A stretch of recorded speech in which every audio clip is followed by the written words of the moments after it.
Yeah, surrounded by mountains and all the way around us. Yep. Well, there's the white flag. Lamosis, 1 lap to go. Yeah, he's gapped about another 2 or 3 car length lead from the last lap. And look at the gap back to third, starting to stretch out just a little bit. Yeah, has the fast long shot. He's 55 seconds. He almost clipped into the 54-second mark. And so George really has this track and that car figured out.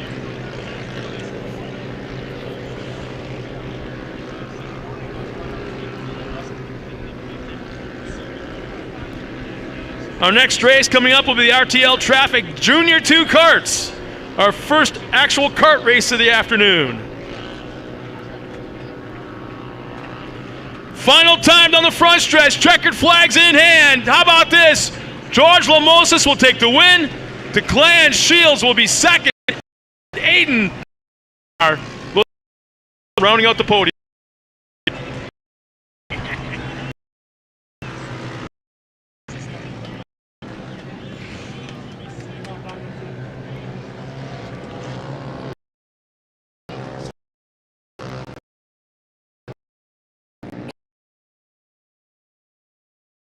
It's probably the most fun being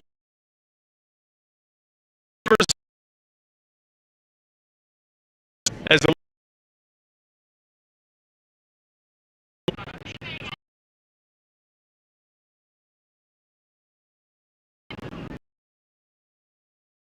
for the trick.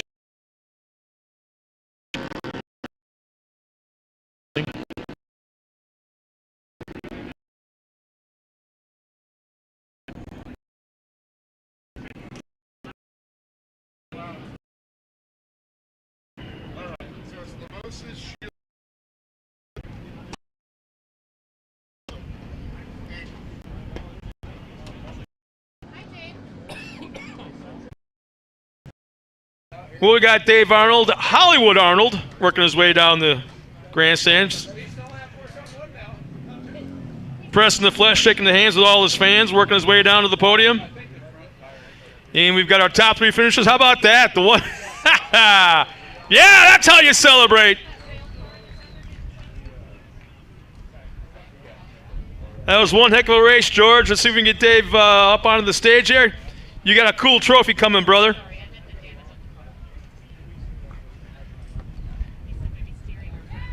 Dave, the stage is all yours. We got one and very enthusiastic winner waiting to talk to you. Dave? All these kids are just so stoked to be down here. It's like, man, I'm going to get my picture of my car first. See, they all been watching the pros. So awesome job there by George and Declan and Aiden.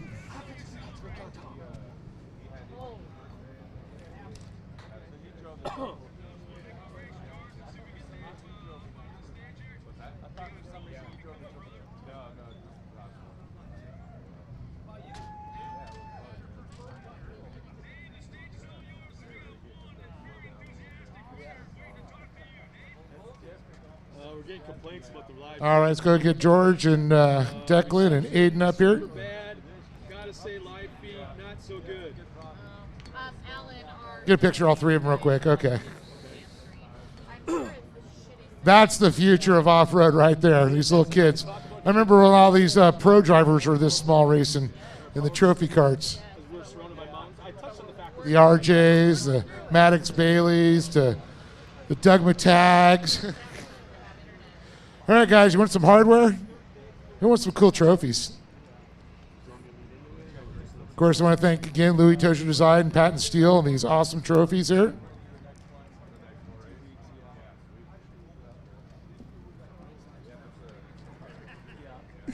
Oh, here we are once again. Aiden Aguilar, Declan Shields, and George Lamosis. Man, I got to say, Aiden, so impressed. You started in the back of the pack, and look at you. You're on the podium, your first podium here. Yeah. Excited? Yeah. Want to tell me about your race? I nearly flipped over and I liked the track. You could go pretty fast here. Is it fun? You race with, you got all new friends here racing with you now? Yeah. Have a good time. Well, do you want to thank some people for being up here? I want to thank GSP, Hawk 9, my dad, my little brother and sister, and yeah. Nate Aguilar, everybody, give it up for this young man, his first podium here. Oh, so awesome. Not his first, but Declan Shields. Man, what a tough battle you had. You were sitting behind, you were up front, and then you're back behind, and then you're battling with George, and then here you got all the way to second. It was fun. George was fast, but when we started, I caught him and hit him a little bit, and then the next lap he passed me, and the track felt really good. Okay, you gotta say we rubbed a little bit. We rubbed a little bit. There you go. He's learning. So did you have fun? Yeah. Yeah, you like being up on the box here, bud? Yeah. You want to thank some people? I would like to thank 2X Motorsports, Great American Short Course, my mom, my dad, my mechanic Dylan, my spotters, my dad, and Robbie, and that's all. Declan Shields, everybody give it up for this young man here. And this guy, no stranger to podiums or top spots. George Lamoses gonna say, you guys were rubbing a little bit, right? Rubbing, right, Declan? George, talk about this race here, because you were sitting in the second row, then you fought your way to the lead, and then the comp caution came out. At the beginning it's pretty hard. I messed up a little bit at the beginning, and then there was a full restart, but the second restart, we went, and I caught up and oh my gosh. Well, I came up here. I gave it my all. It was a tough competition. I battled all the way up to the front. Lots of scary parts, but I'm up here. That's all that matters. You're on top of the box, right, bud? That's what you want to accomplish all the time. That's right. Dude, you want to thank for being up here? I want to thank my mom and dad for sure. My two little brothers, my Good Luck Charm Hennessy, God Sam Performance, Walker Evans, Sparks, Trophy Burrow, PEP Performance, Estrada Welding, Summer Brothers Racing, Corona Motorsports, PCI Radios, Sparco, Gonzalez Bros Racing, Hawk 9, Anti-Gravity, Sprocket Specialist, GBC Motorsports, SDI, Hamar Performance, and Gates. and Gas. There you go. Awesome job.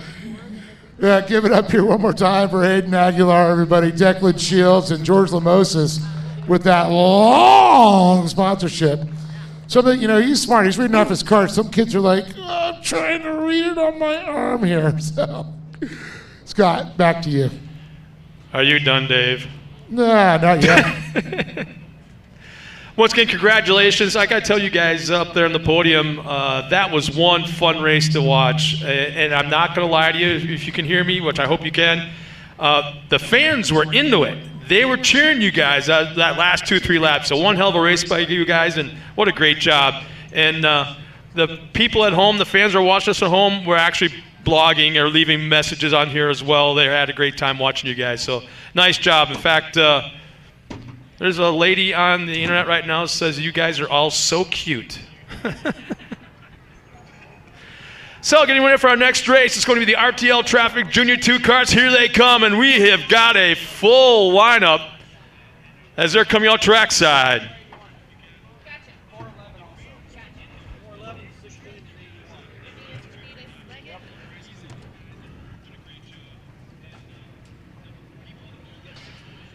We got 18 cars strong. Here's our lineup. Ashton Williams will start in the 18th spot alongside Jake Kill starting in 17th in the 470. Megan Starr and Irie Bailey in the 429 and 428. Logan Leggett and Zach Bruckner will start 13th and 14th in the 481 and 430. Travis Jones, Bryson Bennett We'll start 11th and 12th in the 14, 16, and 485. Starting 9th and 10th is Haley Berry and Argyros. G3 Argyros. Huh.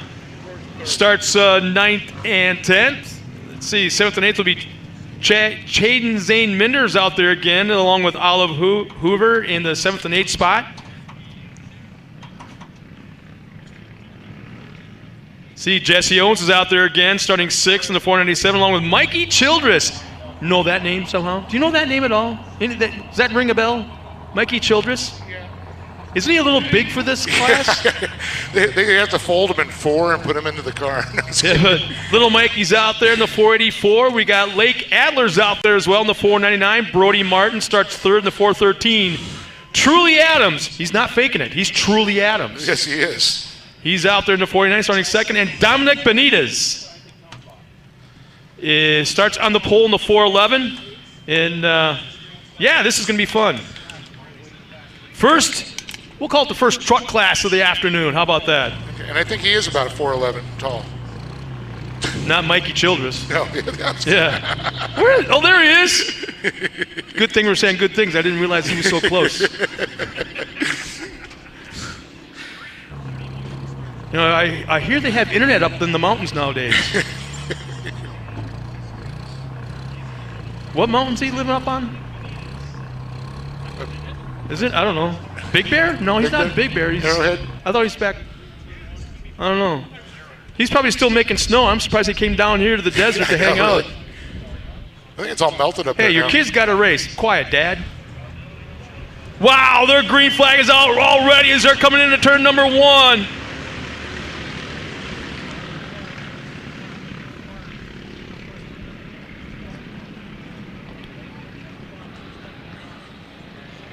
They're 3, 4 wide in spots going through turn 3 and 4. I'm sorry, 2 and 3.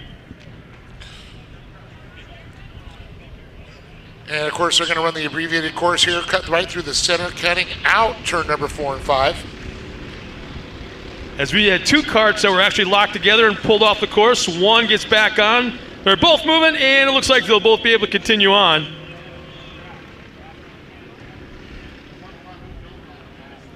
Now, the nice thing is this track for so many years was only had 1 right turn. Now we've got 2. Wow, such advancement. I know. I tell you, Dave, speaking of advancement, it's been a long time since probably 4 or 5 years since I've seen a Junior 2 kart run. These things are a lot quicker than they were back then. Well, they actually, if they moved up from the Subaru motors to a Honda power plant now, that's why.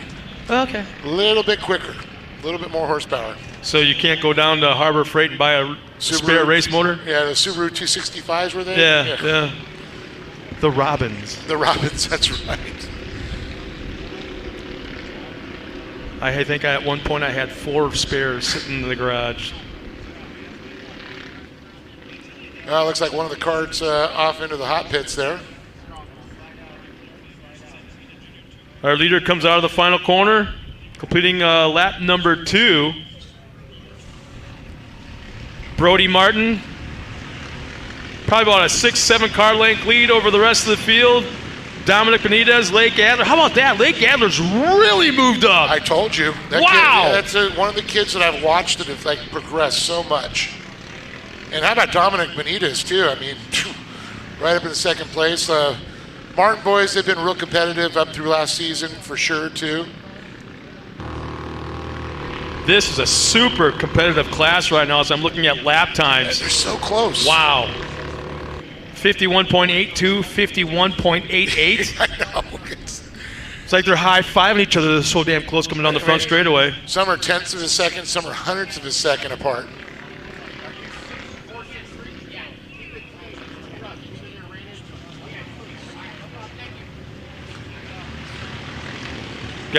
Looks like a possible change of position back in that 5th or 6th spot. They've now gotten fast enough, it's hard to catch the number as they go zinging by. Or did I get that much older and blinder? You said it. Hey, one of my friends from the UK, from Ultra Fours, is tuned in. Drew. I call him Sasquatch. Sasquatch. He has got so much facial hair. Thought he was going to say he had big feet. No, he's got the cutest little girlfriend, and he's such a big burly dude. I work with him at the Ultra 4 King of the Hammers. As Brody Martin still maintains, in fact, he's stretching out. He probably has about a 20 car length lead right now. Dominic Benitez running in that second spot, and he's got a mirror full. If they ran mirrors, he's got a mirror full of like 6 cars right behind him. Lake Adler looked like he making a little move on the inside through turn 2, 3, and 4. Almost had 3 wide going through that turn number 2 there. Yeah, it looked like Lake had a shot at him, but probably scrubbed off a little bit too much speed. But boy, he's right there waiting for something to happen. So a nice thing with that new Honda power plant, they're able to get a little bit taller gear, but not lose that bottom end, because as you know, they don't have much of a bottom end anyways. Lake goes to the inside once again to that final corner. The thing that I like is, back when you were talking about the Subaru motors, if they scrubbed off speed, it was very apparent. Oh yeah. And it was like it took them forever to get back going again. If they scrub off speed here, you can't really tell. I mean, they get a little squirrely, come out of the corner, and they're right back at top speed, it looks like, again. I remember the first time when they came out to Lake Elsinore, and you mentioned Nestor, and it was the very first time they showed up. It was, I want to say Tags were there, I think the Andersons, and Randy Robertson, I'm trying to remember this kid's name, stopped racing many years ago, but they showed up with them and said, hey, can we throw this in the race with the UTVs? And to watch that happen, it was incredible. To look back with 3 cars, the first 3 cars he had, to what we have out there now. And of course, there were other manufacturers over the years. I know Victory made some, the DeYoungs made a few. I know Ricky Gutierrez, Ricky G has. Dude, do you remember the quarry? The quarry. Oh, we had to create. We had to move dirt. We had to create a pad for pits for so many trophy cars. Yeah. Remember they were about 1,000 feet up in the mountain at the quarry. Like you said, there was over 200, if I remember right. Yeah.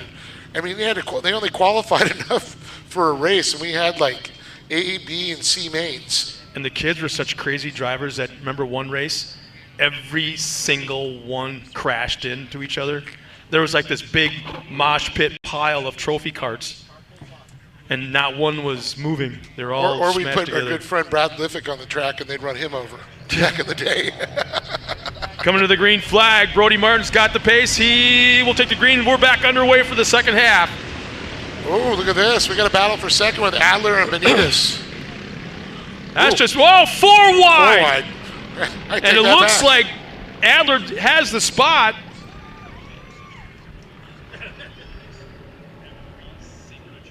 Well, that's the case if an acorn didn't roll far from the tree there. Father like son, another good racer, just like the Martins, the Adlers, Adams.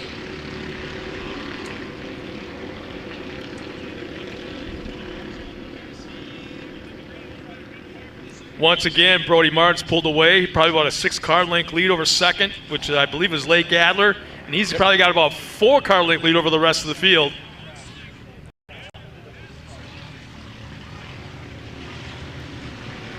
Man, look at this. Benitez slides back a little bit because Adams and Owens. I was real surprised to see Benitez all the way back to 9th when he was sitting in 4th earlier. Wow. Mikey Childress is moving up. He's into that top 10. He's in 7th. Logan Leggett, 8th. Bryson Benitez is in 9th.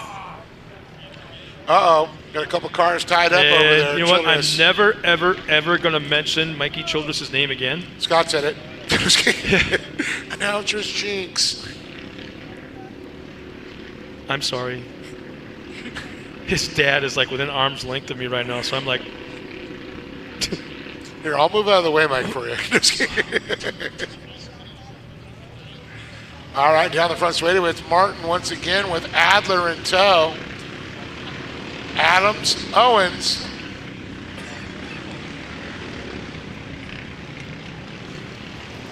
Adler running in second has lost touch with our leader.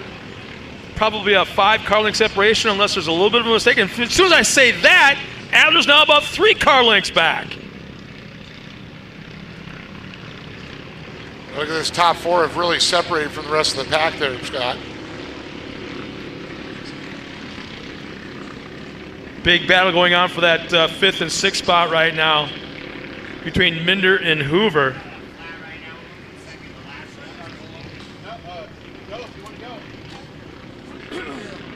Here we go. White flag comes up.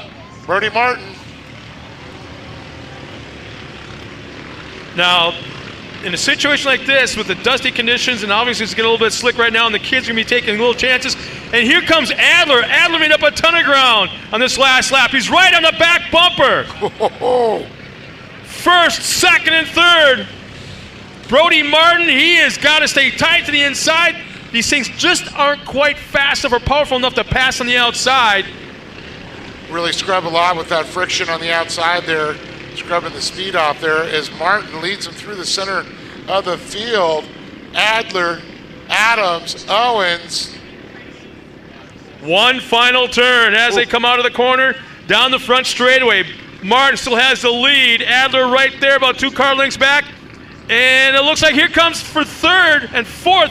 Jesse Owens comes so close, but falls short right at the line. But Brody Martin takes the win. Wow. Hank Adler second. Truly Adams will round out the podium, and Jesse Owens. Let's see if I can pick up a little bit of a time here. The separation between, let's see, 0.2 of a second. I thought it was closer than that at the line between Adams and Owens. But man, what a great race. And Shirley Grace checked in. She goes, "Grandma's loving it, guys. Go boys." Lawrence Wernick is checked in. A nice field of racers. You know what? When people check in, let us know where you're from. I know my buddy Drew Wright, he's checked in from the UK. But Lawrence, Shirley, Janie, let us know where you're from, where you're watching from. So that's kind of cool to be able to see where people are where they're from and where they're at and where they're watching us from. If they're sitting in the garage, the backyard. But we're going to send Dave Arnold down to the podium one more time to talk to our top 3 finishers, Martin, Adler, and Adams. This is going to be pretty cool. I expect to see, or expect to hear some. We'll see how the young Adler is on the podium compared to the elder Adler.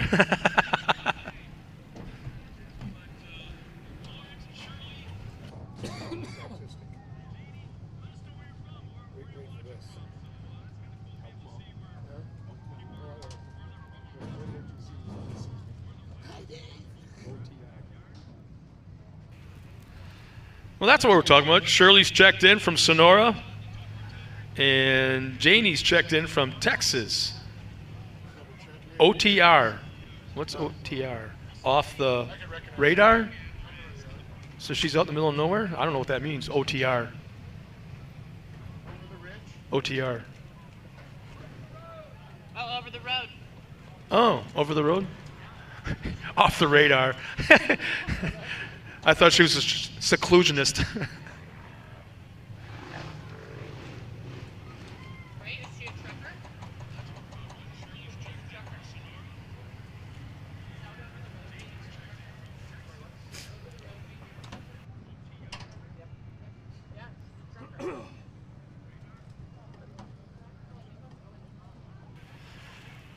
Janie, I'm being told that OTR is over the road. I hope you're not driving and watching at the same time. So once again, we'll send Dave Arnold down to the podium. We'll talk about our top 3 finishers from our Junior 2 race as we get ready now for the mini stocks, the A-Main mini stocks, coming up in just a bit.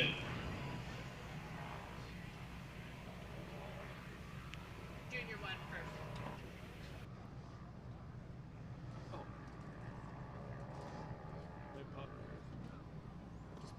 Oh, yeah.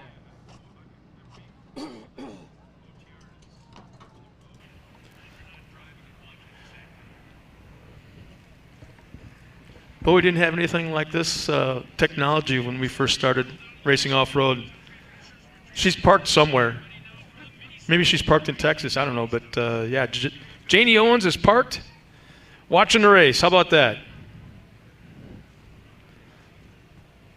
So actually, I stand corrected. Mini stocks are not next. We've got Junior 1s, the AM Ortega Junior 1 carts. Come up in a bit.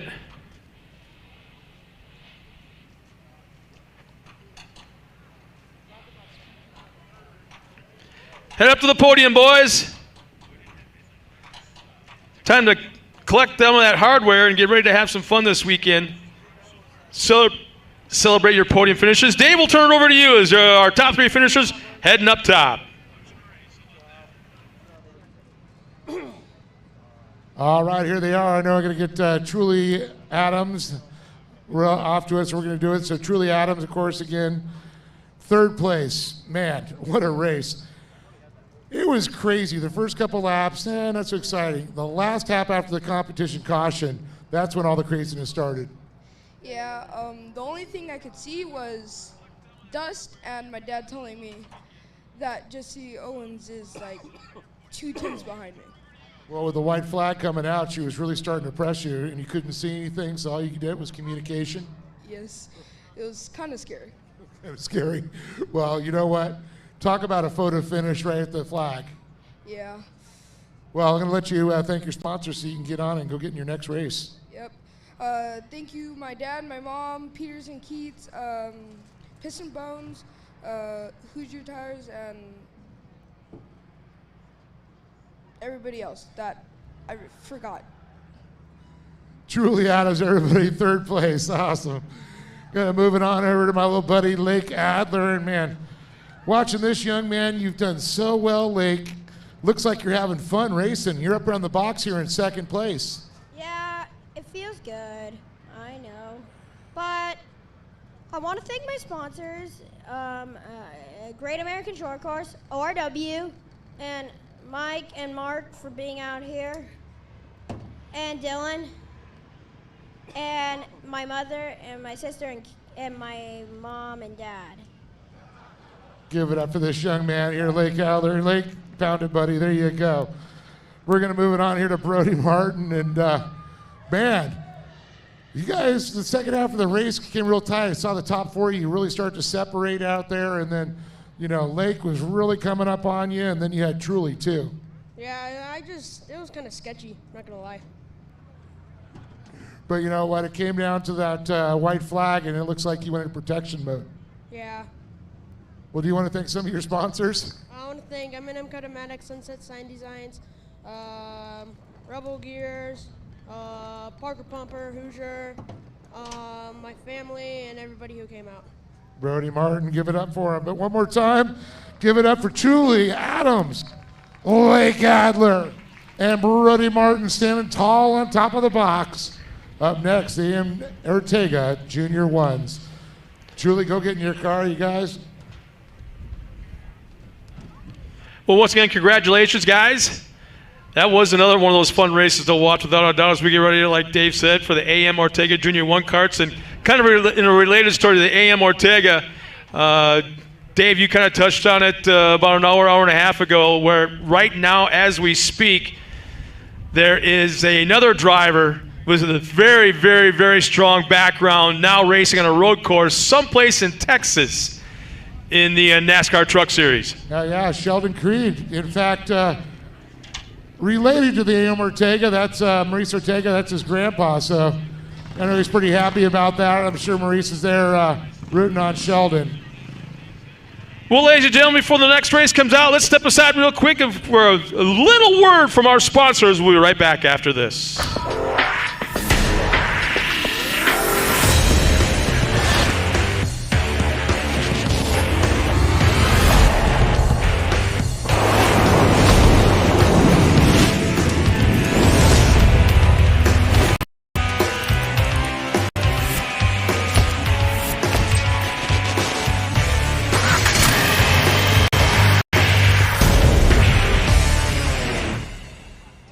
Hey, I'm Jeremy McGrath, and welcome to Palms River Resort.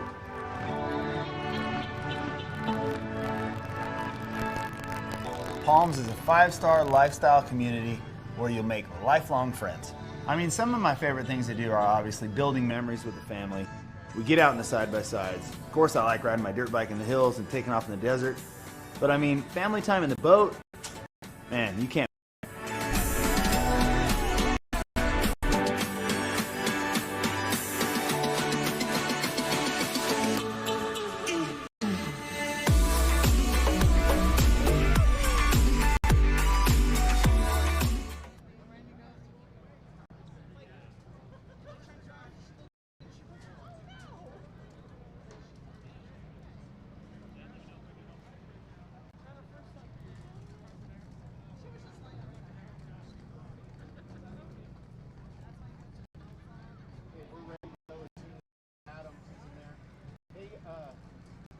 Those big rocks that are outside the crossover where Kelvin just passed, we need to get those out of there at some point.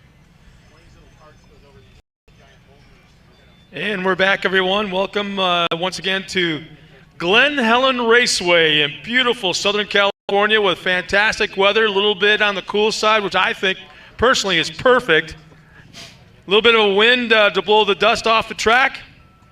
We got a big motocross race going on behind us at the moto track, and short course off-road racing going on as we get ready now for, well, at the midpoint, I believe, of our round 3 of the Great American Short Course, presented by Optima Batteries.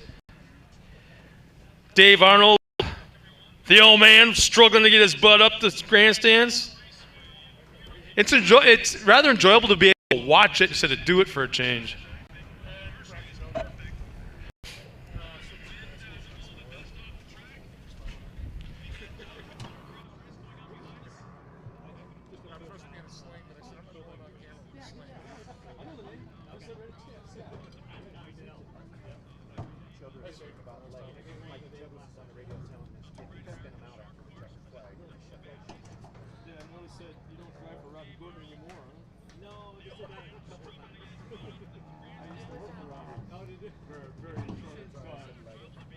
Hello. He's got that story with everybody he's worked for. Yeah. Hey, thought it was you, but I didn't know your nose was so buried in a piece of paper this morning. I thought you were just avoiding me.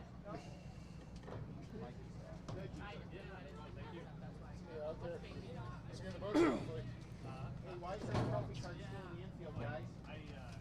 Car died qualifying. Are they waiting for the junior one and just going off after that? I forgot to turn the panel. Oh, yeah, because about it. So just the computer shut it off. That's nice you have the protection on the building. That's so cool. That's really awesome. So when's the next pro bike coming up? I saw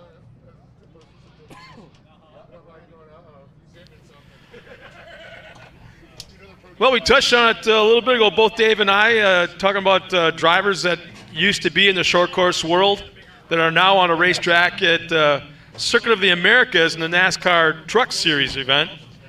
We've got Sheldon Creed and Haley Deegan running in that. So if anybody by chance is monitoring that or watching it, let us know how it's going. I'm sure the fans that are here at the racetrack would like to get updated.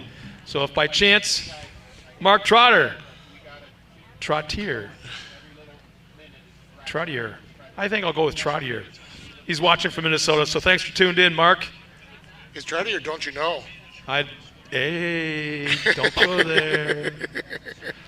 I'm telling you what, Mark, if you haven't been, I'm assuming since you're tuned in now that you have been to ERX. I highly recommend going to ERX Motor Park in Elk River, Minnesota, in a few weeks. So, if you're a supporter of off-road, which I'm sure Mark is, since he's tuned in and watching us, that he's either been to ERX or is going there. Of course, the Carlson family over there, the owners of that family, and of course Andrew Carlson. Pretty cool. Andrew jumped on some iRacing short course with us and did a little announcing with me.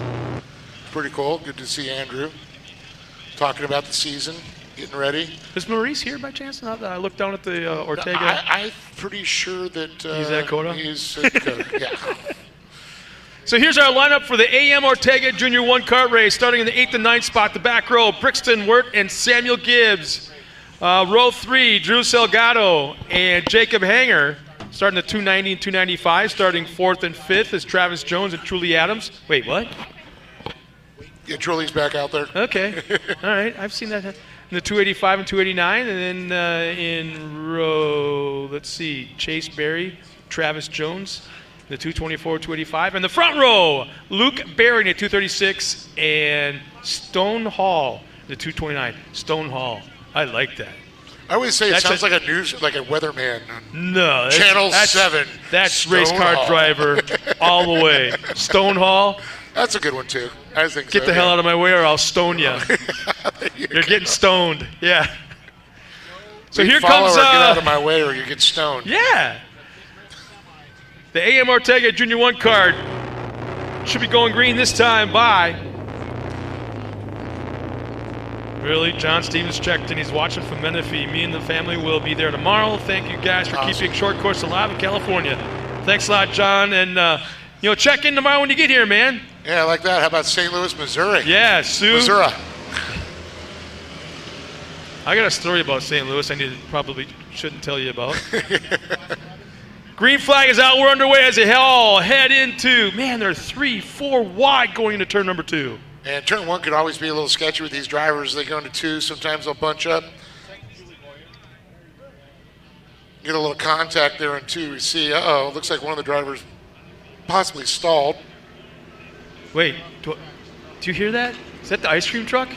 That's the ice cream man. Really? I can hear an ice cream truck going by in the background. That's a staple here at Glen Helen. Now he's just teasing us. Man, nice race up front between first, second, third, and fourth.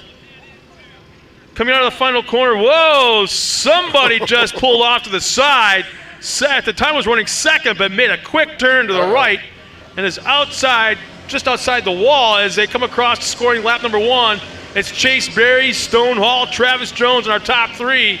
Jacob Hanger, Samuel Gibbs, and Drew Salgado, the top 6.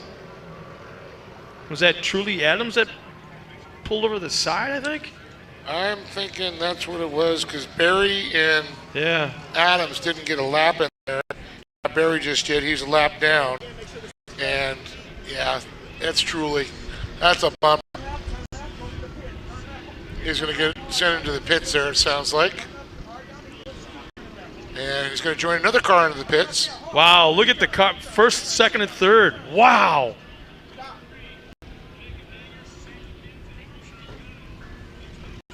Now keep in mind, we touched on what the 170s were about. Touch on the Junior 1s. Junior 1, it's the smallest motor. Now they still do run your Harbor Freight motor, as you refer to it, out there. And it's basically the same chassis, same setup, same suspension, just a less horsepower motor. We're talking about 13 horsepower versus on a good day. On a good day, 12 to 13.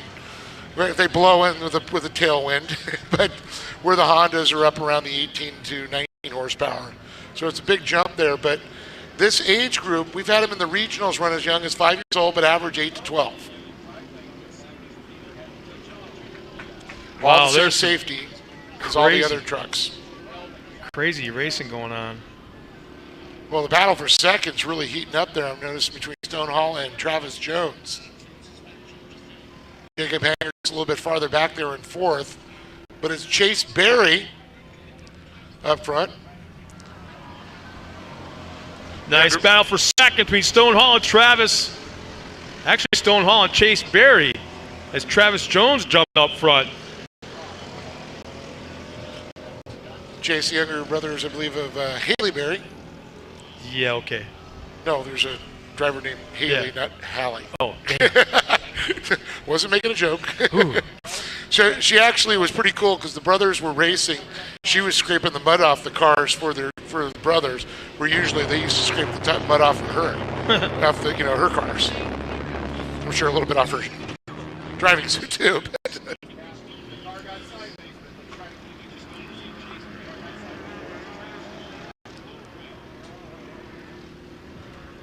Ooh, someone's running a two-stroke out there on the motocross track. Nice. Hey, Mark just let us know, too, that he's been to every ERX weekend since they started. Awesome. His second favorite track to Bark River. The guy's a fan. If he's that knowledgeable to rattle off those two places, he's a fan. He left Crandon now?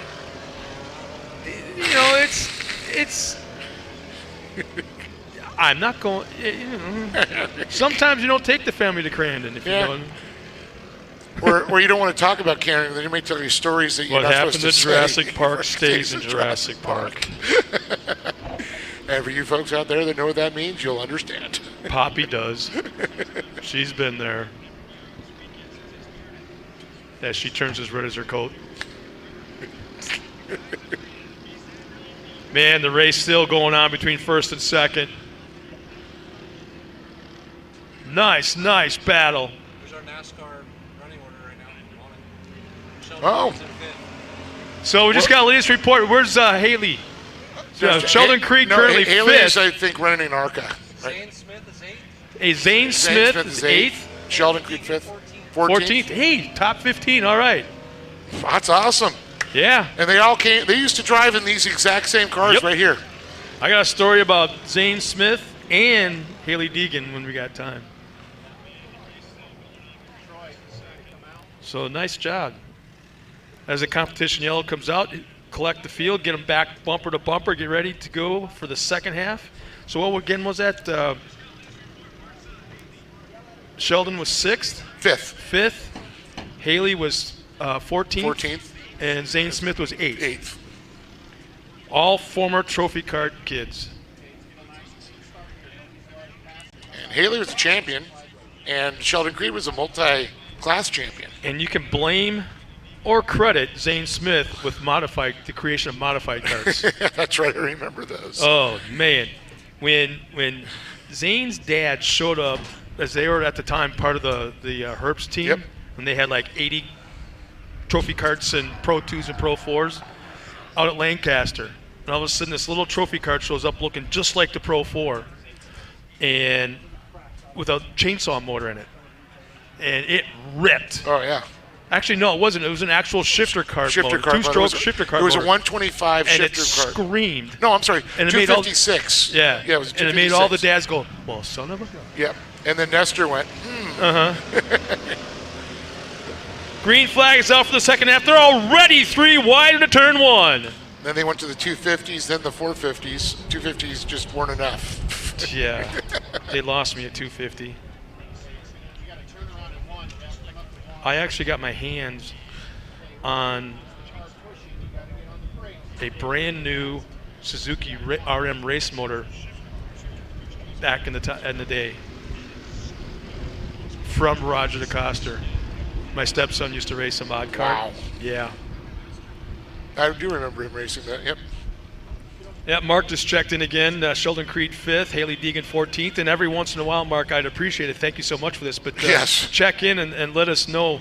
Just kind of give us like 15 half-hour updates. That'd be great if you're still here, if you're still watching. Leave us on the background. Just let us know every once in a while. We appreciate it. So as they cross the line, Travis Jones, Stone Hall, Chase Berry, our top 3 still have not changed positions. Drew Salgado, Brixton Wirt, and Luke Berry are our top 6. And what a 3-way battle for the lead. Ooh, it looks like a good battle there. It looks like we're going to have a challenge for the lead. Yeah, they're scrubbing tires, man. Travis made just a small mistake through turn 2, got a little wide, and that opened the door. He went wide and scrubbed off the speed. He tried to get back inside, scrubbed off that speed, and that's when Stone came in the inside and took the lead. Looking to put the chocolate and the peanut butter there.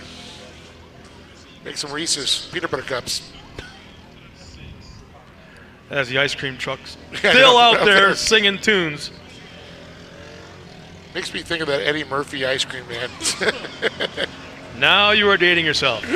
And here we go again. Side-by-side battle for the lead through turn 1. Oh, side-by-side, you ain't kidding. And Travis is on the outside all the way through turn 1, still on the outside through turn 2. Barry back there in third, now looking low to the inside. Oh, he had a little mistake. Lost a little momentum, but look at this battle here between the top 2. Now look at that. That is flexing your muscle. When you're on the outside through turn 1, down the straightaway, outside of turn 2, and take the lead, that tells you your truck is set up and you've got it figured out.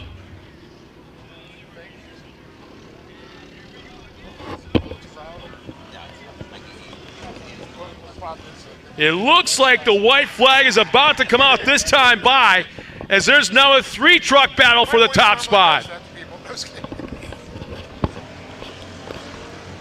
There's the flag, and our top 3 heading into turn 1 as there's lap traffic in front. We'll see if that could be a factor by the time they complete the last lap. But it's Travis Jones, Stone Hall, and Chase Berry. Oh, look at this. He's right in the center of the track there with our leaders coming around. They're going to try and look to the inside. He takes the inside. They're going to stack up behind him. Scott, you may have been right. This could cause a little bit of problems there, but I don't think it's going to be an advantage of second place. I think if Stone Hall can time it right, he can actually, lap traffic pulls off to the side, and now Oh, look at that. Man, what's going on here? Did he slow down? Something's going on. Talk about being rubbed. They're 3 wide through the final turn. Stone Hall gets a little squirrely, and it looks like Travis Jones is going to hang on to the top spot. Here they come at the line. So it's going to be Travis Jones pulls it out. How about that, Stone Hall and Chase Berry? Wow. Yep, our top 3 in the A.M. Ortega Junior 1-car race. Travis Jones will take the win, Stone Hall second, and Chase Berry third. And it side there for a bit, but then somehow, for whatever reason, they all slowed up. Yeah, I wasn't sure what happened. It's like he slowed up and moved over. He merged. Yeah, so the spotter's like, what are you doing? Either way, there's going to be some consultation, I believe, after this race. Oh, yeah. Well, I'm going to head back down into the sun and warm up a little bit. Yeah.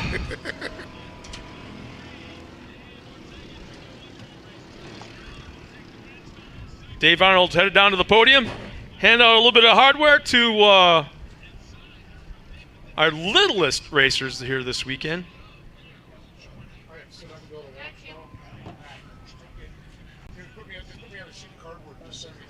Well, let's set up a zip line. You're screwed for coming up. Going down is going to be fine, but coming up, you're going to have issues.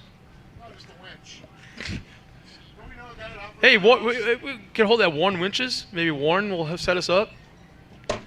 I'm giving Dave Arnold crap about going up and down stairs. He's whining about how old he is.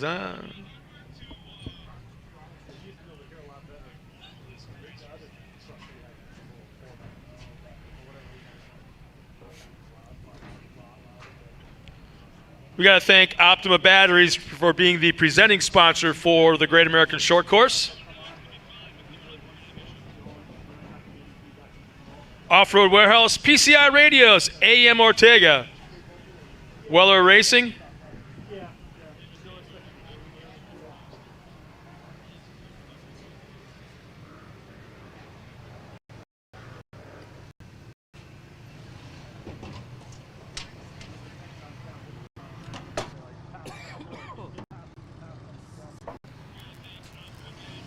Our top 3 finishers now pull up to the podium.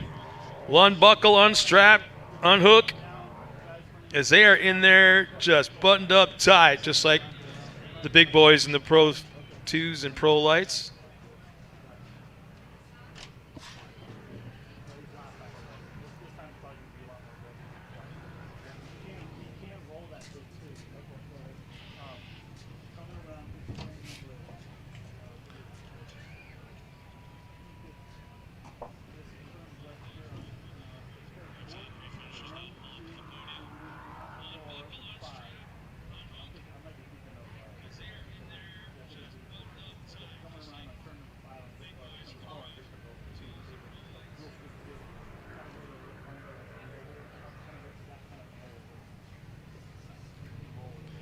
Dave, you notice that that's a handicap ramp for you to help you get up on stage as compared to having stairs.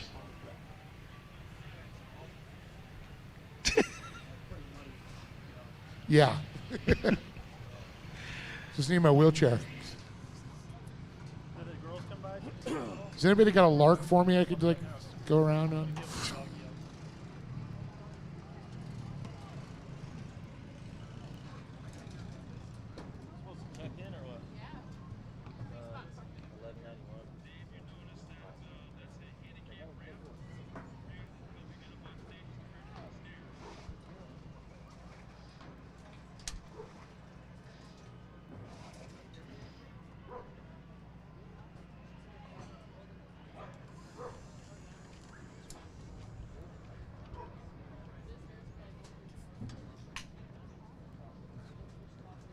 Well, here they are. Let's give it up for Chase Berry, Stone Hall, and Travis Jones up on top of the box. And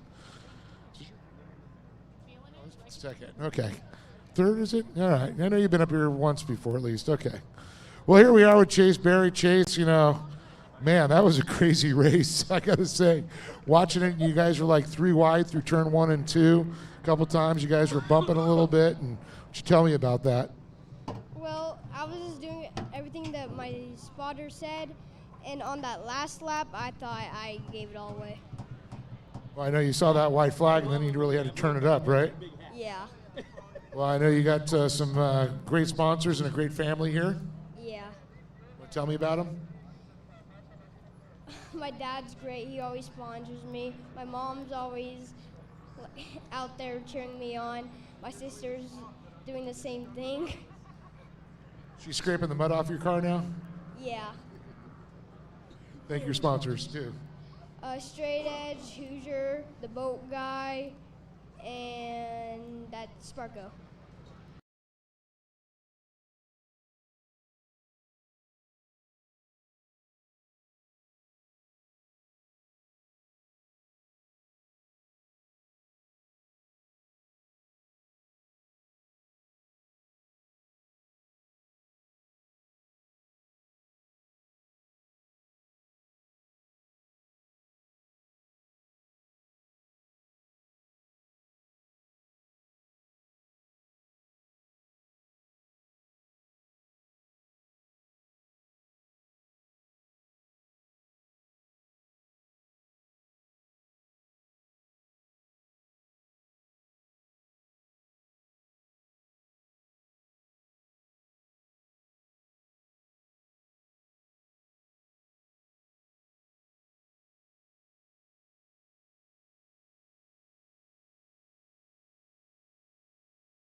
We know they're fast, right?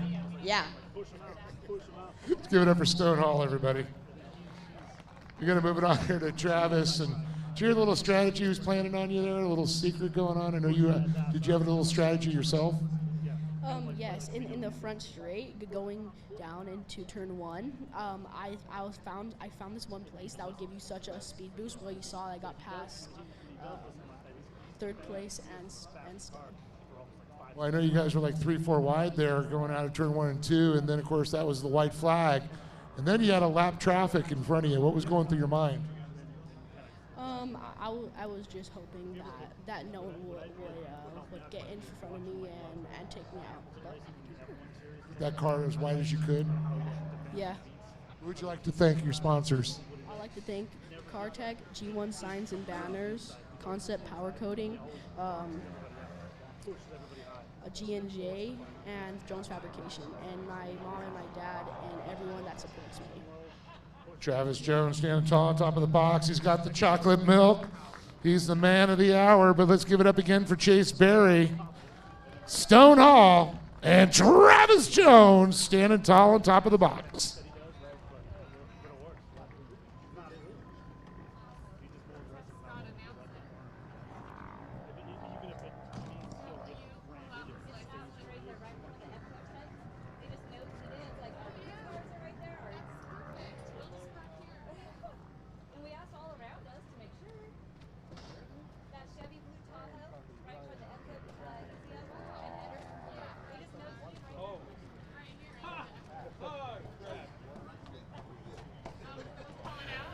Well, I'm going to call out somebody. I don't know who they are, but they drive a really, really nice, whether it be gunmetal gray, brand new Chevy, what is that?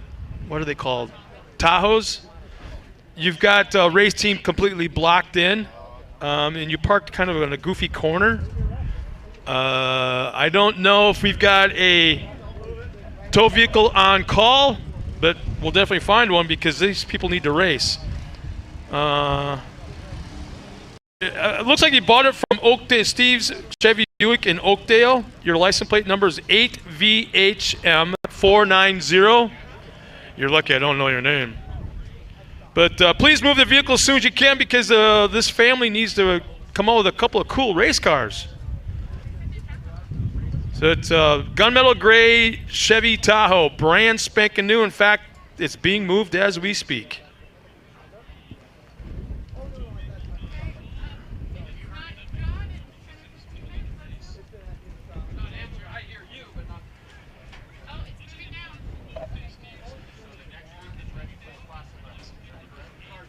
So our next race coming up will be Mini Stock, Mini Open, Open V8, and Class 11 with limited numbers in each. We'll throw them all together.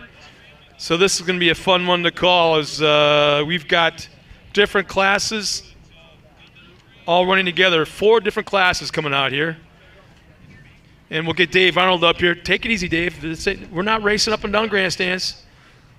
We'll get him a tank. You know what? We could probably get like an oxygen tank sponsor. Oh, that's not the problem. It's the for Dave, so we can torn ligament and the pulled ligaments in my ankle. Thank God for Motrin 800s. So getting ready now for our next race. So this is race number 5. And here they come trackside. A very eclectic variety of race cars coming out in this one, Dave. First on, let's talk about the different classes. Let's hit with Class 11s first. What's a Class 11? Class 11, of course, Volkswagen. And it's really what kind of started all the other classes down in Baja. Class 5s, Class 11s, you got the full Thunder Bugs, which are the Class 11s. And then limited travel, still run the beam front end, and all the buggy classes are based off the chassis of a Volkswagen. All right, how about mini stocks? Mini stocks, let's just call it mini trucks. Runs a regulation truck frame. Of course, you have, all the safety equipment inside the suspension seats or fixed seats, window nets, and all that. We kind of touched on it earlier in a personal conversation. It's basically like the old Class 7S. That's a good point. And I know there's a lot of 7S's you said sitting out there. And it was the entry level racing for trucks. It's really what's so great about it. Okay, then we got mini stock, mini open. Mini open. Let's go. They take a mini stock, cut off the front end and the rear end, build a tube chassis on it, and you can go there. Then it goes all the way up to some of the older Pro Lights, where they're full chassis builds. It may not be up to specs of the Pro Light class, and then you'll be restricted a little bit on the motor package. But, run the single shocks and everything all the way around, just like the mini stocks. Same with the mini opens. And then we probably got the craziest looking front row I've seen in a long, long time in a short course race. What looks like a Pro 4 alongside what looks like a Pro Light. And it is a Pro Light, and it is a Pro 4 to be exact. That's Bryce Menzies' old Pro 4, but of course not with the motor package. But it's called, here it's an open V8. It's an open V8 because it is running the V8, as well as Venegas right next to him. He's going to be also, that's an older Pro Light. But there's been a lot of rule changes over the years of the different motor packages, A lot of these guys, and then with the Pro Lights, you can bring out the old 4-cylinder ones, which I really used to love the Pro Lights when they were 4 cylinders, guys. Well, here's our lineup of all the cars in the open V8 Ultra 4. It's Kip Michaels in the 94, Aubrey Wardrip in a mini stock in the 99, Rob Orr in a mini stock in the 15, Jaden Wardrip in a mini stock 98. Another mini stock is David Smith in the 73. Anthony Kuzi in the 36 mini stock. Mini open is Ryan Venegas in the 67. Class 11, Carice Vandemark in the 1102. Richard Boyer in 1164. And Ryan Rodriguez in 1191. So you can definitely hear the difference between the V8, the then 4 cut cylinders, that in half. then a 4-cylinder, and then a horizontal opposing 4-cylinder of the Class 11s. Yeah, this is your smorgasbord of off-road racing right here. Oh, definitely. A lot of different classes we'll keep an eye on there. Open V8s out up front, of course. But the mini stocks, I really love it because it's a great sportsman class. You talk about a lot of the sportsmen in the Midwest with very similar kind of truck setup, like the 7S's like you referred to. I had some of the guys tell me they blew a transmission, went to the junkyard, bought a transmission, back out running the next day. Oh, you find that in a lot of classes. Back quite a few years ago at one of the races back in the Midwest, Farmer John Conser, who was a retired farmer at the time, had his Class 8/Pro 2, at the time it was Class 8, painted up to look like a cow. Black and white paint job looked like a cow. He's in the same class as Walker Evans, who had the best of everything from Mopar. Best of everything. Probably 5 times the horsepower. It rained and rained and rained and rained and rained, and back then we didn't stop racing, no matter what the mud was like. Well, Farmer John went to Green Bay, Wisconsin, probably 20 miles away, went to a store called Farm and Fleet, bought 4 tractor tires, came back to the track, mounted him up, and beat Walker Evans. Those are the great stories. No, and then it was later that offseason, Walker and Phyllis took all the guys, the crew, Randy Anderson, all the guys out on a cruise. They're all having a pool party one afternoon. All the guys showed up way early before Phyllis and Walker wearing their black and white cow swimming trunks. They're all sitting around the pool and Walker and Phyllis walked out. That's awesome. I just happened to have at the time, that weekend of the race, a black and white cow stuffed animal. Everybody was partying at the local bar in town, at this small little town. I zip tied that cow to the hood, the Mac hood ornament of the semi of Walker's. Oh, you gotta love it. But anyways, we got Class 11's Ryan Rodriguez out there in the orange and black machine, leading, followed by Richard Boyer and Clarice Vandermark. now is this the same Boyer family that is it Bakersfield? Yeah, Julie and all them. They do the hydration. Yeah. Yeah. Is that the same Boyer family? They race everything. 1,600 specialists, I think they're for quite a while, man. Oh, yeah. They really had it figured out. And we're looking here at Ryan Venegas in the mini open, and then Anthony Chusey in the mini stocks, leading out there with David Smith and Jaden Wardrop, Audrey Wardrop, and of course Kip Michaels out front, running away with this in his open V8.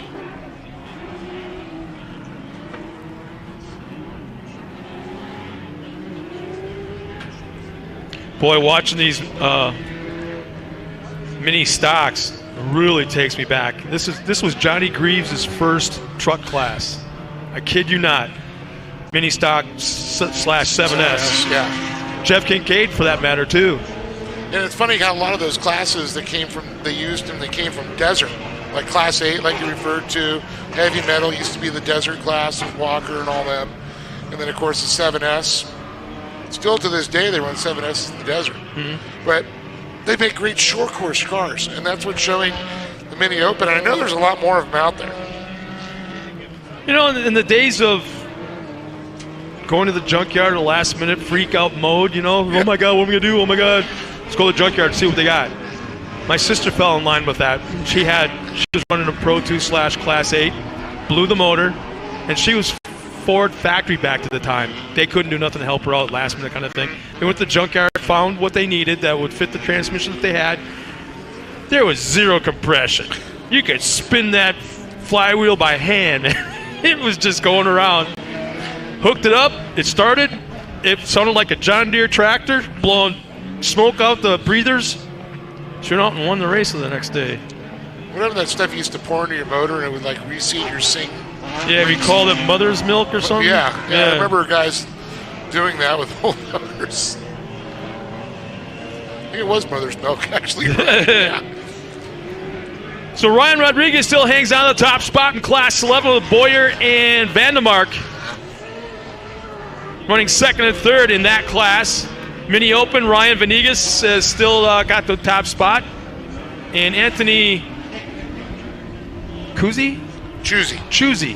Anthony Chusey has got the top spot when it comes to the mini stocks in that 36. And I don't care what class you're running in, whether it's open wheel, whether it's truck, or whether it's Class 11. When I see that number 36, I get choked up just a little bit, man. I do too. I got a pound on my heart a little bit and bring me back down. Well, we can see that beautiful Ford Ranger out there. Going to restack the field up here. Competition caution, time to re-rack and restack. Yeah, that just brought back some memories there. Yeah. And the wind's picking up just a little bit. Poof, wow. All you got to do is walk 4 steps down out of here and it's nice and warm. That'd take me a half hour to get, half hour up.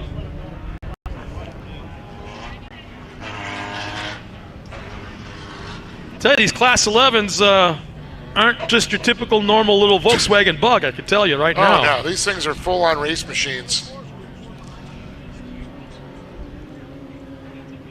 I really love to see more of these out there. In fact, I would love to be out there in one.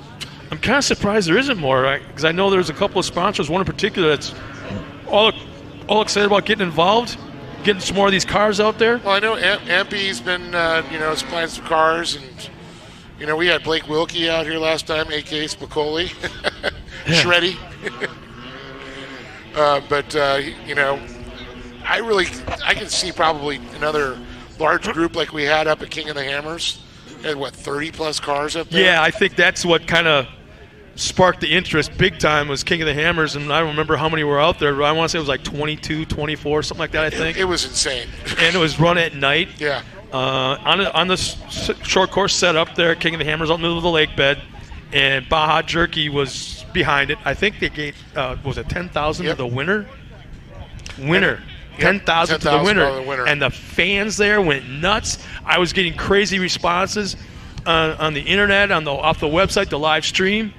Baja Jerky sold out of, I guess, product out of 2 warehouses during the race. Yeah. Because people from all over the country were buying beef jerky just because they sponsored the race. And so they're watching this, man. Yeah. Speaking of that, it's good jerky. Oh, it really is, man. If my wife likes it, it's good.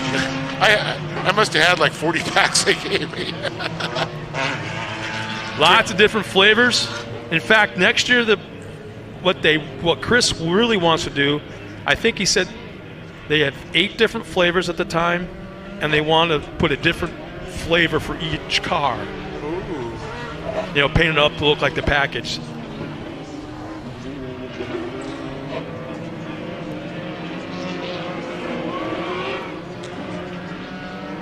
Of course, they won the Baja 1000 with Larry Rossler and McMillan. That's the guy we need to get back to short course, Larry Rossler. I think it'd be awful hard to rip him away from desert. Yeah, you don't have to rip him away. He did both before. Yeah. Raced motorcycles, raced short course, he was racing desert. I love it. So Ryan Venegas is still showing the way around in the Mini Open. Class 11 is Ryan Rodriguez still at the lead. Aubrey Wardrop in the Mini Stock.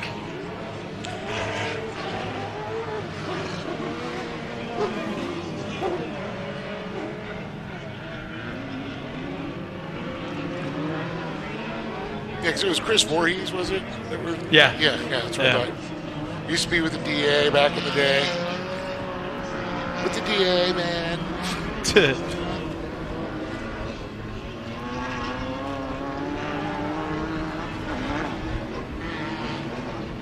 You really can't tell in that backstretch going into that final turn that there's a slight dog leg. Yeah. Because the cars really, or the trucks really don't. It's like an optical illusion to us here. And then, but watching Kit Michaels Pro 4 out there, that's the only way I could tell there's a dog leg, watching the body lean and the articulation of the chassis when it goes through that. Otherwise, I'd never known that there was nothing but a straightaway. Yeah, it's just a little bit of a turn there and an off camber.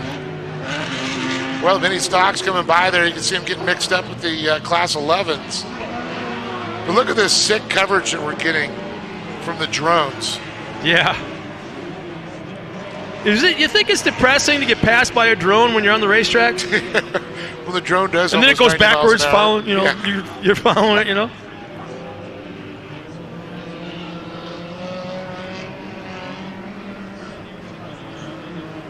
It's not exactly you get up your true top speed in a short course like this. I always tell people a short course like Supercross. I mean, the bikes may do 100 miles an hour, but they never go over like 35. Yeah. Just looks faster when it's in a short section from 0 to 35, like in a blink of an eye. But the white flag is out with a half a lap remaining for Kit Michaels and the rest of the field. Juicy still out front with Smith and Orr in the mini stocks.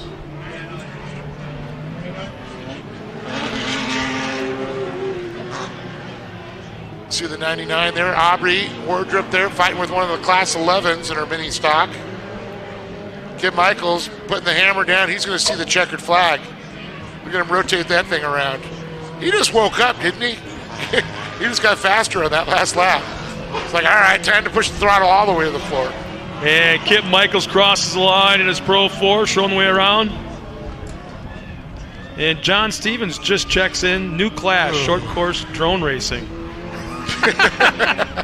They already have that. Yeah, I tried watching that, and I couldn't keep up with it. It's actually on ESPN too. I'm like, are you kidding me? Yeah, I know. Really, drone racing? And it's like they're flying through these hoops, and I thought I was going to lose my cookies a couple times. It follows the cheerleader competition. Yeah. Or the cornhole toss thing. Oh, look at this athlete. David Smith crosses the line in the mini stock. All right. Anthony and Rob Orr right behind him in the 36 and 15. Well, I'm going to send Dave Arnold down to the podium. Feels like Groundhog Day. Yeah. Until you have 20-some horses and have to clean stalls, you don't know what Groundhog Day is.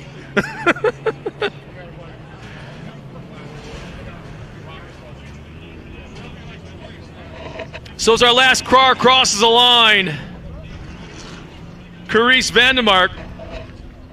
Once again, Dave Arnold's headed down to the podium as we get ready now for the top 3 interviews, as well as our next race, race number 6, Limited Buggy, coming up in just a moment.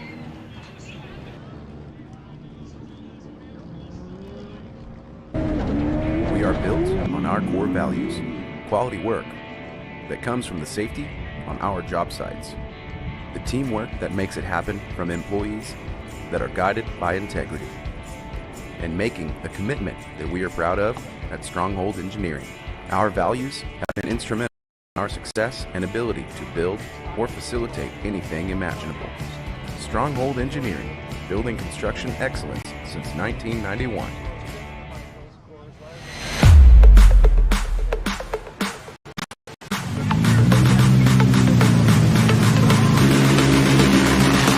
UTV 96 is inside this car here for the race. We use the UTV 96 in this car.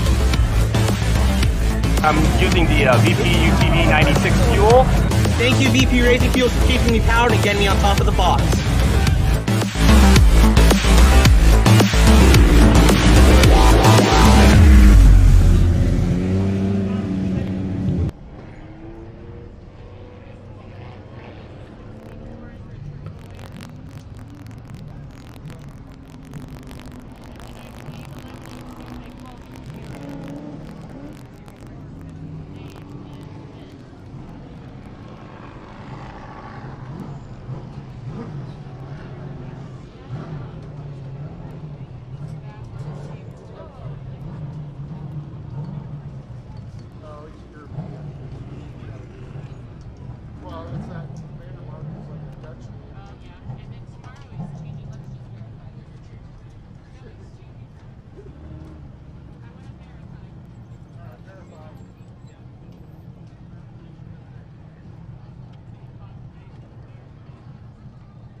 All right, let's go ahead and get our Class 11s up here.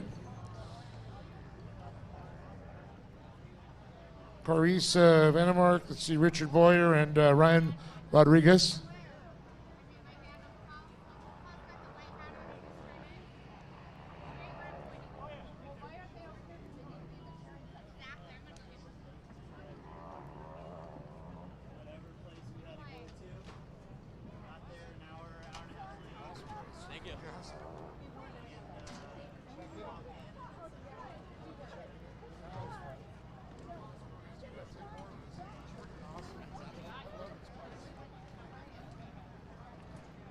All right, here we go. I know they got co-drivers over here. This is a little different here, so let's give it up. Carice Vandermark, Carrie, Richard Boyer, and of course Ryan Rodriguez. Talk to Carrie up here, and man, so great to see the resurgence of Class 11. It's just great. I mean, it's been a desert class, but to see these on the short course, it's just so cool. Yeah, it's a lot of fun. Thanks for having us out here. I want to thank my sponsors, Metalcraft, the Almond Company, Chandler Automation, Mad Duck Brewing. Thank you so much, friends and family, for coming out, and congratulations to Rick and Ryan for an outstanding job. Very cool, and man, get your trophy right here. Get some pictures, and congratulations. It's awesome. You're gonna move it on over here to Boyle and Julie, and man, it's just so cool seeing it out here. And I know you guys, Hydration, put up some cash, and you gotta pass it up the podium a little bit. So, Rick, what a fun time it looks like you guys are having out there. Yeah, it was a good run. I want to thank these two guys for helping me work on my car, because I had a problem after qualifying, been working on it ever since. But we got it out here, ran up with them, and the orange car won. But look out tomorrow. Tomorrow's another day. And you got some sponsors you'd like to thank? Just my wife for sponsoring me. That's about it. Self-sponsored. There you go. Hydration Therapy's got to get some more customers over there, get some more cars out too, right? So I want to go ahead and I sponsored this for a $500 payout. So I'm going to go ahead and hand out $150 cash to first place right there, and then I guess my husband gets the other. There we go. Very awesome. Thank you, Julie. One more thing. This class is an awesome class. For those that don't know, we actually started a little bit late because both of our competitors were helping us work on our cars. So I don't know any other class that does that, that holds up a race to help you work on your car. So for some sportsmanship right there for Class 11. Very cool. So congratulations, of course, Rick and Julie Boyer, and of course, man, Ryan, watching you in qualifying earlier, I was like, oh boy, are they going to have an answer for this guy? He looks so quick. Obviously, up on top of the box for a reason. Yeah, man, it was an awesome race. Track was a little wet, a few corners. Got the best of me, almost slid into the K-rail once, and just had to drive smart and just do it when I can do it. Nice thing is it's easy to find fenders for these things now, or is it getting harder with everybody swiping up the V-dubs? Just keep pounding them out until they crack or they won't bolt on anymore, pretty much. That's what a ball peen hammer's for, right? Exactly. Who would you like to thank for your for winning the race today? I want to thank all my friends and family for coming out here and supporting me. Thank Joel Moore for building an awesome motor and transmission. Doug Silcock, best front end out there. Mike Meehan helping out with some mag work. 11 Brothers Motorsports. My mom, my dad, my co-driver, my girlfriend Sydney. Tim Horn for spotting for me. Shoot, a whole bunch more people. Mike Cody, whole Cody family. They helped me out tons with the car. And I want to thank Marco from Continental Tire for coming and approaching the Class 11 guys and helping us out. It was pretty cool. Very cool. Got to throw it out there. It's great to have Marco or Spencer here anytime for Continental General. But a big congratulations, a big round of applause again for Carrie Vandermark, Richard, Rick Boyer, and Ryan Rodriguez.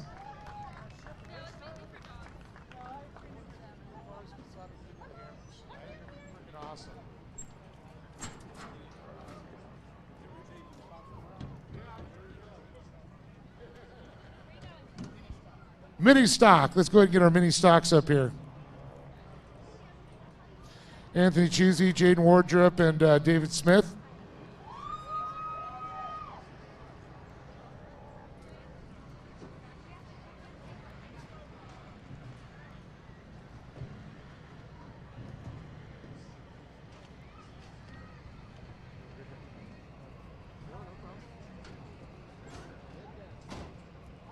Well, here we are with Anthony Chusey, Jaden Wardrop, and David Smith, and got something very special here. Of course, get some more horsepower, $100 right there, baby.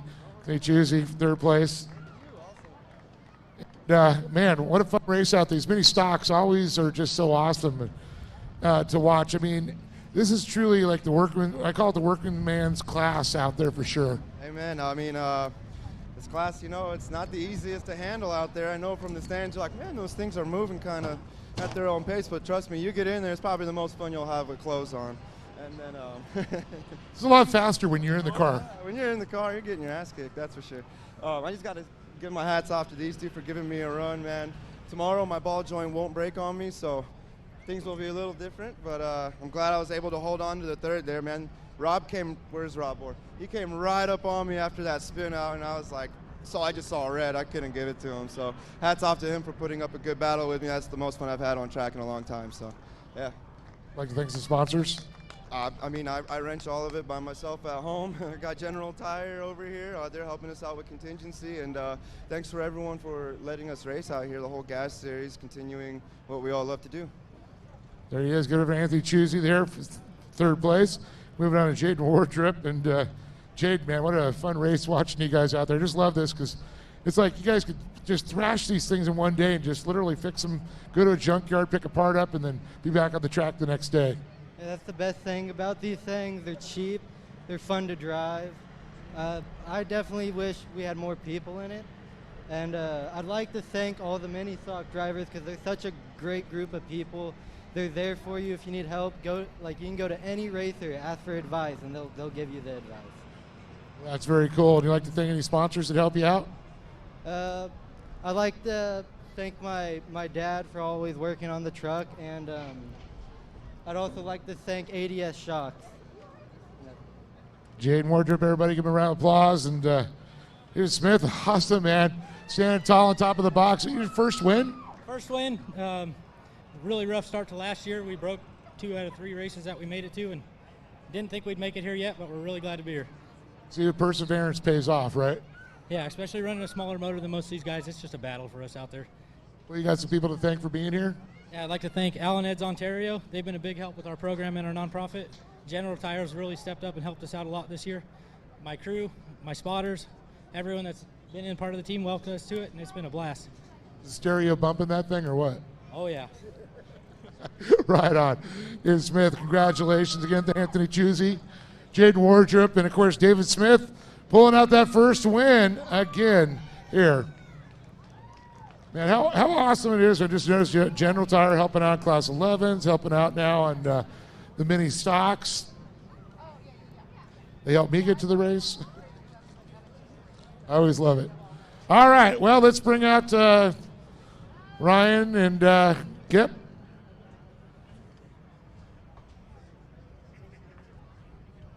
Yeah, we'll do Ryan. Then we'll do Kip.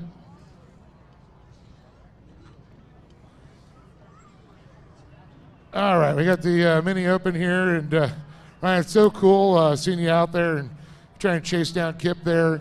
It's kind of like it's got so many cars in there. It's just kind of fun. You get to kind of weave your way through the traffic.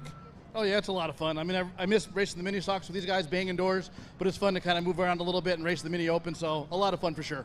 We'll have to get a few more out there again as the season goes on. Oh yeah, absolutely. I know a couple guys are building some right now, so it'll be a blast once they're out there. The 4-bangers just screaming out there. So yeah, a lot of fun in the mini open class. Coming for a few more of them to be out there for sure. Who would you like to thank? Of course, I'd like to thank Valkyrie Dynamics. The wrap is on the side. He helped with that. Mike Kajak for helping spot. Eric Jacobus, my beautiful wife, Aaron, the whole family, my parents that are out here, Bud's Tires, Kelly Wrap Shop, Benchmark Abrasives. Awesome, man. You guys for being out here putting on this awesome event. Ryan Venegas, everybody give a round of applause. Yep, and then we'll give Kip up here and to Kip. Oh, the young chocolate milk. I think that's the best part about winning. Kip's like, My Pro 4 is powered by DeYoung's Dairy. Don't worry, they wipe off and they're still shiny.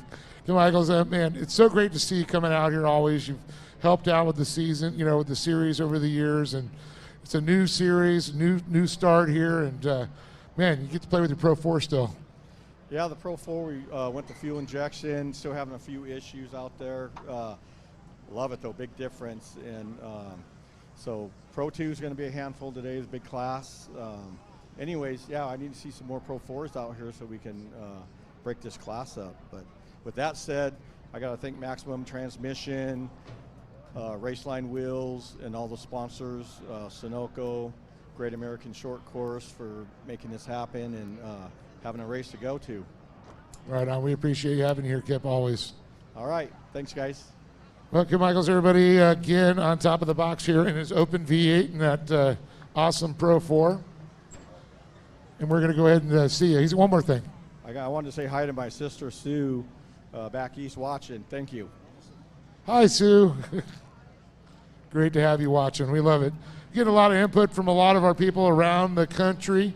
In fact, international ones. We even had England check in there. So we'll be back here with more racing here at the Great American Short Course Series. No flipping.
I'm Jeremy McGrath, and welcome to Palms River Resort.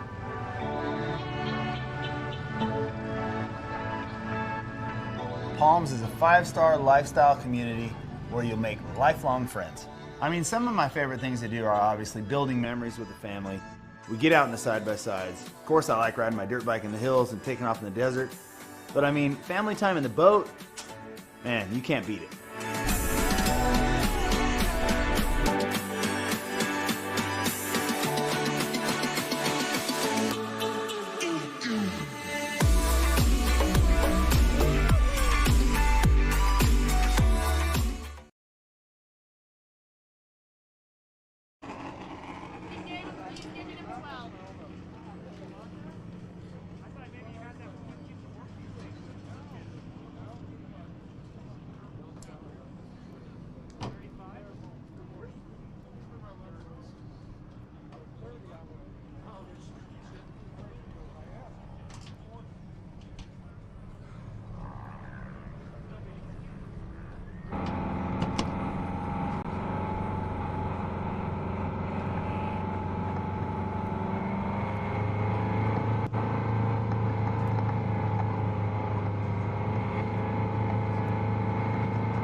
Coming out on the track right now for their pace lap before we go green is the limited buggy 1600 buggy division. 11 entries. Here's our lineup in the desert car, starting in the 11th spot and 10th spot. Joe Whiteley and Riley Ward in the 99 and 1663. Two more Desert Buggy cars. Kevin Streety and Kent Lothringer in the 1683 and 1601. And the final Desert car will be Carson Smith in the 1619. From this point on, they're all limited buggy short course, specially made cars. In the third row, it's Shane Prescott and Darren Shefton in the 328, 368. In row 2, and the inside, Evan Bradford. And let's see if I can do that again. Evan Bradford. It works every time. Yeah, I like that. Anyways, in row 3, where the hell was I? In row 3 is Shane Prescott and Greg Pearson, Darren Shefton, Evan Bradford. You just had to I had to throw that in there one more time. I was What going to else? do it too. Gunnar Kennedy and Kyle Knott on the front row inside the 336. He'll be coming out on the pole, Kyle Knott. And man, we got some more people tuned in watching us. How about that? I want to remind everybody back home watching us, whether at the campground, the backyard, fire pit, wherever it is. Let us know where you're watching from. Check in. Let us know your hometown. And now you can relay that. I'll call you out. I swear to God, I'll call you out. Bruno Bumgarner's not here. Usually in the car in his class down there. So we got 11 entries out here in the course. You can see the first front of the. Actually, I kind of like this. Their staggered starts to slide a little bit. A little gap between the two fields. Yeah. Short course cars in the front. Desert cars in the back. We're going green flag racing. Oh, how cool is this? Riley Ward, that's the daughter of Bud Ward. And he's driving in the car with her. How cool is that?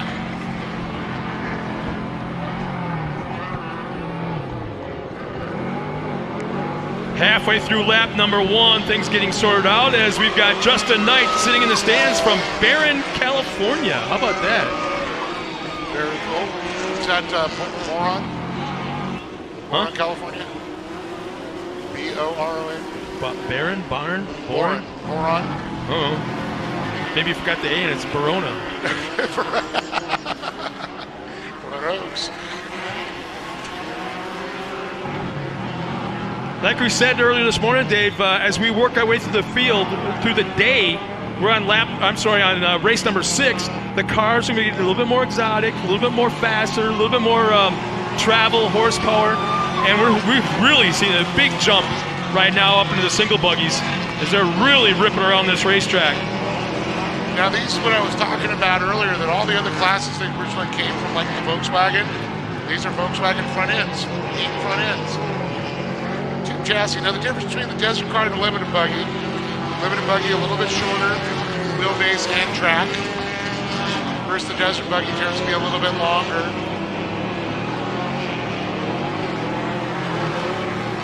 You really see the difference on it. You know, probably in all the classes, whether it be desert or short course, there's not a huge difference between the two in 1600 I think it's just kind short of course. I think it's kind of like just basically Wheelbase almost. Yeah, wheelbase. Yeah. Yeah. Because I've seen a lot of desert cars really do super well short course. Oh yeah. Hey, Susie Taggart checked in from Walla Walla, Washington. That's a lot of W's. That's a lot of W's. That's like Wausau, Wisconsin. W-A-U, S-A-U. Well, yeah. Boy, that is a little drone out there, huh?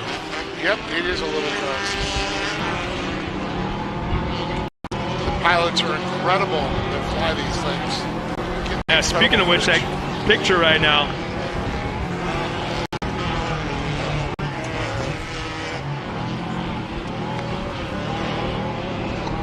Well, if you look at the Jumbotron out on the track right now, you can see a lot of the great footage there for the fans in the grandstands, as well as the folks at home that are watching.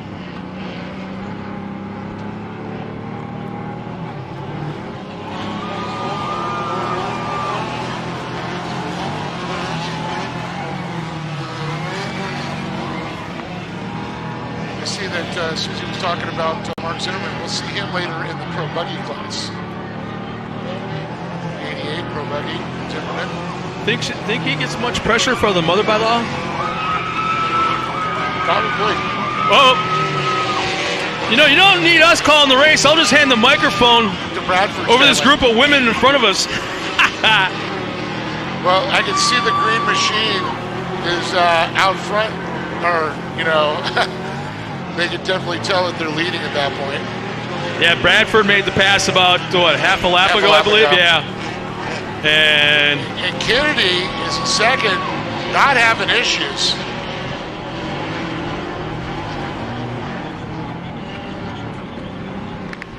Oh, a little problem there with the 917 too. Well, there's Bradford. Almost seemed like he missed a shift or something coming to the final corner, because Bradford lost the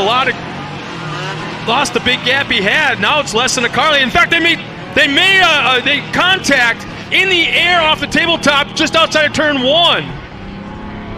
So the top 2 cars are getting crazy aggressive right now as we're still in the first half of the race. And something's going on with Kyle's Skyline fabrication machine. He's just a little bit off pace there. Because now I can see the 311 of Greg Pearson trying to catch up to his back bumper. No, watch. This is right where they make contact. In fact, Bradford over-rotates, scrubs off a ton of speed. Kennedy's right there, but couldn't do nothing with it. I think Kennedy had to get in the binders just a little bit himself so he didn't impact. Yeah, big time. It's almost like Bradford, I don't know, doesn't have third gear maybe? Because there's like a gap. He comes out of the corner just fine. Comes out of the corner nice, but there's like a pause. There's a pause in there somewhere between a medium gear and a high gear. I don't know what the hell I'm talking about, but it's something like there's a pause. He's not 100%, let's put it that way. He's not 100%, but Kennedy doesn't quite have enough to get around just yet. Oh, look at this. Kennedy trying to get some power up there. Bradford, though, throws it down. And then watch, Bradford actually has a push going into these corners as well. Like right here. Goes way wide, opens the door. He did it right here in this turn in front of us. Is able to pinch down just enough to keep Kennedy from getting around. As Kent in the 1683 still leads in the Desert Car division. Where's Lothringer chassis with a Lothringer driver. Yeah. So the comp yellows come out. We'll regroup the entire field, but boy, now's when I wish we could hear spotter chatter. Yeah. I'd love to hear what's going on with Bradford, because I could be wrong, but I don't think that car's 100%.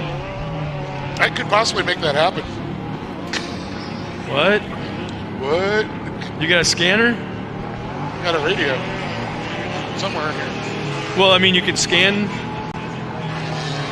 Yeah. Dude, your backpack's not that big. I think I left it in the truck. Ah, bummer. I had this spotter scanner. So one car pulls off the track. Is that Kyle Knott? No, but do you need a Tums? Let's see which radio I have in here. That's a radio. See if it's a scanner. Nope. It's just a regular spotter radio.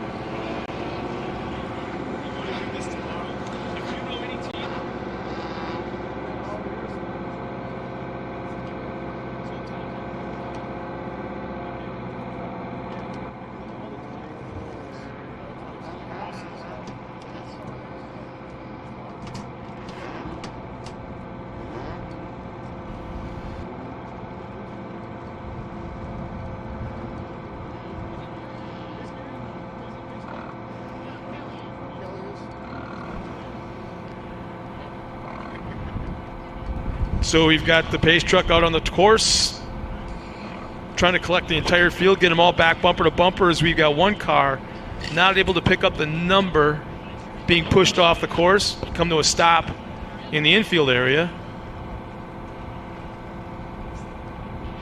And now it looks like another car has come to a stop.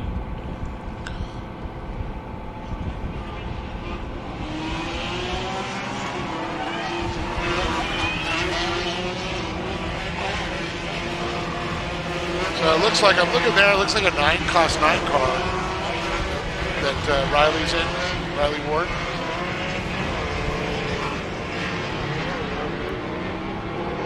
So our top two short course cars had a rather large gap at the drop of the green flag. Bradford and Kennedy still going at it. This is awesome. Oh, there could be the door. There could be the door opening up right now. Now watch Bradford try to keep it tight to the inside and possibly force Kennedy. If you're going to pass him, you're going to do it on the outside, man. Here comes Kennedy to the outside. Kennedy taking the long way around, scrubbed a little speed off there. Bradford able to keep the hammer down. Man, this definitely is a track that emphasizes entry into the corner on the outside, exit on the inside. You got to hit that apex. You see that in so many different classes, even in the trophy carts. But when you got a guy like Evan Bradford hugging the inside like he is, Kennedy's got nowhere to go, and it's so tough to pass on the outside.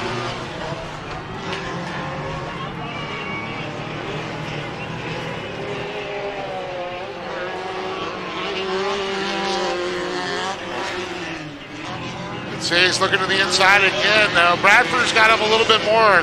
Kennedy lost a little ground that time. Yeah, Kennedy was nowhere near close enough to pull off any kind of maneuver on that last turn, but now he's definitely there. Now he needs to set that pass up where he is right now. He needs to set it up for turn 2. Yep. Plan ahead, turn 2 pass. I should say turn 2 attempt. But I don't think he's going to be close enough.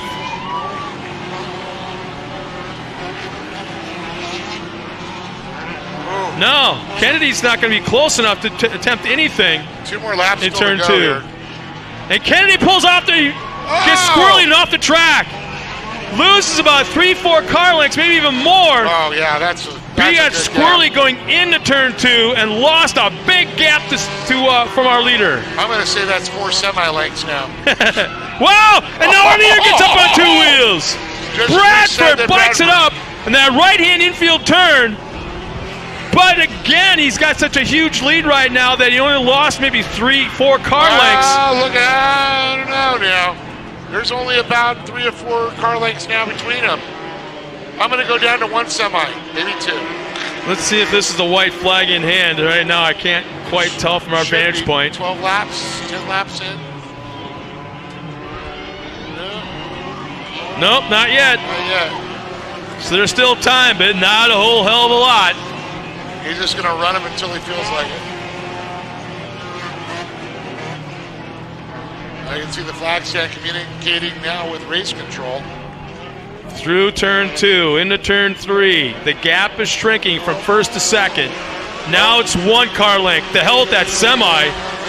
It's now 0 car lengths. Right in the back bumper, tries an inside move, over rotates.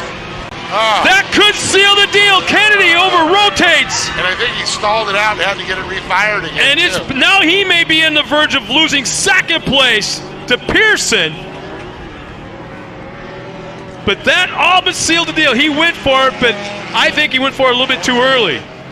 Maybe another lap, maybe another half a lap, make the attempt, but I'm not sure that was even the right spot. No.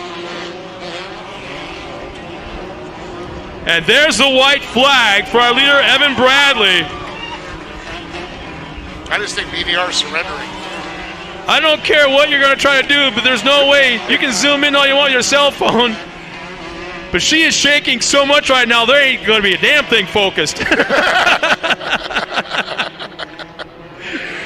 Well, Bradford going to look like he's going to take this one all the way. The loudest cheerleader trying. You know what?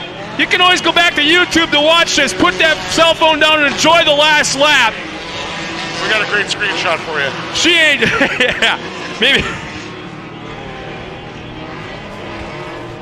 I don't think she's shaking so much anymore. I think she's just ecstatically happy. But enjoy the moment, because these things don't happen very often. And when they do, you take your damn time and enjoy every moment. As coming out of that final turn, here comes Evan Bradford taking the win in round number 3. Well, usually it's Bradford, Kennedy, and Matt Brister, and a few of them all battling here. Bradford, man, he only had Kennedy to worry about this time. And as far as I could see, only one mistake the entire race, and that when the course is this tight, not very wide, the obstacles that there are, you have to run almost a perfect race. And Evan, even though he had that one problem up on 2 wheels, that infield right-hand turn, his was very close to a perfect race. Yeah, I was going to say that right-hand 2-wheel bicycle. Yeah. A little bit of a pucker factor. It's like, did I just throw everything away? You think he was puckered up. What about her? Yeah. Well, we're going to go ahead and talk to him about it.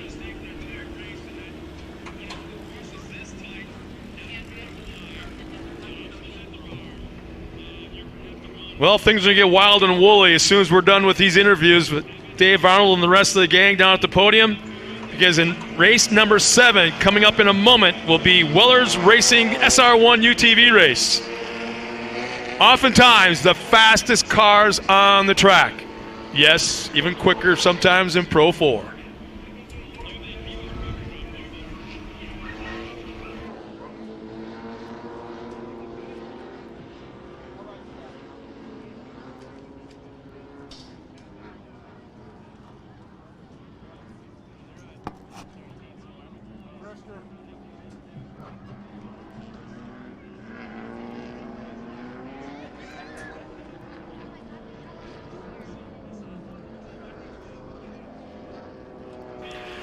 Well, as Dave Arnold makes his way down to the podium, our top 3 finishers once again in the limited buggy division, which are short course cars.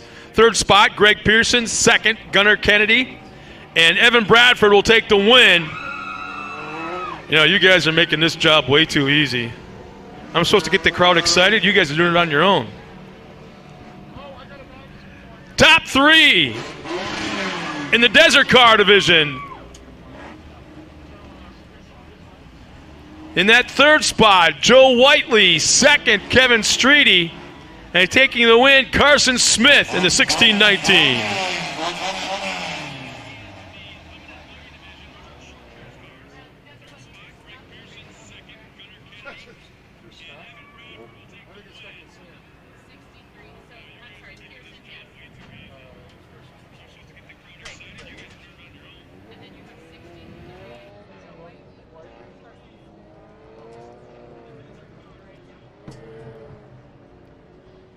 Here, you want us to recycle? Bobby, right on that.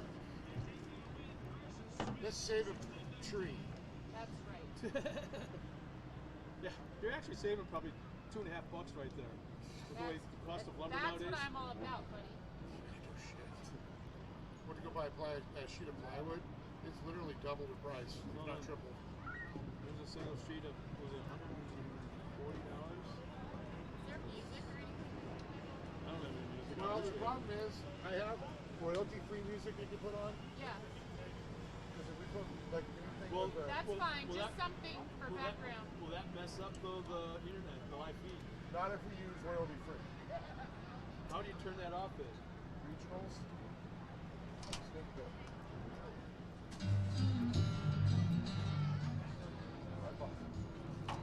Oh. Oh, can you show me? This is the only microphone. No. Where's yours? Your mic 1. This one. So it needs to be almost cranked. Here's the thing though, you can get it closer to their mouth. No, what he's doing, he's controlling it. Yeah. We can't hear them at all. All of a sudden it's really loud, and then he turns it down. None of the kids. Well, we were starting to get feedback. And he's turning that off because of the live feed? Yeah, we'll get the feedback. Speaker, it's never been the speaker.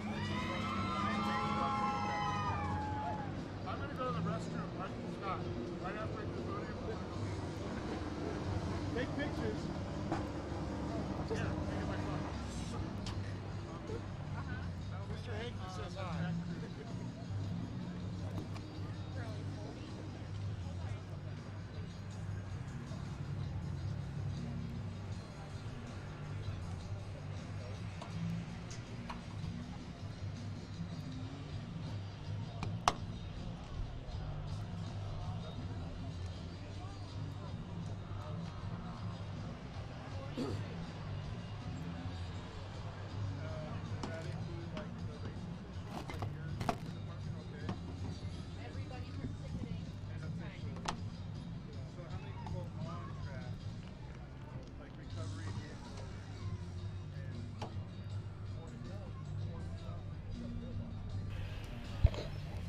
Well, it looks like the boys are up there waiting for Dave for a change. Dave Arnold making his way up to the podium to finish, start the interviews, our top 3 finishers. Dave, this could be kind of fun. Take it away, bud. Okay, here we go. We got Pearson here, and look at this. Let me figure out which one you get here. $100. Look at that. How about that? Hooker, the gas, and there's great sponsors here. And talk about this race. There's a little crazy going on out there. Watching these 2 guys in front of you. Yeah, it was definitely a little bit of bumping going on and stuff, but that's racing, you know, and these open wheels cars, we don't like that, but it was fun. It was a blast. We finally got all the kinks worked out. I think we can work on speed now, and that's going to work out great. Well, awesome. You got some sponsors to thank? Absolutely. JG Transmissions, he does a phenomenal job, not afraid to change things up and goes outside of the box. Warren Messick at M&T Race Cars. Wife and family and everybody there, of course. Car Tech always helps out. Everyone on the side of the car, if I forgot anyone, I appreciate it. Thank you very much. Right on. Congratulations, Christian. And also, man, it's great to have these limited buggies out here. They've been such a... Hey, General Tire, too, they're putting out a lot of money for us in these cars, and it's awesome to have some support in the limited classes like this. It's really a big deal. Definitely a huge help. A big thank to him, Gunner.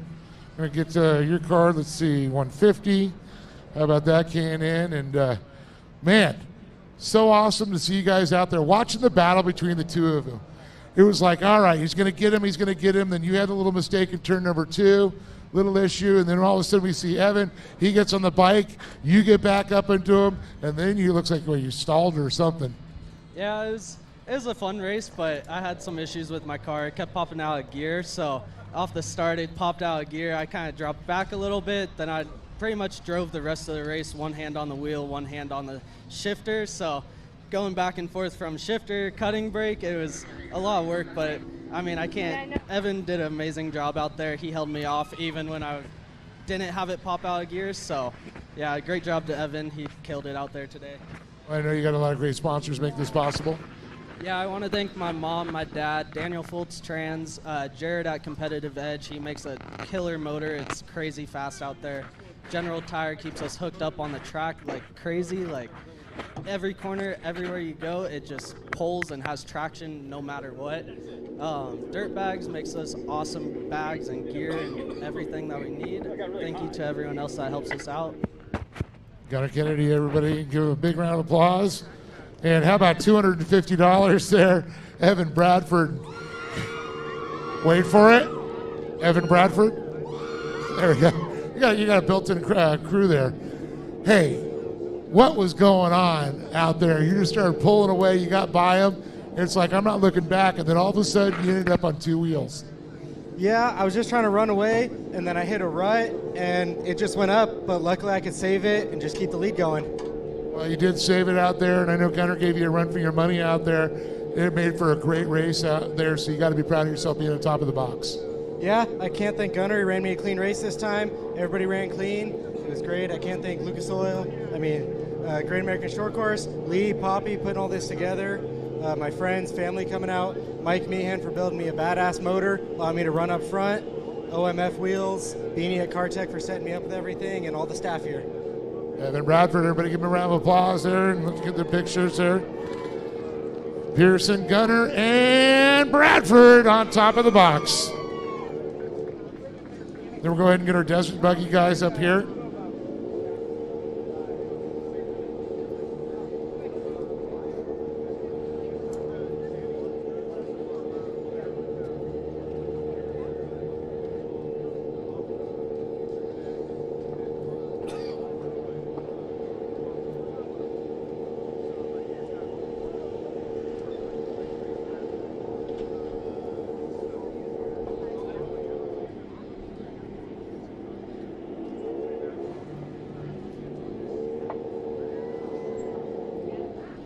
All right, we're going to go over to Kevin Streety here real quick. Talk to Kevin. man, just such a regular out there on the podium. It's got to be, fun racing with all your buddies. Yeah, it was loads of fun. We had a real good time this time. So I'd like to keep it going again. And, it's pretty cool having the desert buggies, and they do so well on the short course. Yeah, the car works real good, so real happy with it. Who would you like to thank for being up here? I thank Kent Lothringer for all his help, my brother David for spotting for me, everybody at the Gas Series for putting on a great race, and all you guys for coming out and spectating. It was a lot of fun. Kevin Streety here, third place, everybody. We've got an applause. Going to move it over here to Carson Smith. And Carson, man, an awesome race for sure. Yeah, thanks. It was a lot of fun. Well, we saw that. It was like, okay, man, you see the 2K2 cars out there, the Kennedy Racing, and all of a sudden we see you, and then you're in the fight with these guys. So the first, Kennedy was battling for the first. You were battling first. Both the cars ended up in second place. Yeah, I was looking to get around the top spot, but couldn't find a way around him. And then in the roller section, I kind of got into each other, and I lost power steering. So that's why I was couldn't really hold on to the car. So I was able to hold on to it and held a second. So. Well, also, I know you got some great sponsors to make this all possible. Yeah, I want to thank my mom, my dad, the Kennedys for letting me drive their car, Action Sports Canopies, Sunoco Fuels, PCI, Parker Pumpers, General, and Donnie Smith Plumbing, and that's about it. Carson Smith here, second place, and man, Joe, great to see you out here, and Joe Whiteley, always a great time with you out here for sure. But to be on top of the box has got to make you feel good. So I know you guys always had this little competition going, not only on the track but off the track with your buddies. We're always in competition. Anyway, it was a great race today. We were just so tight for the whole entire race. It was just incredible, just to the very end. Just want to thank Lee and Poppy and the whole Gas team for coming out here and putting this on. Just a great job. And Dave, our super announcer, I got to thank him. And I got to thank my spotter, Nate Combs. He came out this weekend from work and cheered me on and kept me on the track there. So good time this weekend. Very awesome. Thank you, Joe. Congratulations again being up there, Joe Whiteley. But give it up one more time for Kevin Streety. And, of course, Carson Smith. And on top of the box, Joe Whiteley. Well, we're going to throw it back up to the booth here, and we'll be right back, I guess, after a few commercial messages. Scott, would you say?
I'm Jeremy McGrath, and welcome to the Palms River Resort.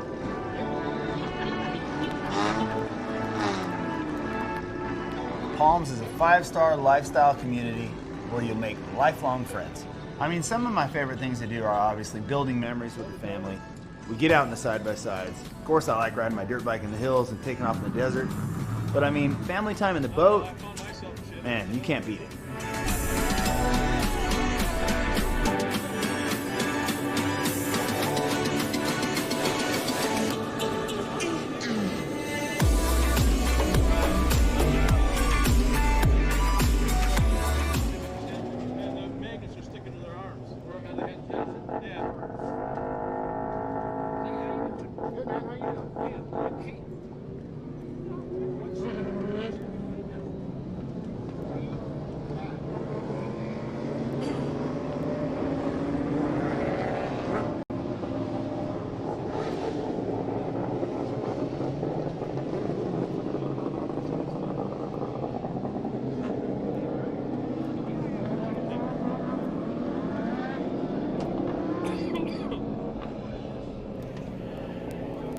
Well, welcome back, everybody. We're getting ready now for our next race, and it is the Weller Racing SR1 UTV event.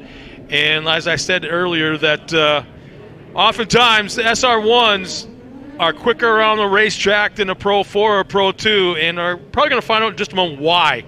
The power-to-weight ratio is just off the hook on these SR1 little units. Here's our lineup of 8 cars on the track. In row 4, outside, Nick Peary. In the 77, Ronnie Rosepeiler. In the 13th, in row 3, outside, Daryl Gibson in the 41, Greg Baum in the 81. Row 2, outside, Matt Land in the 91, Dallas Nord in the 74. And front row, this could be interesting. The front row made up of a husband and wife team, and the inside on the pole, Jason Weller, alongside his wife, the 18 of Corey Weller. Who will be the first one to lift into turn 1? Lee, what do you think? Lee, perfect. What? Who do you think is going to be the first one to lift in turn 1? Corey or... We got husband and wife. Yeah. This is going to be pretty good. Who will lift first? Ah, shoot. Inside line works well at Victor at Glen Helen now, so. Yep. Let's see, it's not her birthday. She didn't make sandwiches today, so there's that against her. I don't think Jason has any kind of you-owe-me's. So we'll find out in just a moment as we're getting ready to take the green flag. Who will lift first? The husband or the wife in turn 1? Here we go.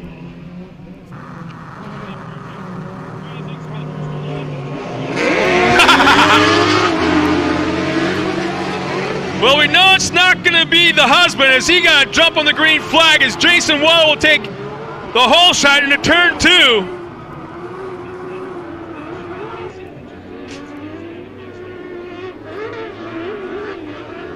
Man, the difference in the sounds of all these cars out there.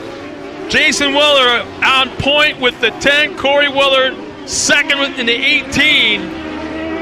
Dallas Nord running third right now as he's really trying to get the inside of Corey. And I love that. Here we go. Always a great rear run bumper cam. Oh, yeah. Awesome shot there. Looking back from Corey Weller's machine. Dallas Nord.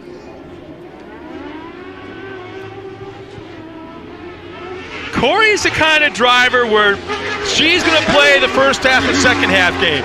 Yeah. She's not going to go, everything's fine. I'm cool in second. Why burn anything up? Why roast the tires? I'm in second. I know who's in front of me. I know who's right behind me. I'll wait for the comp yellow. Well, you got to always wonder the husband in front, and Corey's sitting second there. And, of course, that car in second, Corey's driving the Honey Badger, one of the original SR1s that she's had. And, of course, her husband has a brand new SR1 that he just built this last season. Loving that drone cam right over the top. As we look at the top. I'm sorry, but there ain't nothing UTV side by side about these things. No. Not one thing. Now, let's talk a little bit about these machines because they're based off a Rhino frame that have been heavily modified with a Yamaha R1 motor out of a junkyard. That's what they got a lot of these things, 1,000 cc's. They're like power to weight ratio of a Pro 2.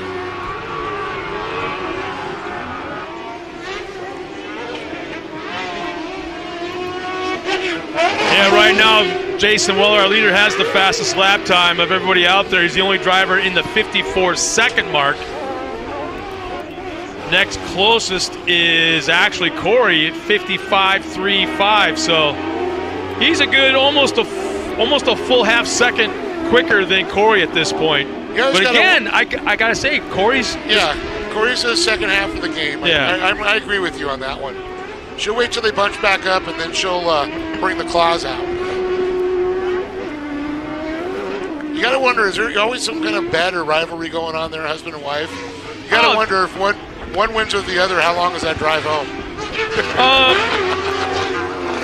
I think it all depends on if she makes any sandwiches over the weekend or not. And if I win, you're making dinner. Possibly. Great shot there, the Dragonfire 18 Honey Badger machine of Corey Weller as we watch him go around. Getting that drone right over the top. Drone catches up to our leader there, Jason Weller.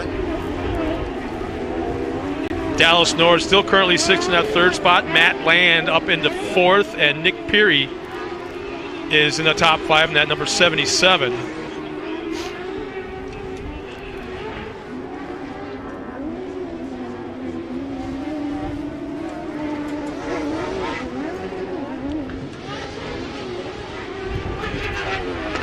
I can't help but think that driving one of these things with the wheelbase the way it is, so wide and so short, that oftentimes they like to come down nose first, and the only way to pull out of that is to nail the throttle and get the front end to pull you back out of it. That has got to be kind of like when you're first learning how to ride a two-wheeler, finding that balance point.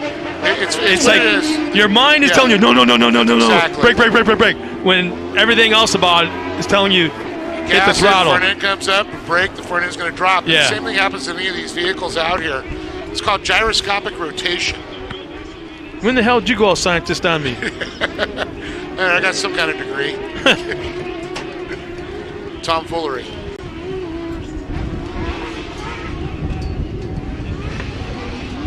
Well, a beautiful day here at Glen Helen Raceway, the world famous Glen Helen.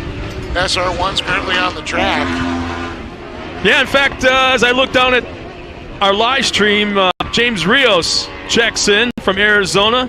This is good luck to the Ebert Racing, as well as Karen Steingrube. Good luck to eBay Racing Pro 2, Dave Mason. There you go. So we got some fans checking in, and I wanted everybody at home that's watching us, do the same. Let us know where you're from, where you're watching from. This makes it fun and cool. Let's everybody. I think the farthest one so far is your buddy from England. Yeah.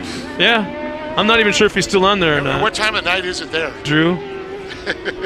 I don't think it. Oh, we've got one car left rear just mashed, pulled off the track. Can't pick up the number from here. Yeah, that's Ronnie Rosepeiler. Lucky number 13.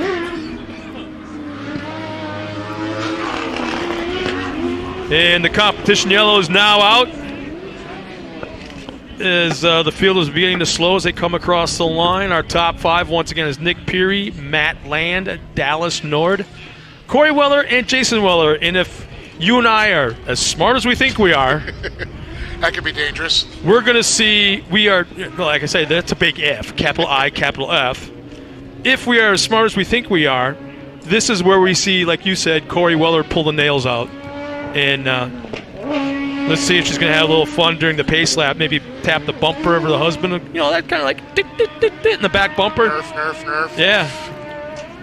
Or not. Well, the beautiful Ford Ranger out there, Volvo E94, flying the Optima batteries and Old Glory on it, has recollected the field here. They re-racked, they've been restacked.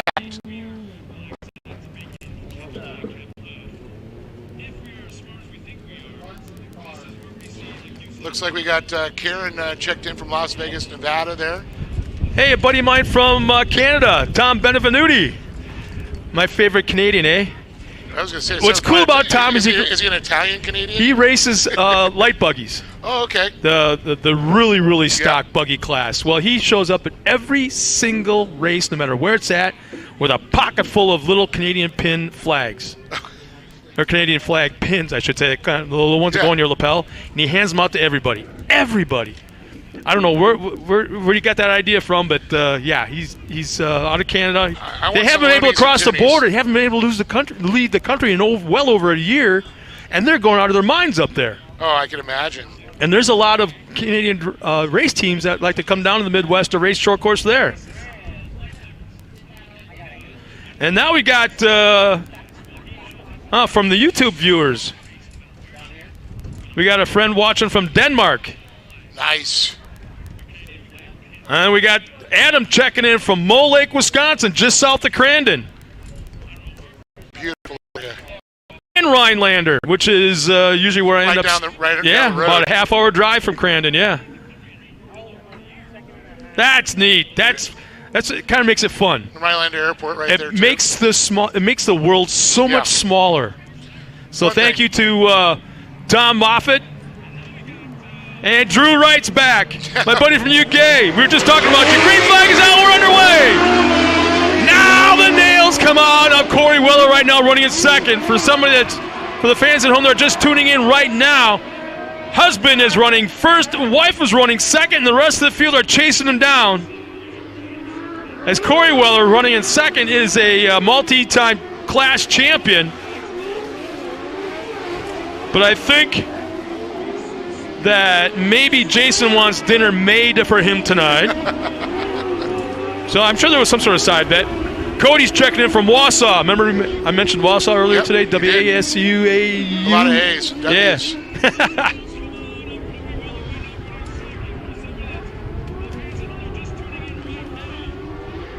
Tell you, it looks like Corey's running a little bit different race this time, kind of like we predicted. And she's different lines. Exactly, yeah. And she's much closer. You know, I always tell people, if you're going to try and pass somebody, you can't follow them, so you got to make your own lines. To say nothing of running out of tear-offs and eating the roost. And, I mean, I try to explain to people what it's like to get just roosted inside a cockpit of a race truck. And I had that opportunity way long time ago when my sister was racing in a Class 8, and I was co-dogging because it's a two-seater, and we were all pre-running or pre-braking, I called it back there in the short course, and she decided to go out there and mess around with Walker Evans in the mud. Faceful. It got to a point where I was just punching my sister to slow the hell down, let him go, and she punched me back and went. I always told people it's like take a handful of BBs and have somebody throw them at you. Or with a slop of mud. I was gonna say, one of those orange buckets from Home Depot, fill it up with mud, and just stand there and have somebody fling it at you, then another guy fling it at you, then another guy fling it at you. Takes your breath away when it punches you in the chest so hard. But my buddy Drew from the UK checked in. He's going epic. That's all he says is epic. I wish I could do it in his. You mean his accent? And his accent. That's the word I'm looking for. It's epic, Mike. No, that's the wrong one. That's Australian. They don't ask me to do accents. Our next race coming up after this will be the Silex Signs Mod Kart Division. Oh boy, people hopefully on the internet stick around for that. And yeah, I was going to say, Drew, you need to stick around for that. Coming up after the interviews of this race. And it looks like Jason has got it figured out. Corey's got nothing for him as we look at that drone footage. Man! It's just insane. Great shot over there we saw earlier of Dallas Nord. Now we're looking at a big wide shot down to the front straightaway cam.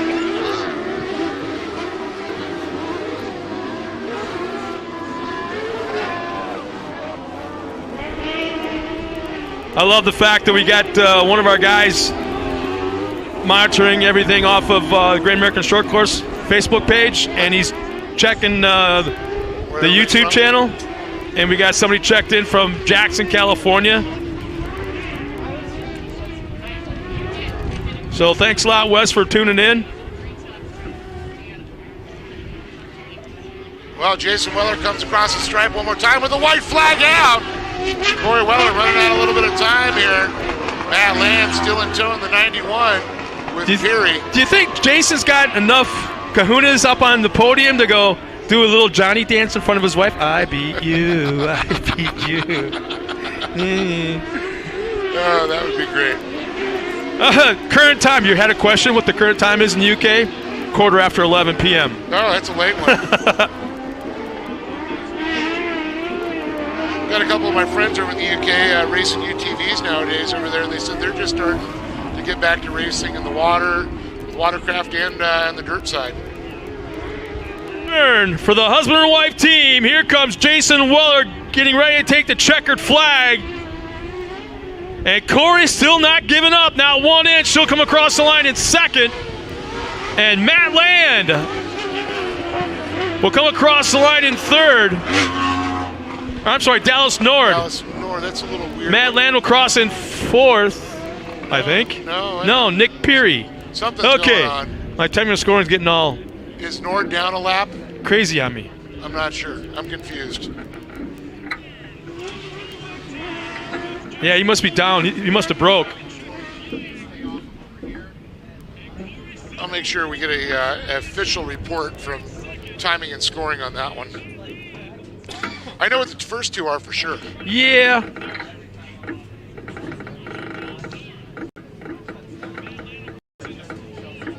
I wonder if Nord's transponder saw it maybe? Do they run rear view mirrors where he's like giving her the little sign in the mirror? Hello, I'm here. I'm in front of you. Drew Wright from the UK just said they had a pro last race. Yeah. Really? How'd that do? In the Ultra 4 race out there? That was kind of wild. Well, I'm going to head down to that box and talk to a few of these drivers. In the meantime, somebody that is home, if the race is still going on, it is. Can somebody check on the truck race coming from Circuit of the Americas and how Sheldon Creed, Zane Smith, and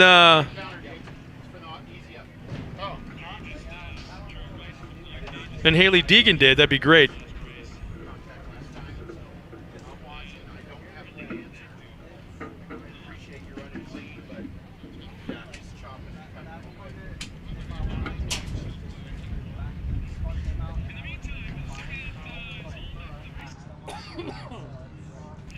Yeah, things are getting awfully lively on the internet right now between our YouTube channel and the live stream off our Facebook page, as we got people checking in like crazy. Once again, Drew from the UK checked in and said that they had a pro light race in the UK in their last Ultra 4 event, and he goes, they left fiberglass everywhere, which is kind of what pro lights or short course trucks do.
So Jason, who's making sandwiches tonight?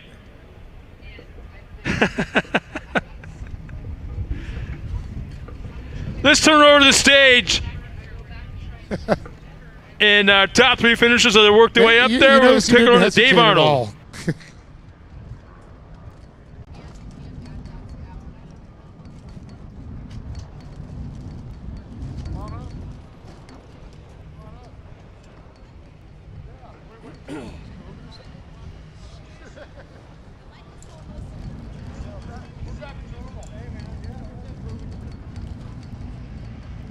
Well, here they are. Big round of applause for our podium here. Dallas Nord, Corey Weller, and, oh yeah, the Sandwich King up on top, Jason Weller. We're going to talk to Dallas about this one. Boy, three of you guys were just battling out there. I know Nick was back there also, but, man, you guys were so close on that restart. Really came down to timing. It looks like Jason just had it a little bit more. Yeah, I'm still trying to shake this car out. This class is pretty new to me, but I told Lori this weekend I'm getting on the podium no matter what. We're coming for blood, whatever it takes. I was really fast in practice yesterday, but I'm new to the class, and that doesn't always equate to driving in a crowd. So Jason was fast, and I found a couple good lines on Corey after the restart, but then she was looking for lines on Jason. So at the end of the day, there was no way I was going to put a wheel on her, so I just rode it out to third, but it was great.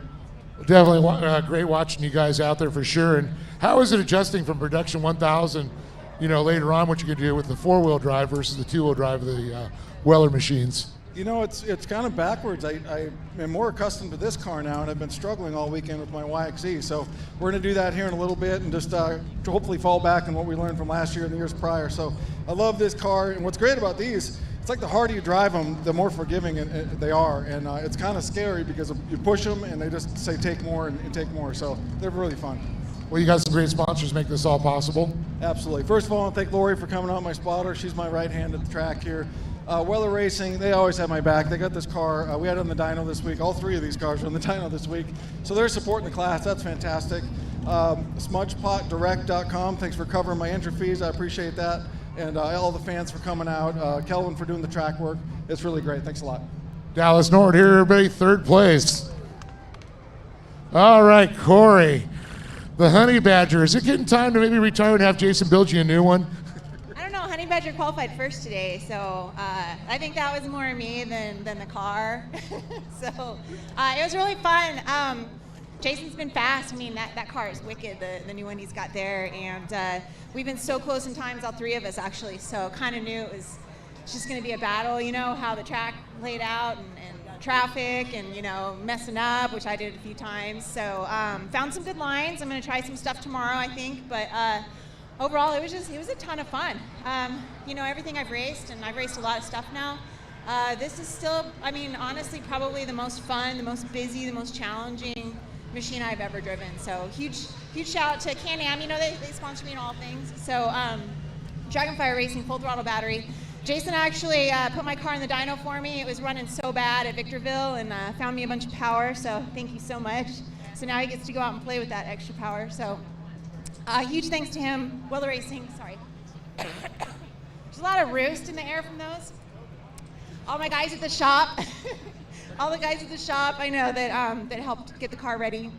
Nate for spotting for me. And you guys, for being here. It's great to see faces in the stands and actual faces in the stands. So thanks a bunch for coming out. Thanks to everybody in the series, Liam, Poppy, and all your guys' hard work, and thank you. Give it up for this lady right here, Corey Weller, the queen of UTVs, I like to say, and so awesome. But today, hubby stands tall, and he says she's making the sandwiches, I heard. So, Jason, man, I know that you worked on this new car, you got it new, it seems like it's dialed in. Yeah, it's new to me this year. It's really overall the same car. It's just stuff we've been working on to make it easier to work on and live longer. It has no advantage over like Corey's car, and she proved that in qualifying. Her car had a bad problem at Victorville, and I felt bad when I saw it. And there's nothing I could do out there, and we got back and just spent a lot of time on it. And it's cool to see her qualifying. She was 0.08 of a second faster than me. I was like, it doesn't get any closer than that, but luckily it put me on the pole for the race. So this track is pretty gnarly. It's a real loamy. The first half of the race, I could just put it anywhere and it would just stick. And then the last half, it starts getting slicker. And these things are two-wheel drive, 180 horsepower, and it's all about that throttle control. And you throw it in a corner and you're pedaling, and it's just slipping, and you got to find that traction. I could hear Corey and see her in my mirror. I'm like, you're not getting me.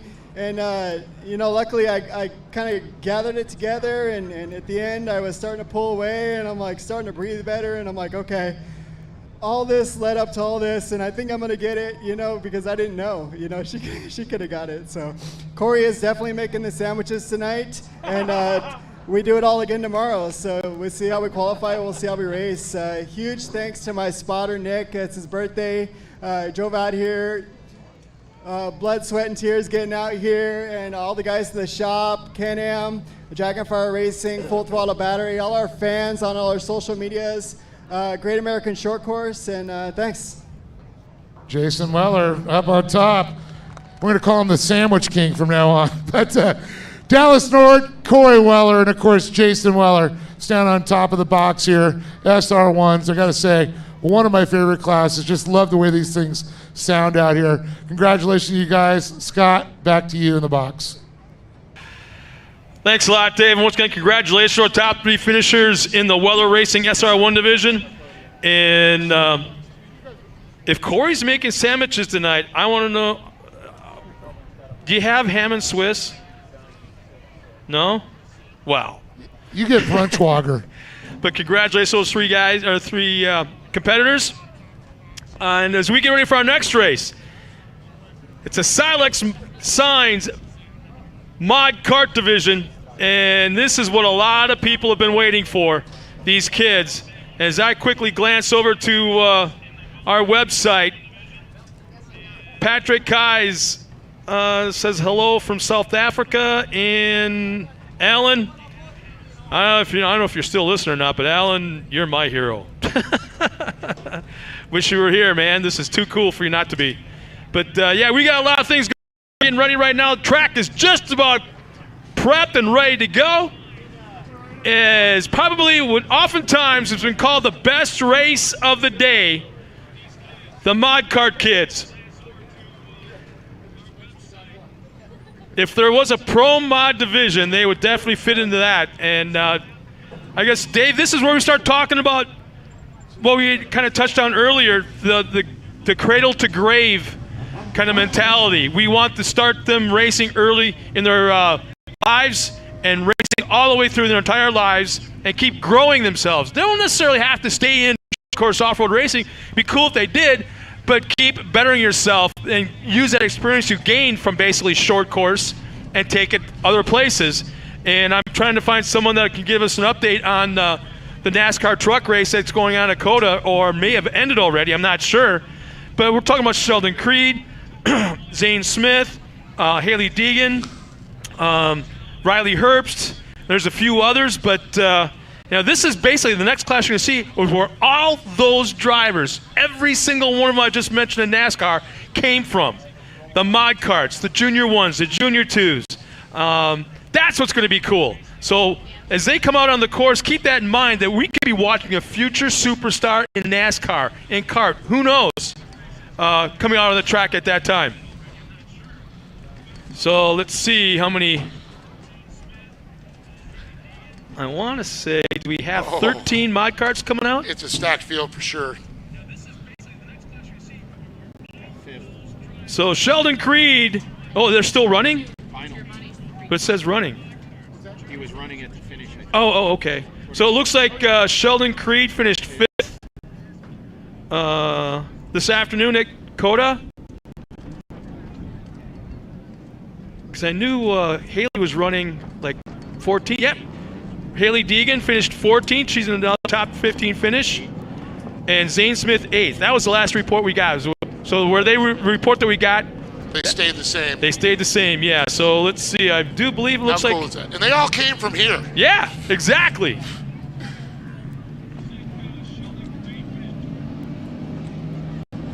And of course, we got Germani's, which is Creed's cousin.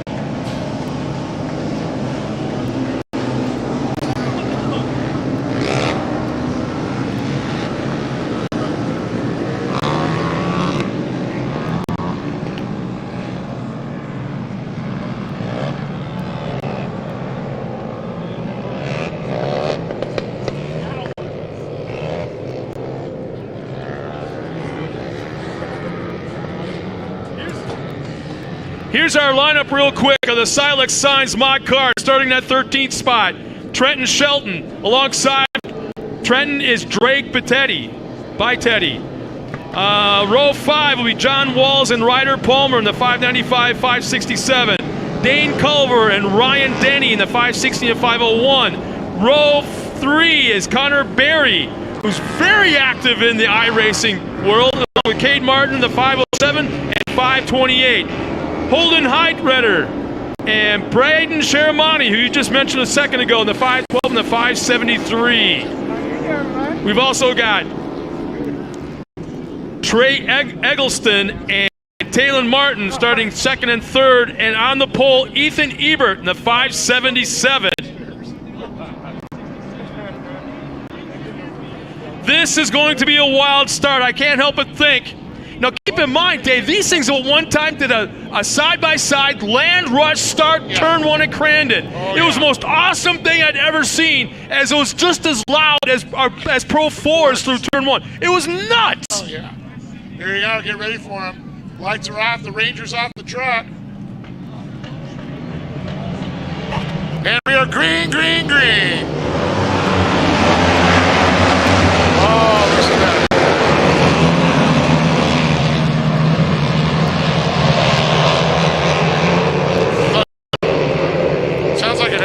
National with 450s going. Well, we got a fan just checked in. Chris Pete goes, "Let's go, Ethan. You got it, cousin." Ethan Ebert talking about that. Yep. Is that Trey Eggleston up in front now, the 590, the Sparko car. Ebert back to second, Connor Berry in third. Looks like Holden Heinritter back there in the Justice Brothers machine, the 512. Then you got Braden Chermani in the AM Ortega machine. Sheldon Creed's got the horsepower to weight ratio is, I think, actually stupid fast. It's like a Pro 2. It's a kid's Pro 2. I got to drive one of the adult versions and have the doors on it that he made for a while. Holy moly. Yeah. Very impressed. Even all my big old butt around pretty fast. Man, there's all kinds of contacts. Second on back through turn number 2. They're rubbing fenders, they're scraping tires. Look at that battle for fourth. They're side by side back there. Holden Heinritter up in that third spot. You see Ebert and Chermani collided in the air, and Talon Martin now getting up in the mix. No, I'm not bragging. I'm just letting you know how stupid I am. One time at the old Cord track, the quarry, in my stepkid's mod cart. It was at night. I had authorization to do it. We were just testing because I was working on it. I flat landed that downhill jump. Oh, off the top of the... Off the top. It hurt. Like, I felt like... You're now 3 inches shorter because of it. Oh. It was not good. And I knew right at takeoff. Whoa! Man, the way these things fly through the air, they're actually going fast enough and high enough off these tabletop jumps, and it's windy enough that if you catch it wrong, it's going to flip these things up front. You gotta really get used to, becoming these machines for sure. Connor Berry out front there, the CBR machine. Trey Eggleston and Holden Heinritter, the top 3. Ebert, and it looks like Chermani back there. No, he's an administrator with that iRacing thing, that whole... Isn't he like Connor, one of the guys that organizes everything and all that? He owns this, the iRacing Shortcourse series. And all of them there, Braden Chermani, Bronson Chermani, Braden's brother, comes out being an administrator. Now Ethan Ebert, he fell back 2 spots in that last half lap, so he finds himself back in that 5th spot right now.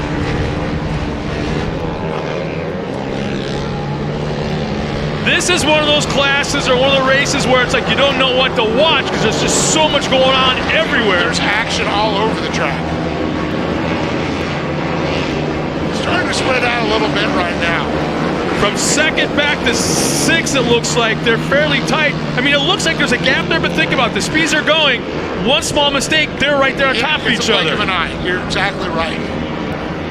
Even with Connor Berry up front, it looks like by mod cart standards, he's got about 20 car length lead, but all it takes is one small bike, and boom, they're right on top of him. Connor's been so smooth. He was last year's champion coming out of the Shortcourse series. He won the championship here, and he's looking to do that here at the Gas this year. But I'll tell you, Eggleston, Heinritter, Braden Chermani, and Ebert, even Talon Martin up there. Any of these kids put it on the box. And we've got a car stopped in right before turn 2, or going into turn 2.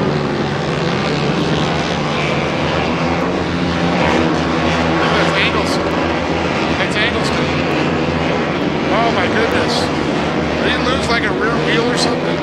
It's hard to tell the way it's sitting. It's like right in the middle of the banking. It looks like it's just lower in the left, but it could be an optical illusion. We'll bring in Bill Nye, the science guy, to figure it out for us. But here comes Berry. The comp caution comes out. We're going to re-rack and restack the field.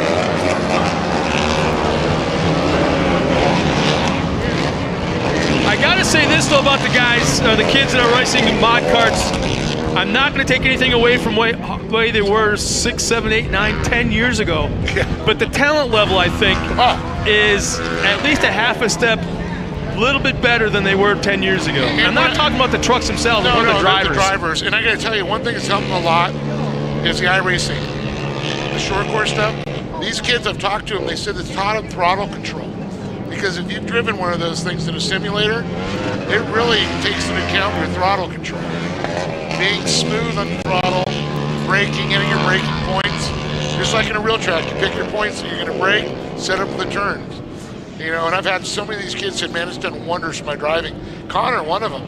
Luke Knapp, Ebert, Heitritter, Mason Prater. Our running order right now, as we're under competition yellow, Connor Berry up front, Holden Heitritter in that second spot, Braden Chermani third, Ethan Ebert back up to fourth. He had fallen back to fifth as he was running up front there for a while.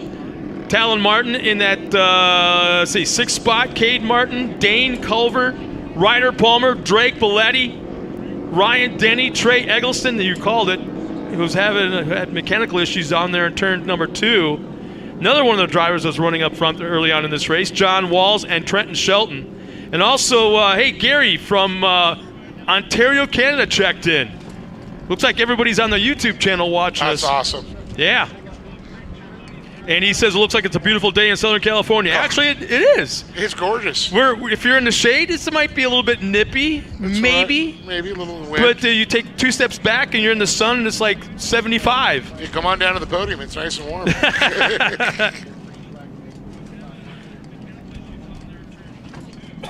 I always invite lots of people to the podium. It's whether or not you make it to there to visit me. I used to be the most popular guy. Everybody wanted to see me on the podium. But one thing I figured out, I have more podiums than anybody.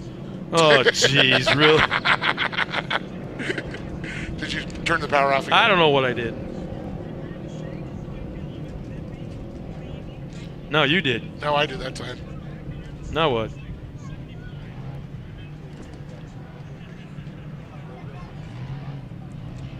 What do we got here? What's it say? The weather here may be most welcoming, but yeah. We're having computer issues. Back up. There we go.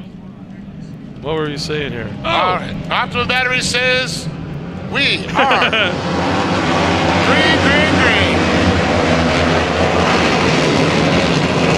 Barry on the hammer. Oh, look at this. Heitritter right on the tailpipe. Look at the inside. Oh, Ebert goes inside, gets turned around. That's going to mess him up for a while. That's one of the things you think you got enough room there and everybody comes down. Look at Braden Chermani now up into third. And that's Talon Martin there. I always tell Talon he's got that lime green, white. They always look pretty sharp. See, just like normal race cars, these things, you take the body off, they look exactly like a Pro 2. That's it. I mean, everything about it. The equipment, the parts that are made, the parts that are fabricated. It's just scaled down versions. It's exactly dead spot on. So very high. I mean, yeah, they're 450cc quad racing motors. But beyond that, as far as the shocks, the travel, I mean, what are we talking about here? And price tag, probably the biggest thing. What are the price tags of these things now? I know what they were when they first came out. Yeah, I've seen a lot of them going in the, depending on what you get, how many spare motors and all that, $10,000 to $12,000, up to $20,000. Where they throw in a couple spare motors, spare tires, whether or not the communications comes with it, the radios. I believe that's Ryder Palmer pulling off the track right here in front of the flag stand. It looks like his day is done, but man, we've got a battle going on right now. Connor Berry and Holden Heitritter.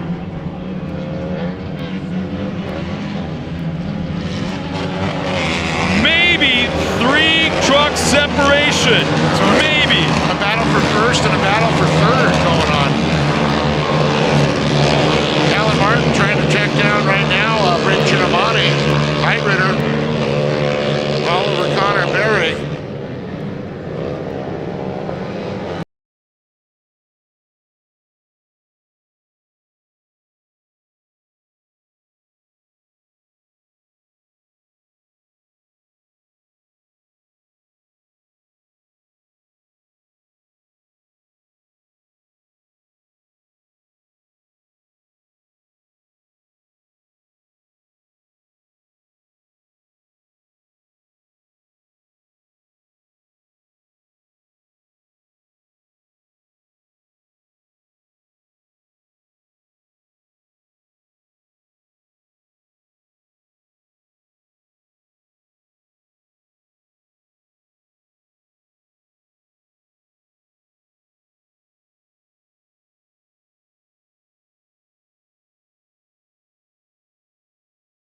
practice a little bit to make a final charge, because this is a class, they're so evenly matched, you can't drag race your way in making a pass. You have to plan it and make a slow charge. Yeah. And I kind of wonder if that's what we're up to right now with Holden, because he's faded back now about 6, 7, maybe even 8 truck lengths. So you have to make a run at it. Both liking that low line as they come around. You see how they rotate him. Oh no! Ray Giamatti off the track. He's pulling into the hot pits. Yeah, Talon Martin now up into third. Let's see if the white flag comes out this time. Nope. Nope. If you're going to make a run, man, you better make it right away, Holden. Now's the time. Got 3 laps left, I believe. Now's the time. You just got the thumbs up. Man, some of these tabletop jumps, they're jumping 10, 12 feet in the air, to say nothing of the distance that they're flying. The nice thing is when they land, you land those things right, you can't even tell you just jumped that high and far. Except that one time at Chula Vista. Oh, yeah. Well, these kids that know better was than so stupid. They know not to flat land it. Oh, that was so stupid. Ebert's still struggling back there, trying to work his way back up.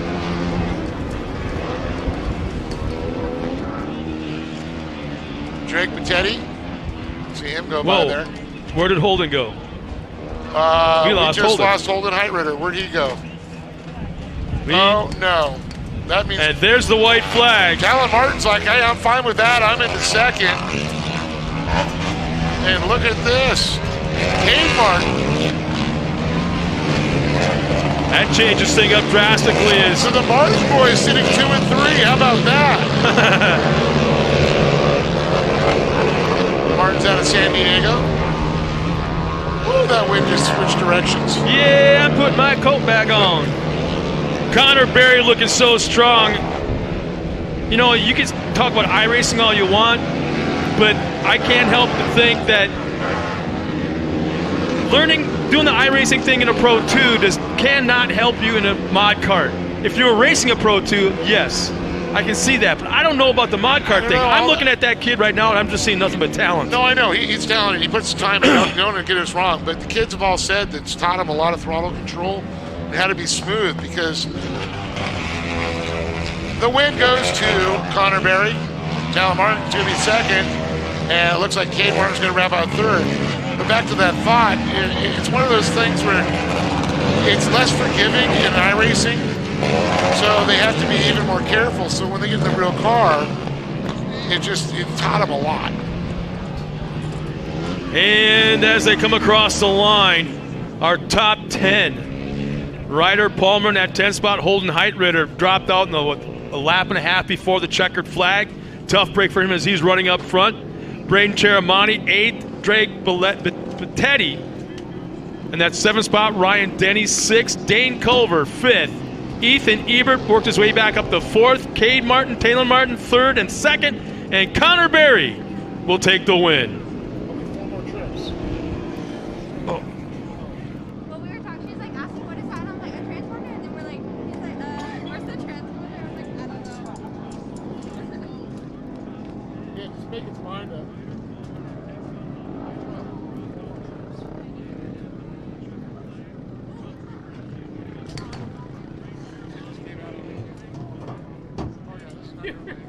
That thing is killing you today.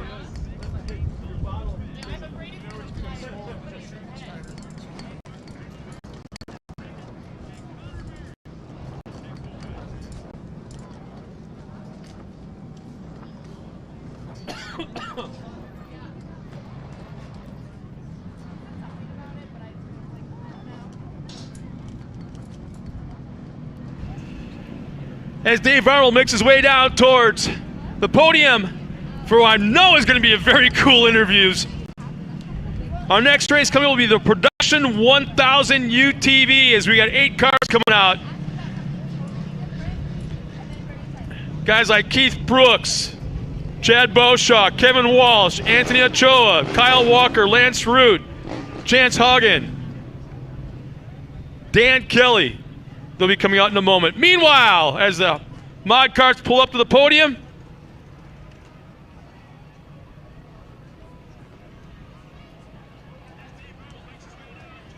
We'll turn it over to him in just a moment as we get our top 3 finishers up there for a quick interview.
All right, let's go ahead and get them up here. Let's get Connor, Talon, and Kate.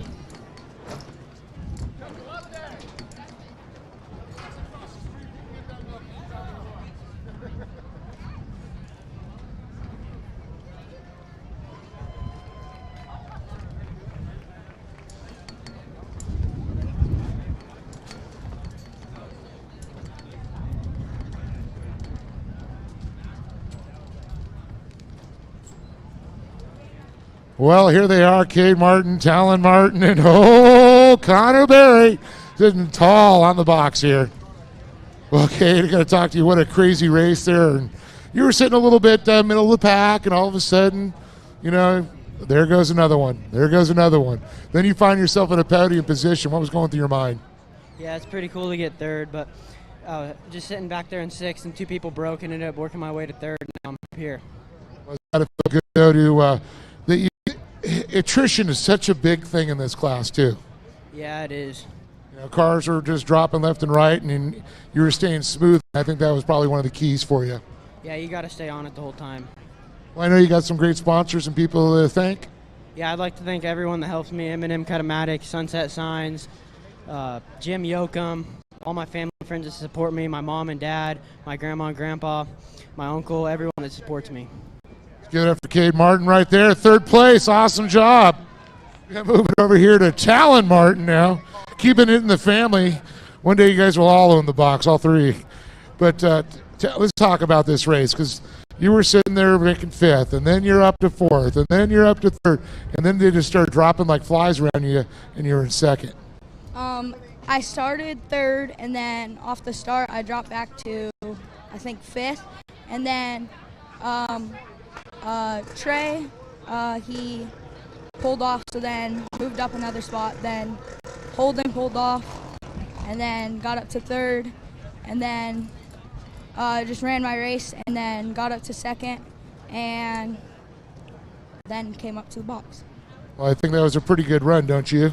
Yeah. Would you like to thank some people? I'd like to thank my mom, my dad, FMS Heating and Air, New Line, Pacific Pool Plumbing, M&M Cutomatic, Sunset Sign Designs, and everyone who came out to watch the race. Talon Martin there, how about that? Well, slip. How about $250 gift card from K&N? Like you haven't seen a few K&N products in your life, but Connor Berry, what a great race. Now, you qualified first, then the pill pull, you're back to 6th. Tell the story. Yeah, I started 6th and I got to 2nd by the end of the first lap, I think. And then I got beside Trey and I got to the lead and did not look back. Well, definitely, if you would have dropping like flies behind you. Yeah. You're like, yeah, that's their problem, not mine. I was out front, Well, Connor, it was a great race, sure, and I know you probably got some people to thank. Yeah, I want to thank my mom, my dad, CBR, Chuck Cheek, K&N, AIM, Rugged, Sparko, Walker Evans, Dasa, and whoever came to watch. Very awesome. This young man, let's give it up for Connor Berry, everybody. But once again, Cade Martin, Talon Martin, and Connor Berry standing tall on top of the box. Always gets that awesome chocolate milk there. Very cool. Well, Scott, we got more racing, and like you said, every class gets faster and faster and faster as we move along. Yeah, you're right, Dave. It's going to be fun. I mean, this day's turning out to be quite the day of racing. I mean, when you figure that these guys have not raced in over a year, some of them, and being able to pick up just as fast as they have is pretty impressive. And again, we are in round 3 of the 2021 Great American Short Course, powered by Optima Batteries season.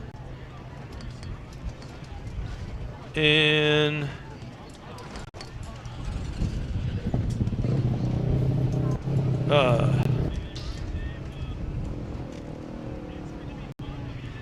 so once again, coming up next will be Production Turbo UTV side-by-side event, race number 9. It will be coming out to the line.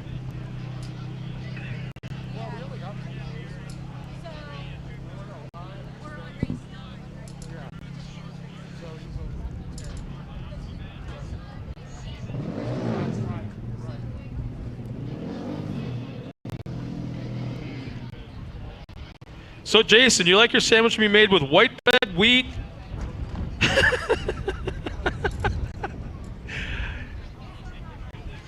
That is such a cool side joke between you two. I love that.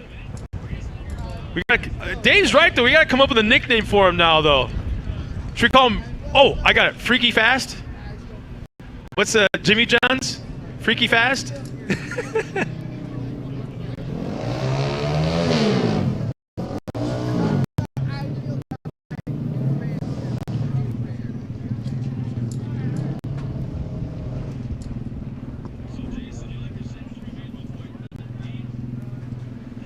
For the people listening at home that really don't understand some of my comments once in a while, there's a tremendous inside joke between the Wellers about is she or isn't she going to make sandwiches today? And it's not sandwich, it's sandwich. And the way they play off on each other like that is such a fun thing to watch. So when I say something along that line, that's kind of what I was referencing, and having a little bit of fun also with the Wellers. I do like extra ham, extra Swiss, Black Forest ham though.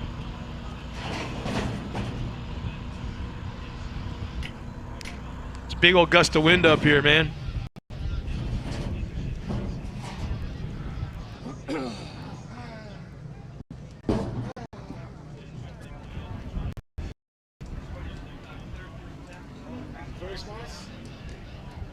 Huh? 4 more. 10. So it's been a while since some of our viewers at home have checked in. So for the fans that are tuned in and watching, let us know where you're from, where you're watching from, who your favorite driver is, why you're tuned in, and who that could be, what race team maybe. For you. Yeah, no. And our next race is coming out of the course. Here's our lineup of 8 cars in the Production Turbo UTV. Starting in row 4 inside, in the 717, Kevin Walsh. Outside of him, Chad Beauchamp, the 721. Row 3 inside, the 730 of Kyle Walker, and the 771 of Anthony Ochoa. In row 2 inside, the 718 of Chance Haugen, and the 721 of Lance Root on the outside of him. In front row, inside, on the pole, Keith Brooks, the 742, and Dan Kelly in the 704 outside of row 1. Bronco Dan Kelly.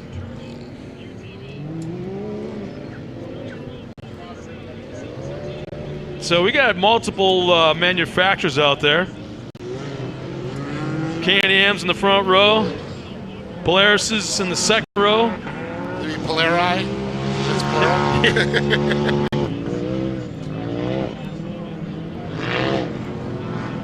Man, the Can-Ams are so dominant at KOH.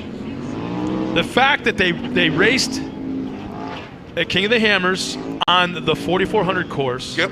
And 2 days later, and then as soon as they finished that day, Can-Am swept the podium. Yep. 2 of those Can-Ams that day, once they got done, they walked up to Dave Cole, can we enter into the 4400 race? Which is big dog. Yep. Dave's like, okay.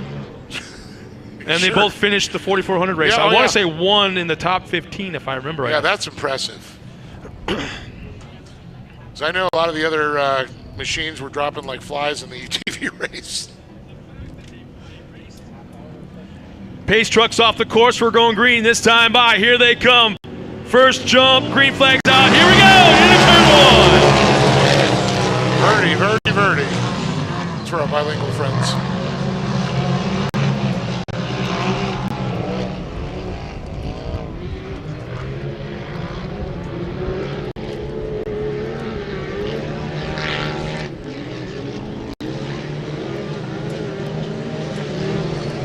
Well, Kelly out front there.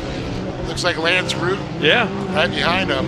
Lance got a nice jump in that second spot as he started outside of row number 2. So what's interesting, sometimes I'd almost rather start in row 2 than on the front row, because I don't know what it is about the metrics. I don't get it, but I don't care if it's circle track racing, off-road racing, but when the green flag drops, for some reason, the front row separates. And I never realized that until when I was racing dirt track late models when I was younger. Somebody told me that.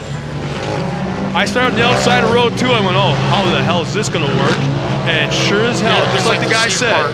Yeah, and there it was.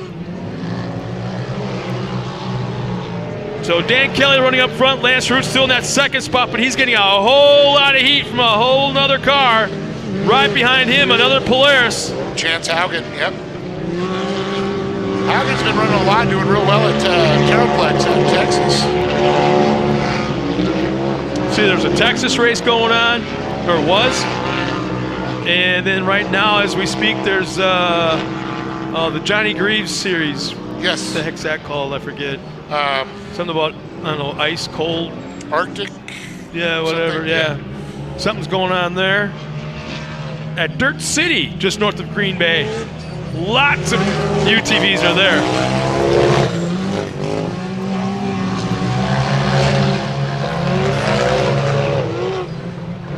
Here, I'll do a quick check on social media and see where they're at. Oh, they're at Dirt City, yeah. Neenah, Wisconsin. One of the state's biggest cheese factory there. Well, that's where his race shop is at. Oh, okay. It's called Swamico. Swamico, okay. Oh, don't you know? My parents live 20 minutes from there. In fact, as you land in Green Bay Airport and drive to either Bark River or Crandon, you go right past the Johnny Greaves shop. Right past which it. I've had. So Dan Kelly still has the point, as well as Lance Root, second. Chance Haugen running in that third spot. Nothing's really changed. It's in position, but man, the action for the battle for second between Lance and Chance, that came out wrong. Didn't realize that till it came out. At least you didn't say Lance gave Chance a chance. Well, he kind of has a couple times.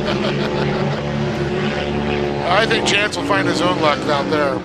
But I'll tell you, I think talked to Lance, said he got that was an old Trevor Layton car.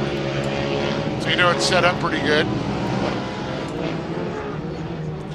I know they've done a lot of work on Chance's car. He's got 2 different cars. He's running the Works, he's running the Terraplex, and of course here at the Gas Series. That family's been on the road a lot. I met the Layton family for the first time a couple of years ago when I was doing the Snowcross Series. Oh, yeah. He was hell of a sled racer. Oh, yeah. Wow.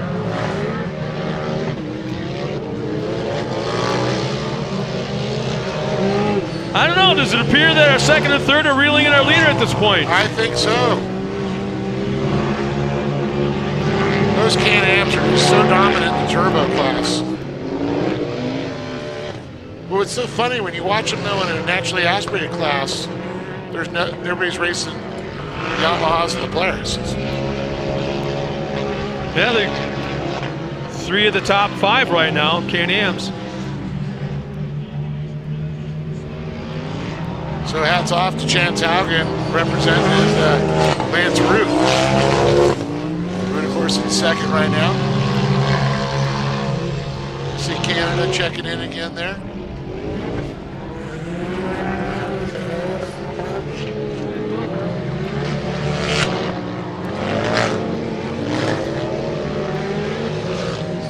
Jounce really is all over Lance.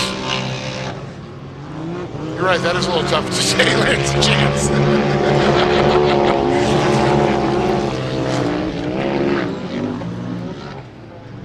Chance trying to force Lance into a mistake.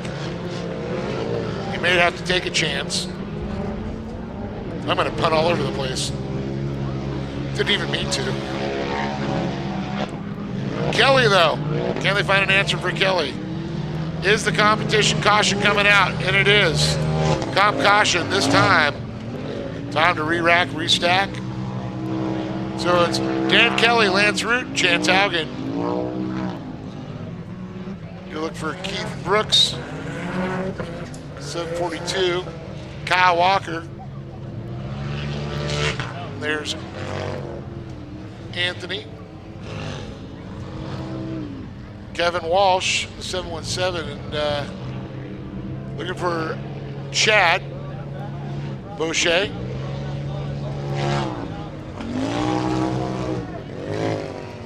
Or say it like a West Coaster, Beauchamp. You're right. It looks nothing like the way you should say it. Beauchamp. Beauchamp. Boucher. Come see, come saw. Tomato, tomato, Grenada, Granada. Then we just call the whole thing off and call him Chad. The Chad. Chad, of course, a good friend of ours, Brent Smith's cousin. One of the announcers from the Midwest Series.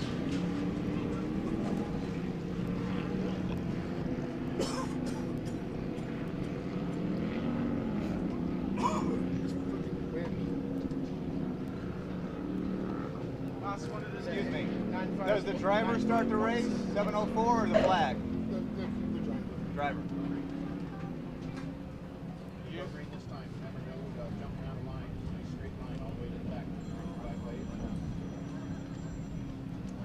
They said it's the driver that starts It's the driver that starts it still, right? Yes. Yeah. In between the 2 cones. Well, you just said the flag. That cone and that cone. You can start anywhere between those cones. Can you hold on 1 second? I'm sorry.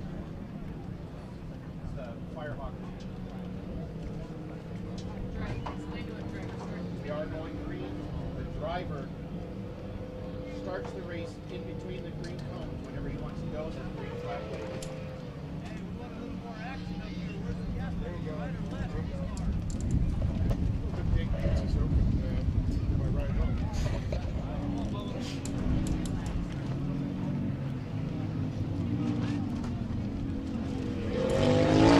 All right, there we go. Kelly on the gas, but a great response by Lance Root, and it looks like Chance Haugen right there. Oh! Root takes a little bit speed, too much speed into the back of Kelly. Haugen almost had a chance to get by there. Keith Brooks.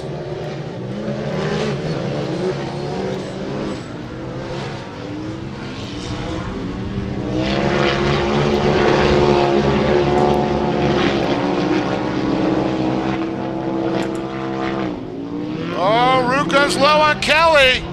Oh, we got a battle for the lead. Side by side over the plateau. Root. Oh! Oh, they made contact. Why? See Kelly getting a little sideways there. So Root goes in the lead. Kelly into second. Here comes Haugen. Brooks. Walker and Ochoa. Kevin Walsh. Oh! Root gets on the bicycle. Haugen and Kelly bang.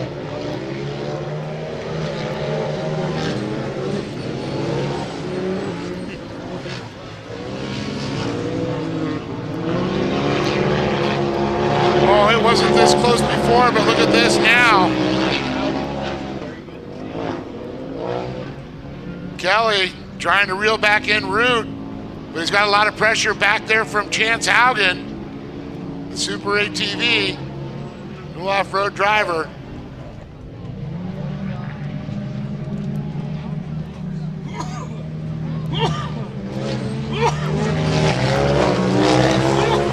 Listen.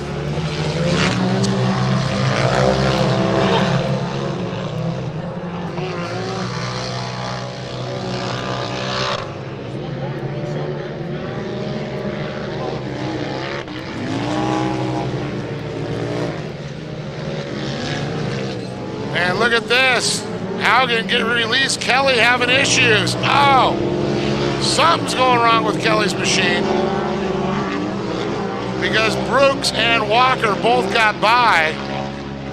Oh no, Root has an issue, pulls into the hot pits. Chance Haugen into the lead.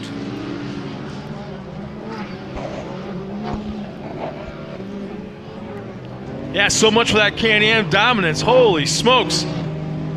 Oh, there might have been a little contact there. It doesn't take much to snap a CV or an axle. True. Wheel-to-wheel contact can have an issue for sure. So just a couple laps to go. Haugen pulls out the lead. Starts to pull away. Good gap back there to Keith Brooks.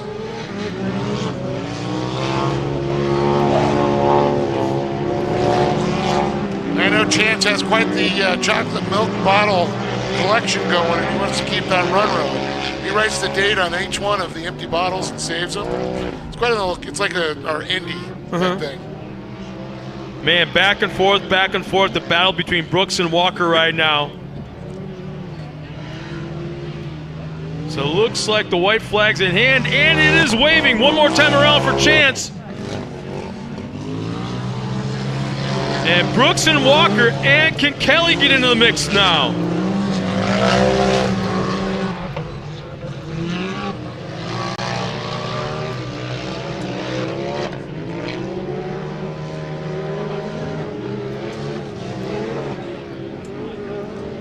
It looks like Kelly may be the fastest one of those three battling for the podium spot, but it looks like he's also going to be. Oh, we got one over! Saw it coming a mile away! Turned into it, trying to correct it, and had nowhere to go.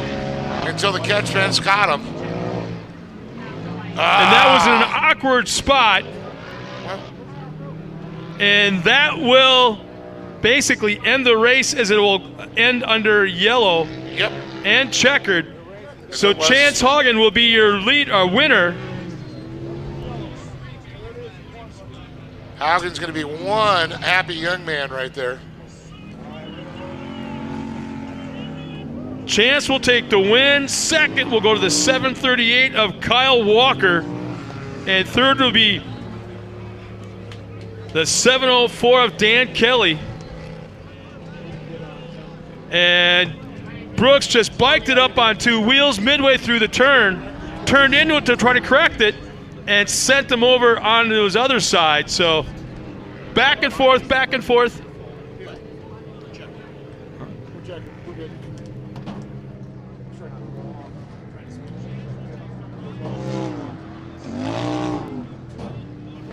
So it was a tough break for Keith Brooks. But once again, we'll get Dave Arnold down trackside. Dave Hollywood Arnold. Camera time.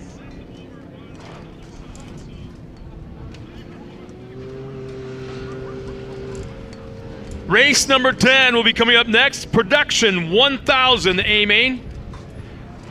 Production 1000 UTV side-by-sides will be coming out.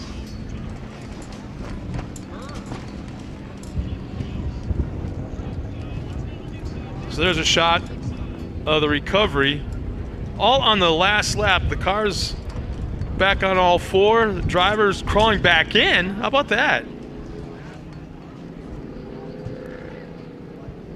Just the way it rolled over and bounced off the catch fence and up into the wall, it just seems like there might have been, and I'm only speculating, I wouldn't be surprised if there was any kind of roll cage damage. But he's driving it off.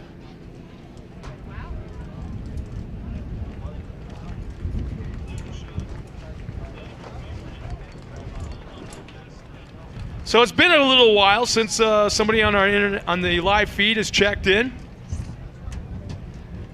We got Uncle Dallas. Let's see. Live your bliss. Live your bliss. Okay, Live your bliss is checked in from San Diego and is watching Uncle Dallas. He's coming out next. So Live your bliss, hang on. This is gonna be good.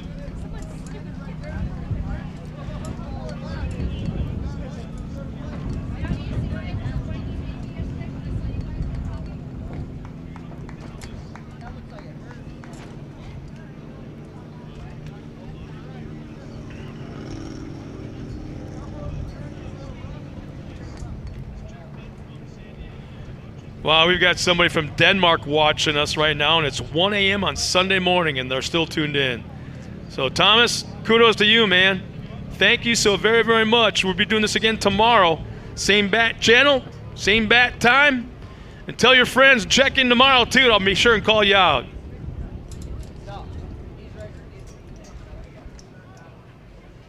Thanks for checking in, Bristol Ann. Where are you from?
All right, here we go.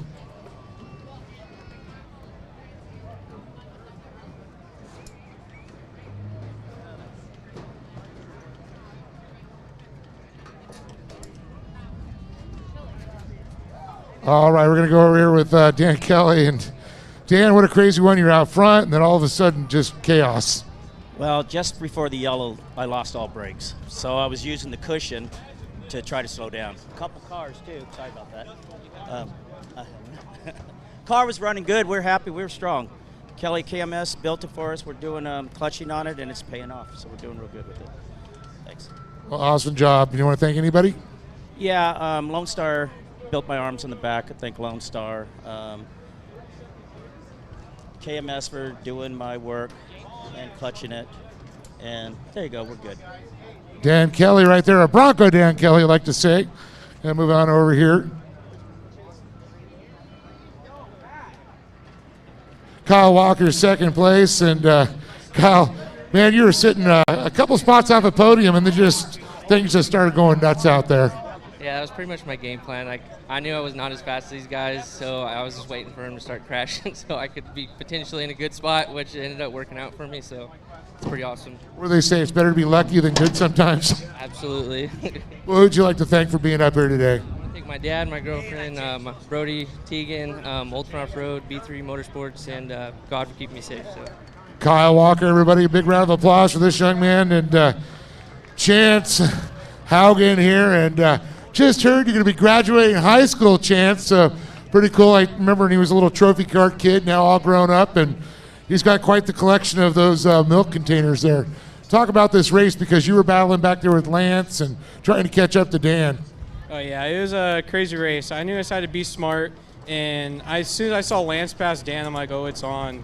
And then I saw him, and I was like, I just better hold back because they're going to battle. I'm just going to hopefully pass him right at the end. And that's what I came out with, came on top, be smart, and just waited at the right second. So it was a good race. I know you got a big team to thank.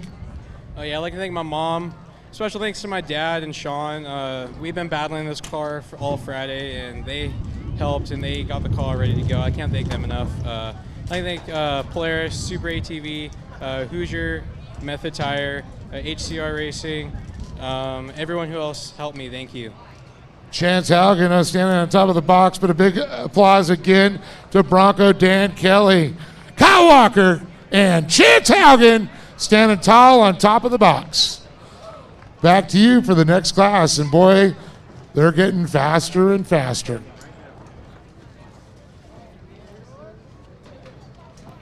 Thanks a lot, Dave, and kudos to you, man, being able to go up and down the grandstands the way you are today, being the hurt little soldier that you are.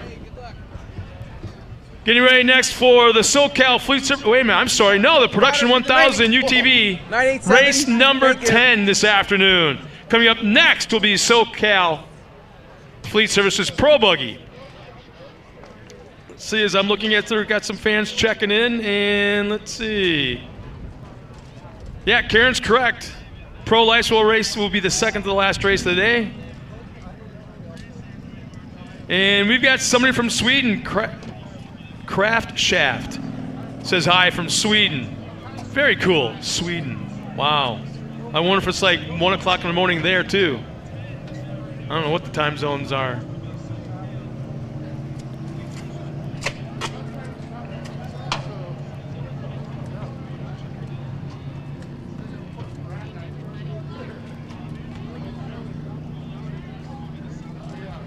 This next race will be easily the largest one of the afternoon,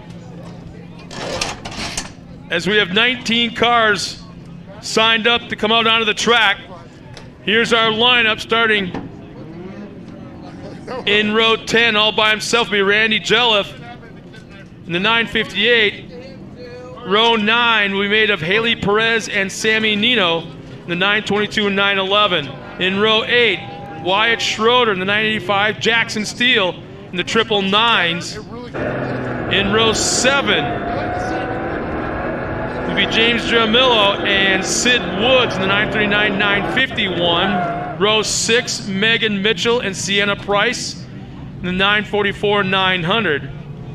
Abby Keys and Joe Collinsworth start in row number 5, 947 and 948. Row 4, Cody Vanderveer, the 959, and Kirsten Hernandez starts 8th in the 983.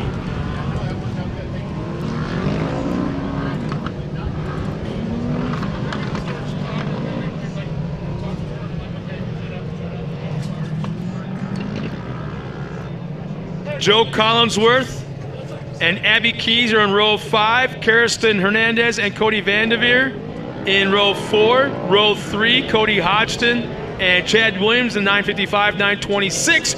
Row 2 inside, Dallas Nord in the 974 and Braden Cheramani in the 975. And front row inside on the pole, Billy Nichols in the 987 and Braden Beatty in the 918. Largest field of the day. Oh man, I love that. Would you call that a throwback paint job? Oh yeah. On the Billy Nichols car? Yeah, I noticed that at Nichols. That's neat. I like cars and the colors that pop on the racetrack. And my dad taught me something about paint jobs and race cars and sponsors and stuff. It doesn't matter if you can see it sitting there and you're 20 feet away. It matters if you're 100 feet away and they're going 100 miles an hour. Yeah, like, that's when you need to read their sponsors. When they all look alike. Yeah.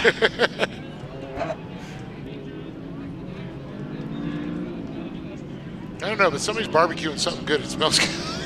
And here I thought this was you the whole time, man. Nice aftershave, brother. I happen to be It's downwind. that Wisconsin meat and cheese. Yeah.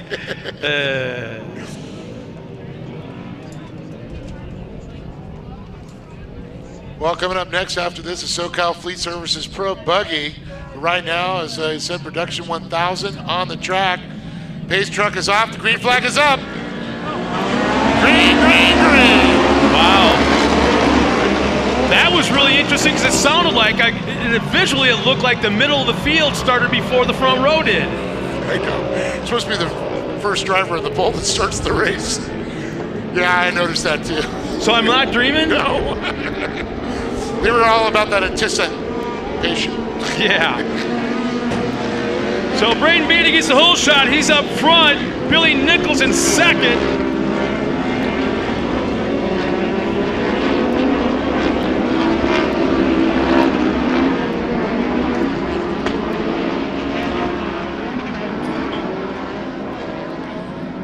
Yeah, it's funny you're talking about the paint jobs, and I saw Ricky Gutierrez was heading back east, and they bought the Morris old semi, and it was orange and the silver and all that, so they painted the truck, wrapped it the same. But you could notice it's different. Where everybody's got these white trucks with letters on it. It's hard to distinguish. What's with the black or white cars? I know, everybody's got black and white. Or blaze orange. Or blaze, Adrian Cheney.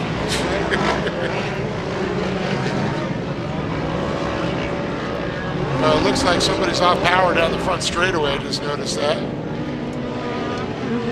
Couple cars. We got one, two. Two have already dropped out. One's on the outside of the turn one, just getting fired and back underway. But I'm surprised. I mean, I didn't expect to see this. One complete lap or a lap and a half, and the field is stretched out the way it is. Yeah, I am kind of shocked. Usually a little bit tighter. Nord, Nichols, Cheramani, Hodgson. I'll try to chase down Braden Beatty. We got a viewer tuned in to our YouTube channel. Davey77 goes, "Let's go Jackson." The Clarks say, "Send it."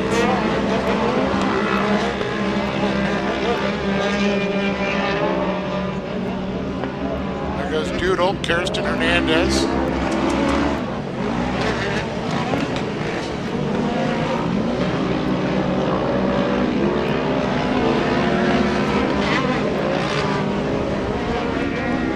Oh, look at this battle up top, 3 wide. Oh baby, something's got to give. Turn 5, let's see what's going to happen here. You notice that's an RS1 battling there with the YXC of Nord. And another YXC there of Cheramani. Tell you that Polaris went around on the outside. Yep. Just. He took the long way around. One thing I've noticed that's. So Cheramani into the lead with the caution coming out. Comp's up. Not exactly sure. Proud. Yeah, I wasn't sure. Oh, there we go. That's why. If it was right in front of us, if it was a snake, it would have been us. Oh, I got a baseball hat in my way. I couldn't see the trees through the forest.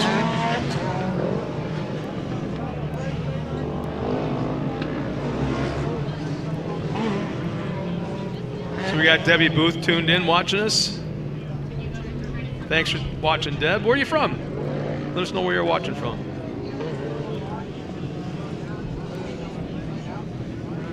Hey, how about that? We got Sweden in the house.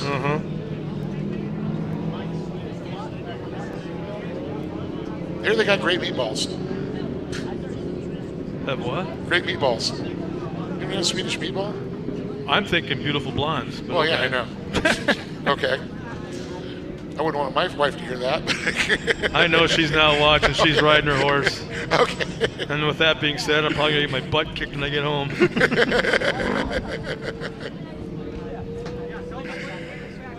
So I don't know what this means, but Robert McLogan just says Chris Littlejohn.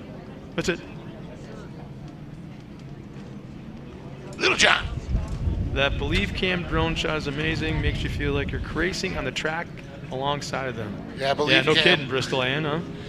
Yeah, the guys from Believe Cam that do all the drone piloting. Awesome job as usual. Tell you, I got really high five Bristol Ann because she's been tuned in all day. That's awesome. All day. What amazes me is these guys in the cam and this wind that's blowing, and they're staying right with the vehicles. That wind's got to be tough to fly in. Yeah.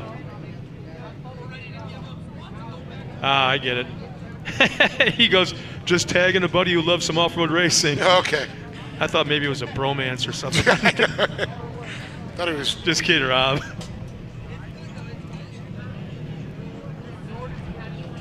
The only problem with these gaps in racing action, like right now, is, to be honest with you, the track crew has really, really, really done a tremendous job staying on top of the track.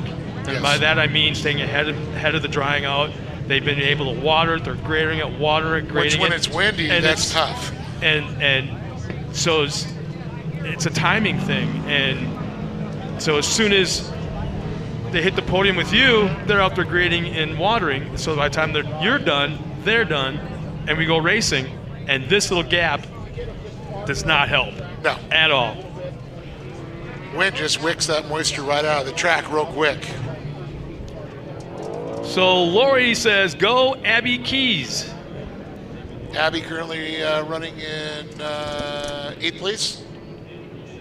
Yeah. Very respectable lap time. Yeah. Right with good. the guys, yeah. She's beating Sid, Jackson.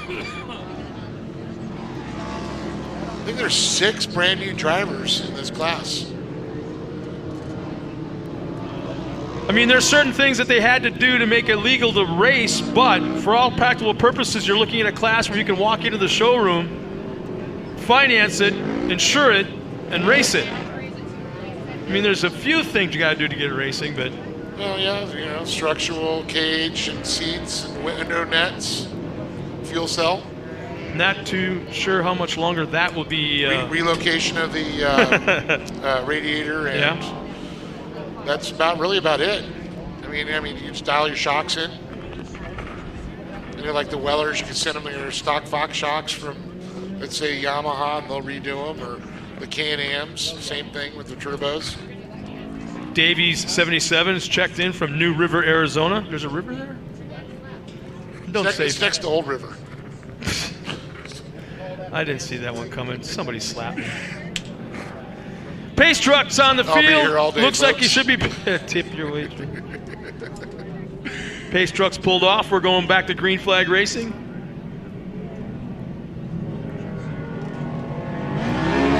Oh, look at that, Giovanni on the gas. And Darren checks in. Yes, Class 11 cars have raced, but 3 races ago, I believe it was. So, or 4. They all blend together. Dwayne Sones is checked in from Lubbock, Texas. Carol Hinton goes, go Megan, as we got racing going on right now.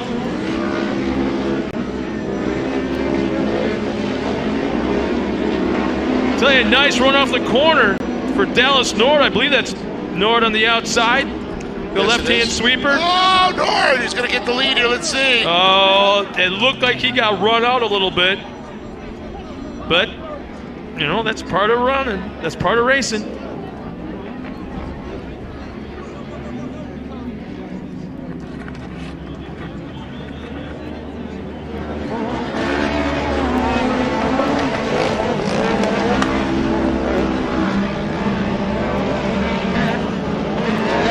So Dallas Nord out front there. Look at this. Jeremani was looking at the inside. Yeah, Jeremani's all over the place right now. He's on the verge of losing patience. Overdriving. Yeah, I think he's got to just like breathe a little bit, calm down, take a half a lap or so, collect himself, and then charge again because he definitely has a fast car.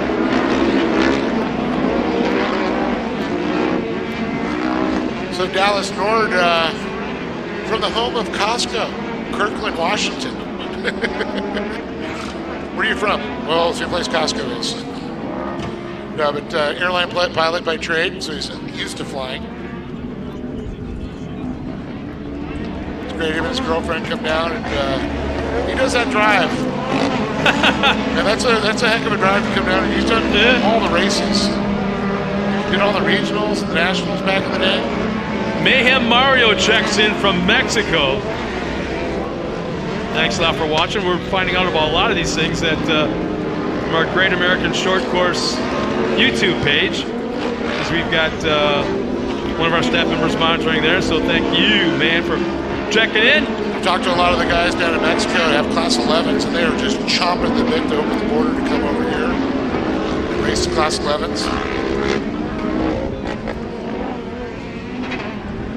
Our top three are spread out pretty good right now. Braden Beatty is in that third spot. Braden Cheramani second. And Dallas Nord running up front.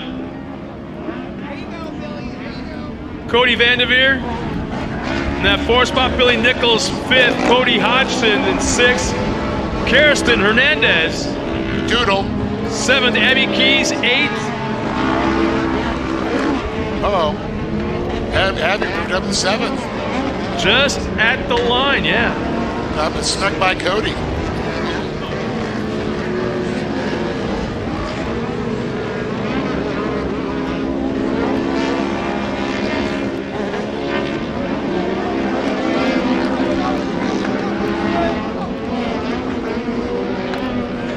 Tell you, Cheramani's going nowhere. He's tagged right to the back bumper of Dallas North for since the green flag came out. Just waiting for him to try and make a mistake or force him into it.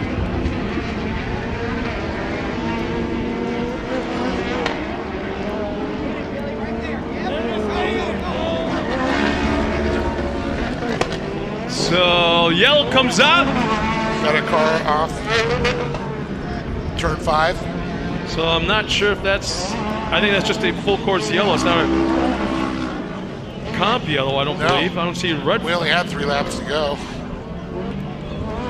I think it's because that car is stuck in the corner there.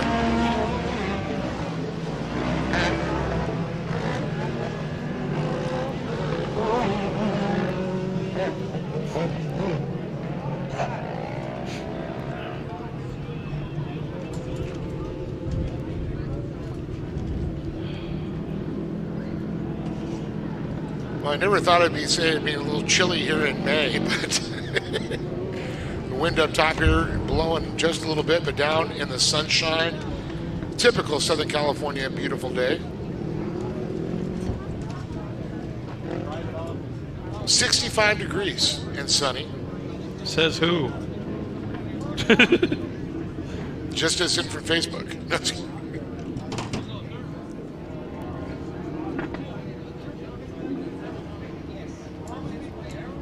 So that beautiful Ford Ranger, thanks to the Bovardi family and Ford Optima batteries, making the Pace vehicle happen. So awesome.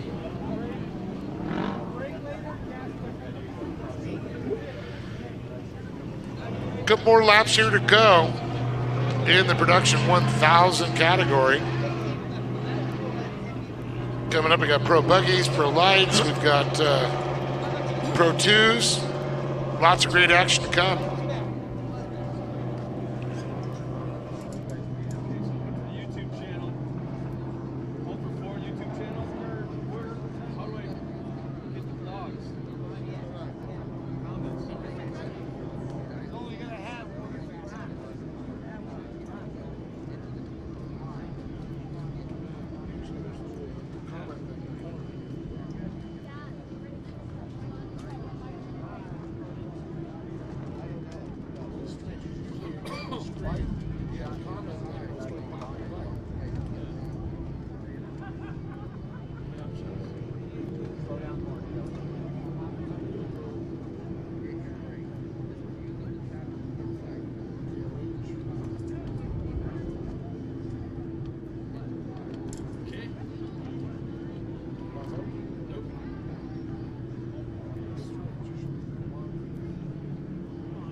also at the University of Spokane.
All right, here we go. You see the pace vehicle pulls off the track. Optima battery green flag is up.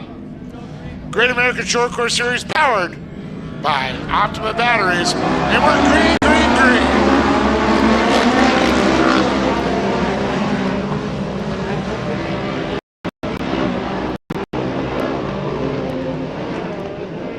Forward out front with Caramani in tow. Vanderveer, Nichols, Collinsworth, Oxton, Keys, Woods, Mitchell, Schroeder, Nino, Steele, Price. Oh my. And look at this, Caramani all over the rear of Nord on his back porch. Caramani goes wide, shoots up, looks down to the inside, tries to get a momentum up, but Nord just hooked up on that preferred line.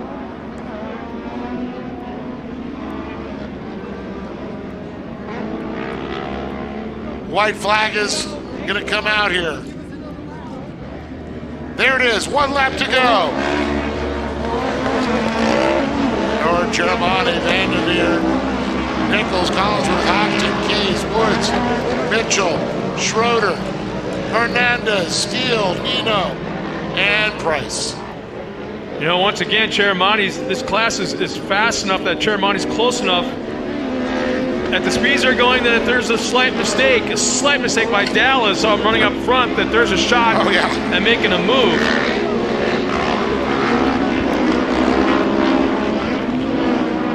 A slight push to the corner, not there. Up on 2 wheels, not there. Oh!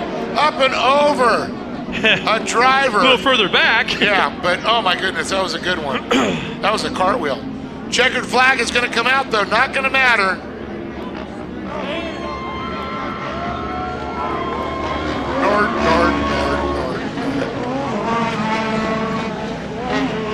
Dallas Nord will take the win. Braden Caramani second, and Cody Vanderveer will round out the podium. Billy Nichols, Cody Hodgson, Abby Keys, our top 6. Sid Woods, Karsten Hernandez, Megan Mitchell, and Wyatt Bush Schroeder will round out the top 10.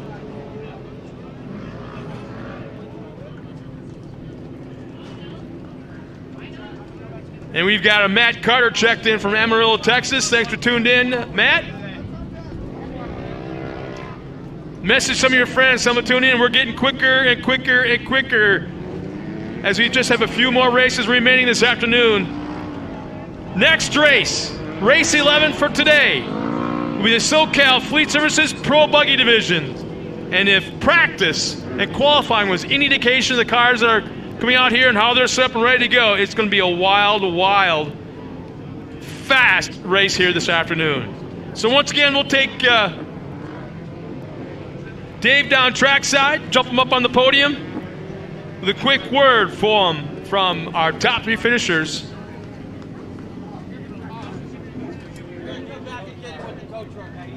Of the Production 1000.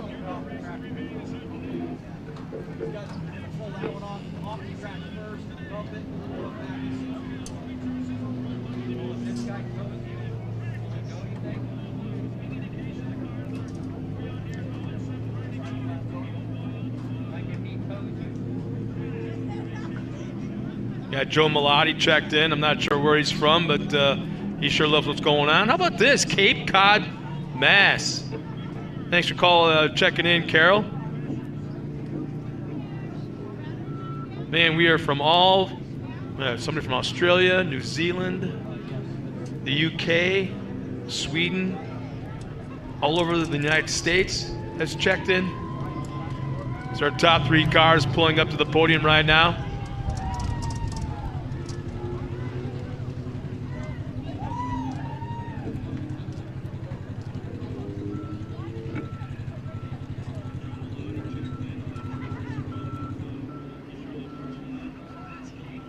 Abby Keys, a relative of hers, checked in. Says, nice race, Abby. And Jennifer Ibarra. She goes, yes, Cody Vanderveer. And a friend of mine from Facebook, George Van Ziel, checked in from Crandon, Wisconsin.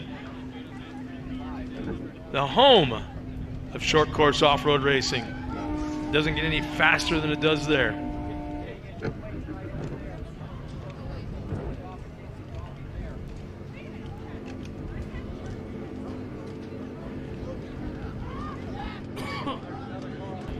Jesse and Nikki J checked in, waiting for Maddox Madman Bailey to put on a driving lesson in Pro Light. All kinds of comments starting to come in.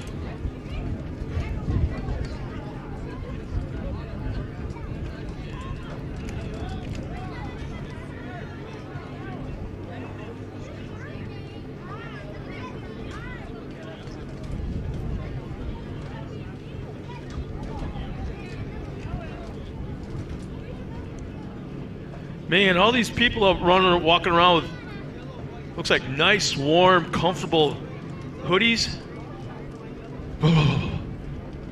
You're not in the sun here at the track. You're cold. And I'm from Wisconsin, and I'm cold.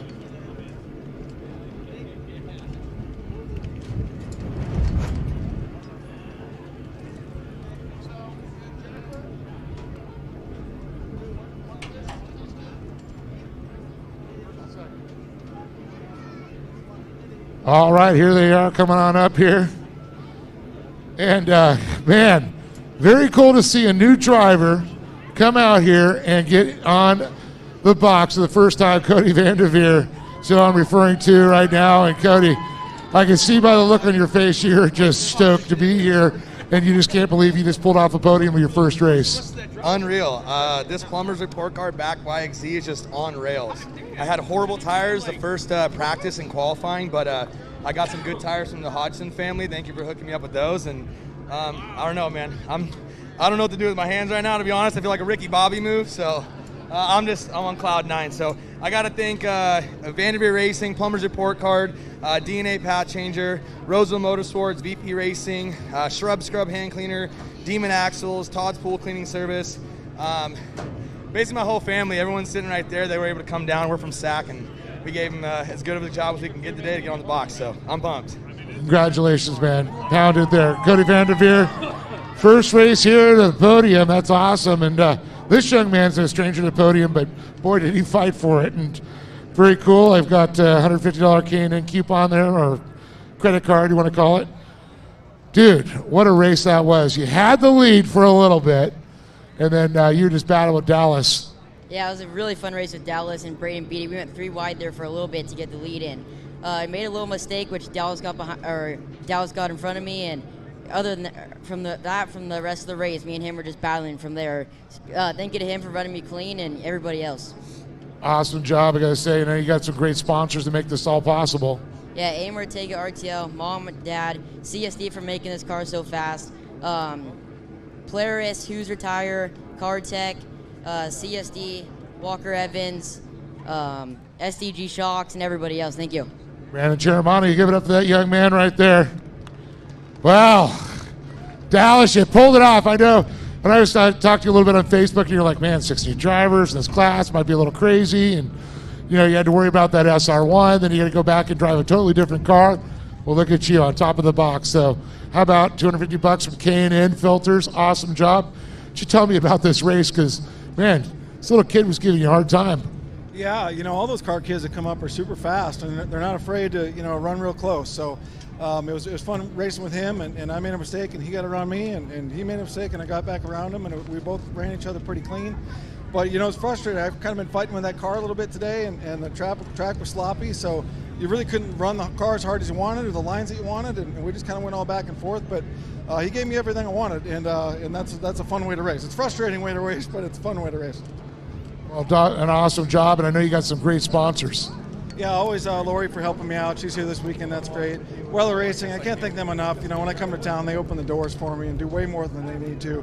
And I say this all the time, but without them, I wouldn't even be here at the track. So thanks for all your help and give me an awesome fast car. Uncle Al's Automotive, DirectSmudgepot.com, and all the people that put up contingency money, Yamaha, K&N, VP Fuels, everybody that helps out. Hoosier Tires. Thanks a lot. We appreciate it. Dallas Norris standing top of the box, but man, how about Cody Vanderveer? First time out with the box here. Braden Cheremani, and oh yeah, Dallas Norris standing tall on top of the box.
Looks like we have one more extraction to take care of.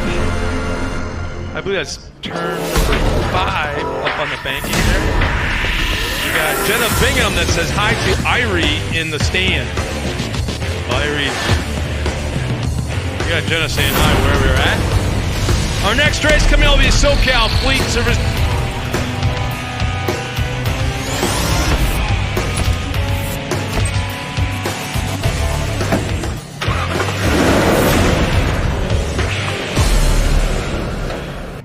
Man, Gunnar Kennedy. There's another name that, you know what? When your parents name you, there's only one thing you're going to be. That's a racer. Oh, yeah. Flat out. Gunnar Kennedy, Mark Zimmerman, Zachary Dapkin. There's another active kid in the iRacing deal. Lorenzo Bonacci, Dale Eberts. There's an off-road racing name, huh? Oh, yeah. Brady Whitlock, Trey Gibbs. Active in iRacing, as well as has got a pretty good history in short course. Trevor Briska and Matt Brister. I was a little bummed not to see Matt in the limited buggy earlier today, but he'll be in the pro buggy, and he's also got his pro light.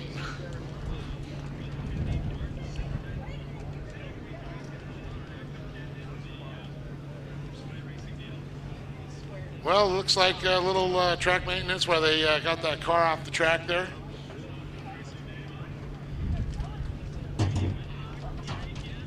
Mr. Mason, do you realize you have Mrs. Perfect walking behind you? If there ever was a Mrs. Perfect, there she is.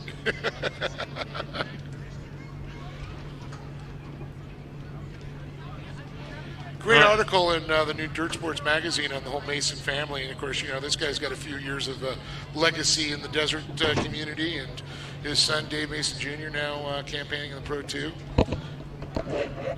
Yeah, there's another one of those trophy cart kids right there. Yep. Trophy car kid? I used to be taller than him. I know.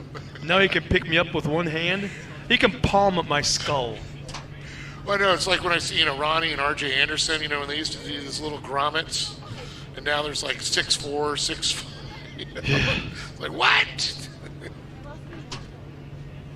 What are they feeding you over there in the Anderson pit and compound? Not the same thing I'm having.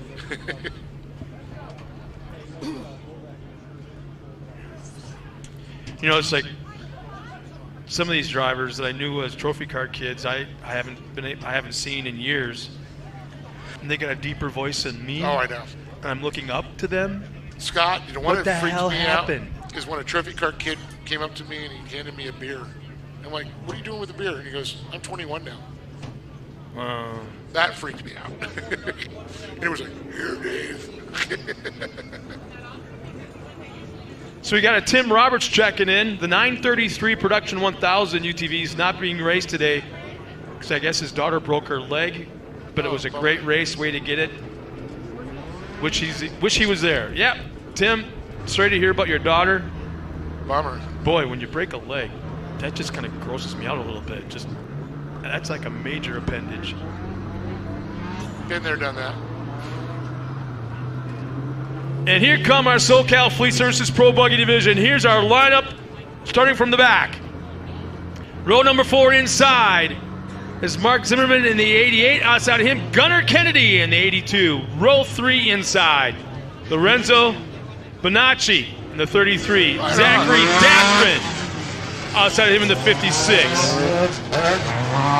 Row 3 inside. The 74, Brady Whitlock. Outside of him, Dale Eberts in the 7.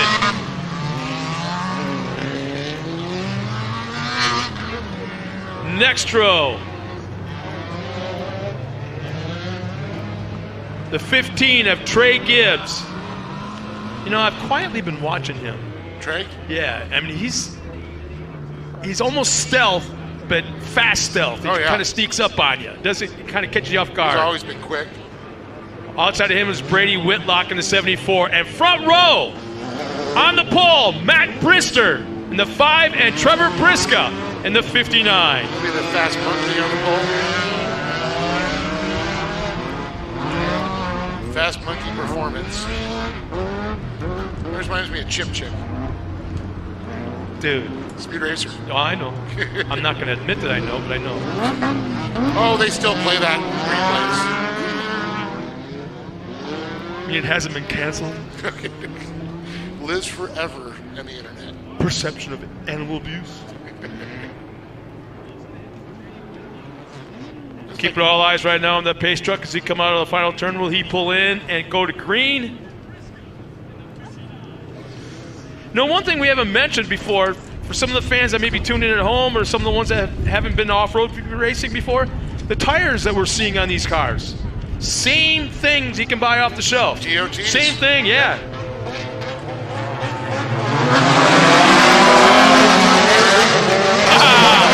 Brady Whitlock was nerfing Trevor Briska at the line. Briska couldn't take off because the back of his roll cage, or the chassis of his car is at an angle. So it was almost acting like a scoop, and it was picking him up. Lifting the back tires. It's Brisker. Say that 3 times fast. Eberts back there trying to fight that trust machine.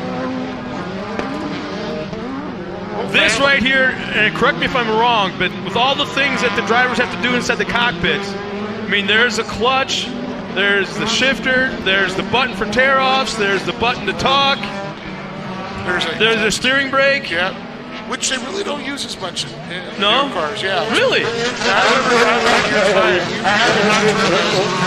Nowadays, it's off the track. Bummer. I always thought that it was like tapping your head and rubbing your stomach, and then tapping your feet at the same time. You have to burn the throttle, pump the brake, pull the cutting brake, turn the wheel, and shift. But this is the hardest car, I think, the hardest car to drive in all of off-road. Zimmerman off track, pulls out, almost hits a car. Almost hits that Bomber Eyewear car, Lorenzo Benacci.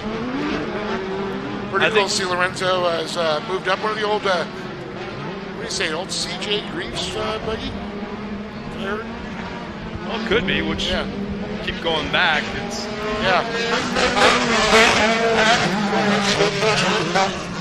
I think this is the first time I've been to a short course race in years where I haven't seen at least one beam car out there. That's true. We got some Funkos, Lumicrafts. Usually Danny Fodrell pulls out a piece of art that is still a relic, that is still fast. Somehow he's figured out to make beam cars still Integrity's a Fodrell. That's a Fodrell car. Redlocks. Behind him's a Funko. I think it's a Lumicraft. Behind him also. You know, this is one thing that always amazes me as we talk about tires.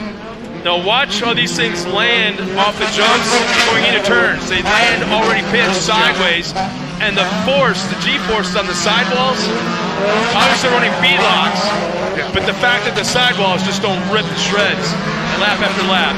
That's been huge.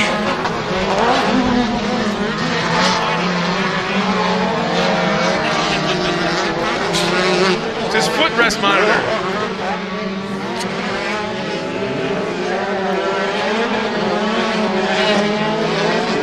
Man, nice battle going on for second place right now between Brister and Gibbs. Gibbs is way on the outside. Outside entrance, inside exit. Couldn't make it work.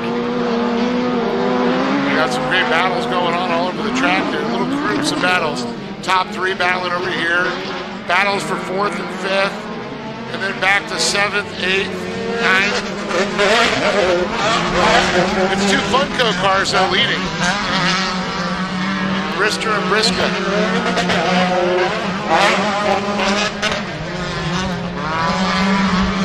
Wow, Gibbs going way to the outside. Brisca running in second. Kind of took away a line away from Gibbs going into turn number 2. Gibbs had to check up and go swing way to the outside and lost about 2, maybe 3 car lengths running in that 3rd spot. Now he has to play catch up all over again.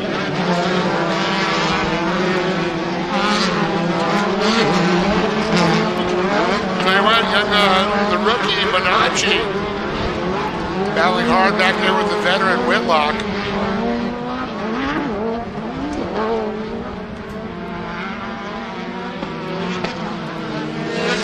Oh, look at this. In the turn 1. Brisca was right on his tailpipe. Again, had to check up. Took the line away. As Brisca had a great run going into turn number 1.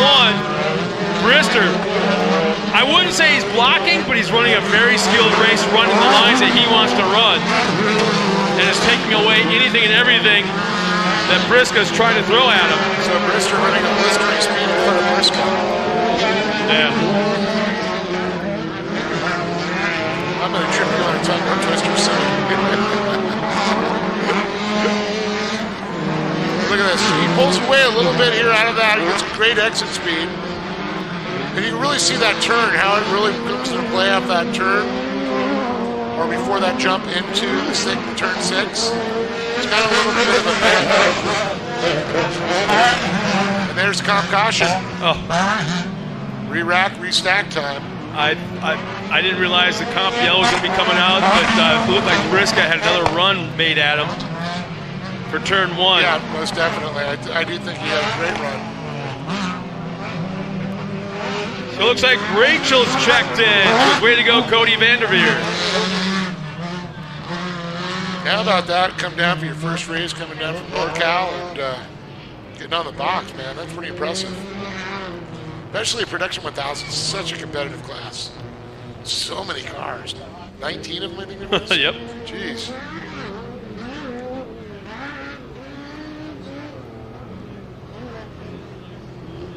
So Dale Ebers. Everts pulls off. Looks like he's got a flat left rear. It's only flat on the bottom, though. Stay in front of that pace truck. Go around the back.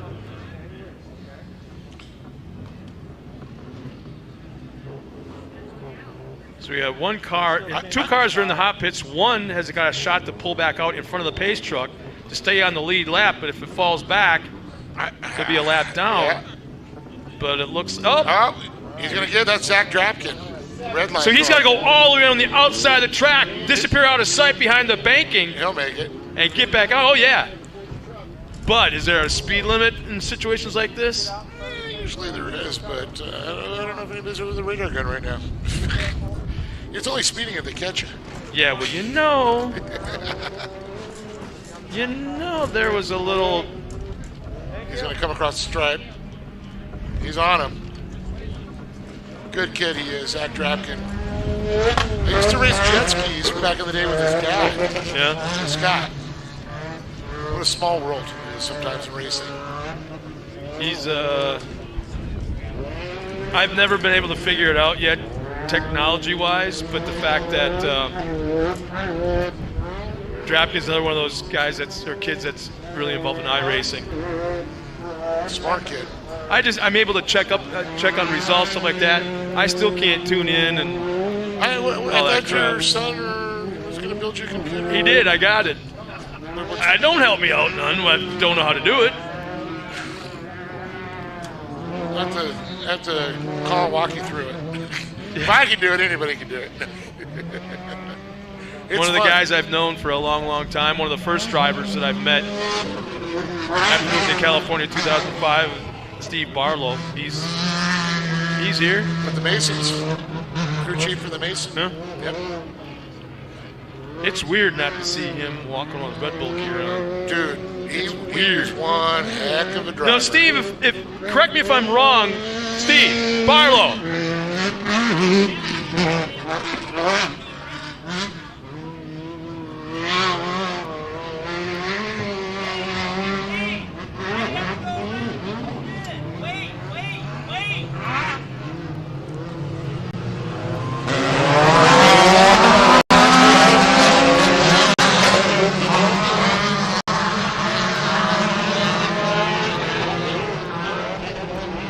As far as I know, the pace truck went by him. Yeah. The pace truck went past him. Yeah, it did.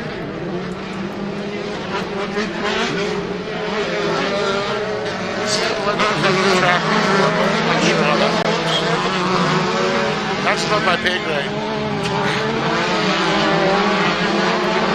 I was like some people were officially unofficial. So at the drop of the green flag, Brister maintains the point. Briska still in second and still pressuring our leader, Trey Gibbs, now is in the mix as well.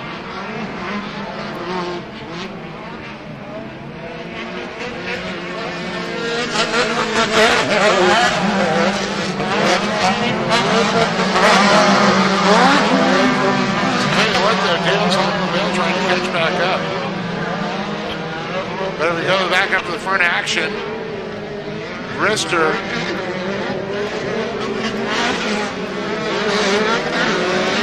still out front. Brister trying to get a run on him, but Trey Gibbs, Freddie Whitlock, Zimmerman, Bonacci, Drapkin, and Kennedy. Here it comes. Outside entrance, inside exit. I know I keep saying that, but this is what works. There it is. He winches a little bit too high in that turn. Hit the apex a little bit too high. Here it is. He's got him. Brister got out of shape there. Will Brister return the favor? Inside exit. No! Briska will hang on to the lead. Brister getting a little sideways. Lost a lot of forward momentum.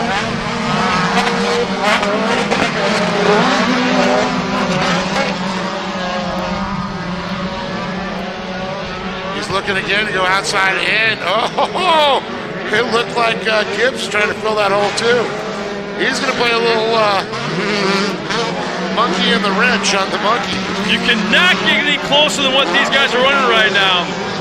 In this class, especially, you know, when you without get close, touching, yeah. Open wheels, man. You don't want to hit. Like you said, just like a tap on the UTVs, tap on these things. A-arms, idle arms,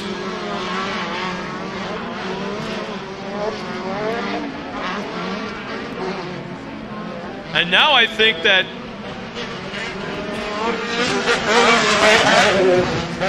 Briscoe's actually might be running a little tad bit slower than he was previously, just to keep tight to that inside line. So Trey Gibbs doesn't sneak up. That's what he's worried about now. In fact, Trey Gibbs just made the pass. Trey now running in second. Oh, it's a right rear flat for Brisker. That car is shredded.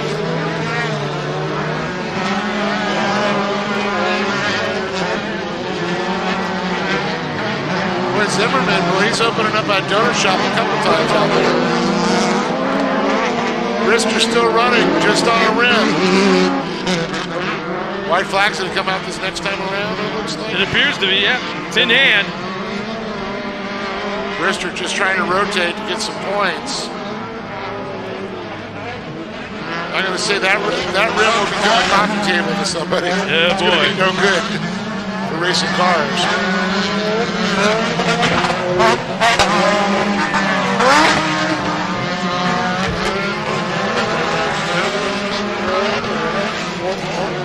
You know, that happened from what we were talking about earlier, landing sideways off one of the jumps.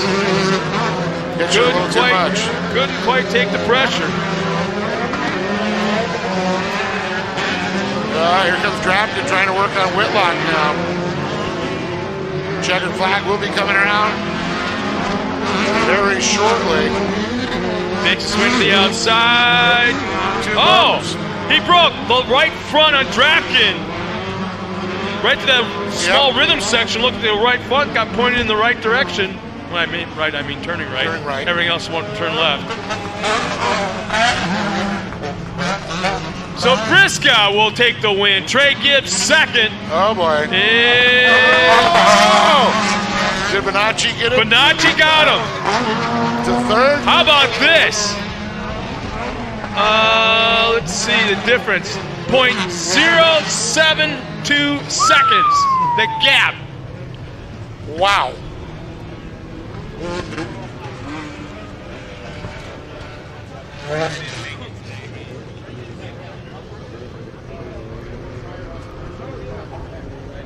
So once again on race number 11, which just took place, we'll send Dave Arnold down to the podium, interview our top 3 drivers. As our next race, race number 12, will be Pro Light. Pro Light coming up next, as we've got quite a few cars. 3 cars pulling off the flat tire. We got a busted front end of the car off to the left side of the course in our final turn. We've got some extraction work to do, some track prep work to do.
As our top 3 drivers jump out of the car and Dave Arnold's gingerly walking down the stairs, I'm once again monitoring the live feed and everything that's being said there. And April Winter checks in from the grandstands. Happy birthday, by the way, April.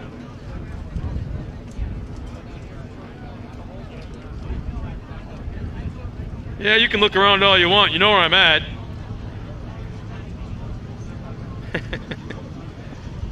What were you saying about M&M's? April. April winner.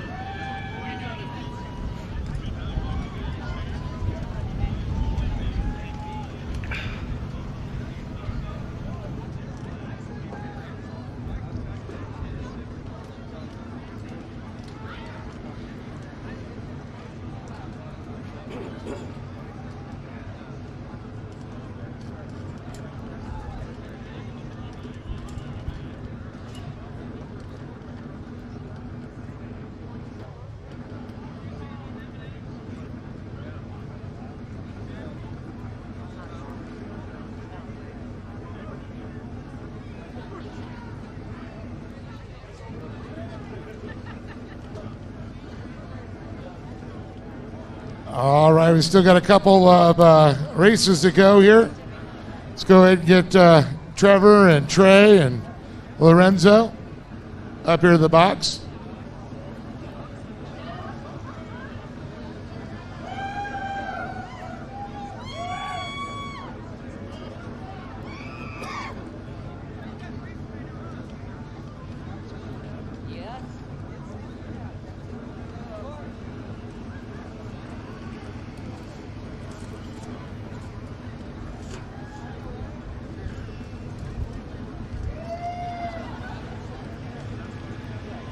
Well, here they are.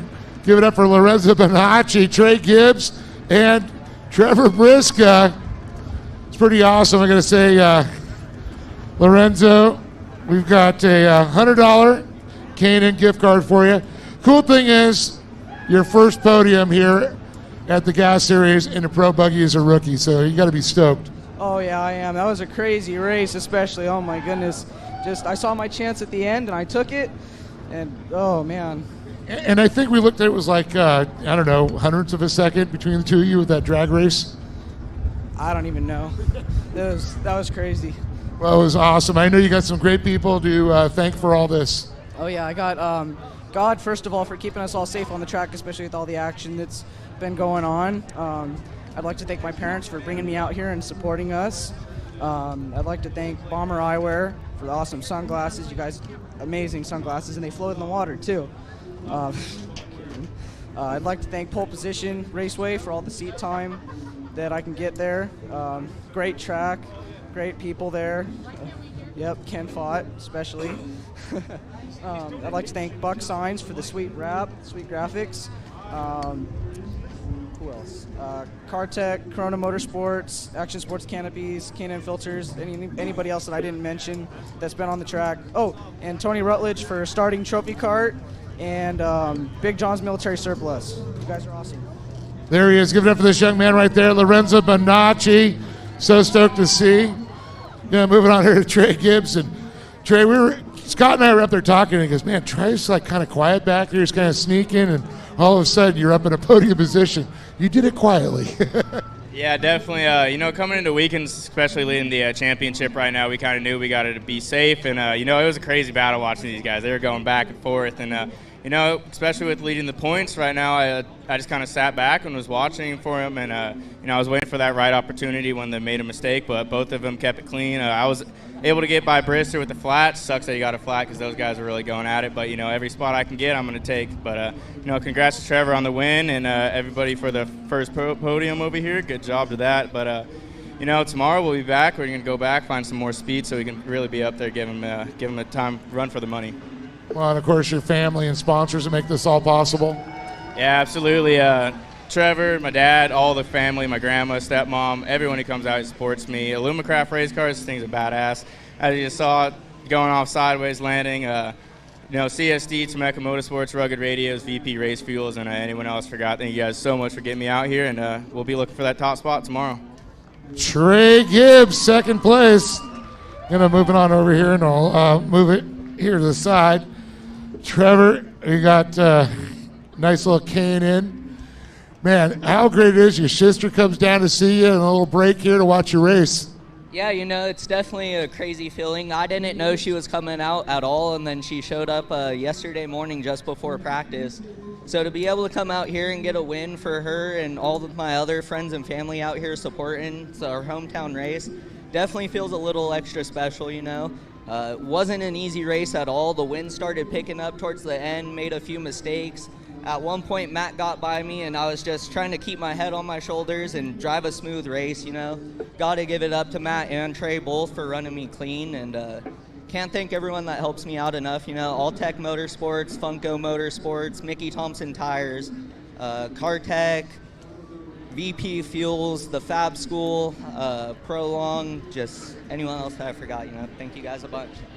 Trevor Biscuit, there it is. How about that? His sister comes down to support him with his lucky charm.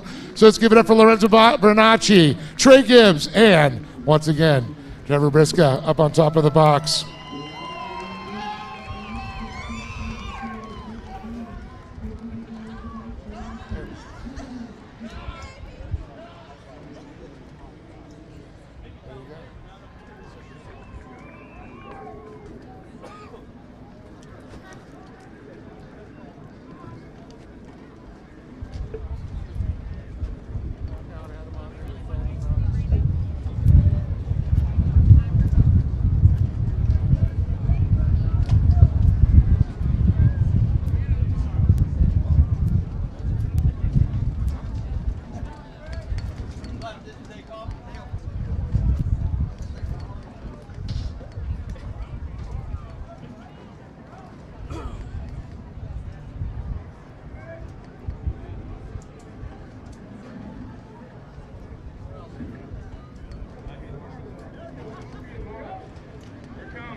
Come on, Dave, get up here. We've got 12 pro lights coming up next in race number 12 this afternoon. Well, didn't see that one. Oh, the ice cream guy's here again. He parks down below us on purpose and just sits there and plays that music. It's being like, what's that? It's a Small World ride at Disneyland thing. So once again, George Van Ziel, a buddy of mine from Facebook, is checked in from Crandon, Wisconsin. And then Jenna Bingham, go Maddox. Once again, I want to thank everybody for tuning in and hanging out with us all day long here, watching us at home, and all the fans here at Glen Helen. We'll be doing the same thing all over again tomorrow.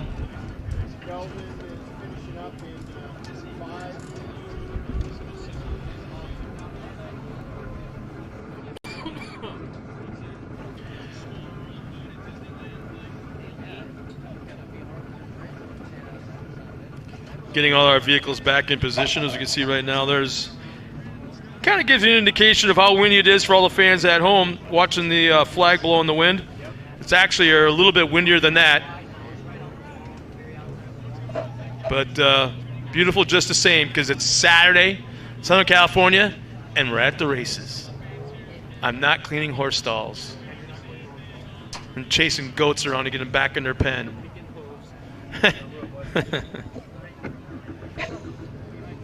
Chasing chickens around to collect their eggs.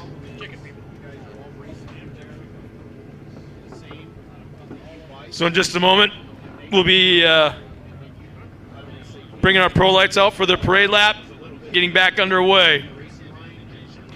This is round three of the inaugural season of the Great American Short Course, powered by Optima batteries.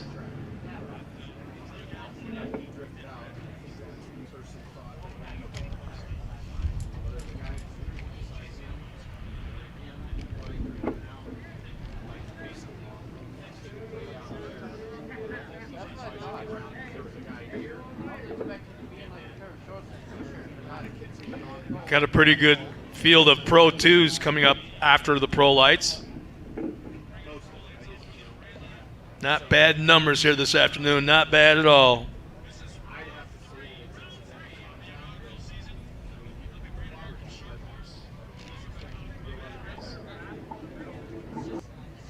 Let's roll the pro lights. Roll the pro lights.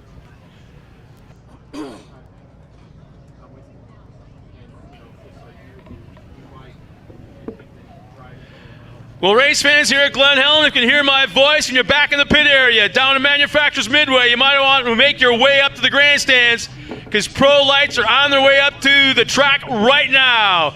Get to your seats, race fans. This is why you bought a ticket.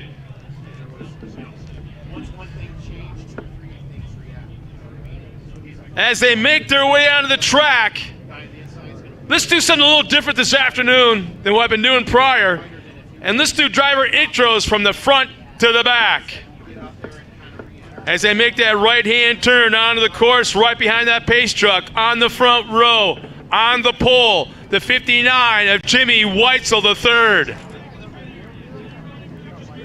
Outside of row 1, the number 29 of Mad Maddox Bailey. Row 2 inside, the number 94, that colorful Ford Ranger of Chris Pulvorti. Outside of row 2, the 52 with a brand new sponsorship, just debuted this last week. It's Ronnie Anderson.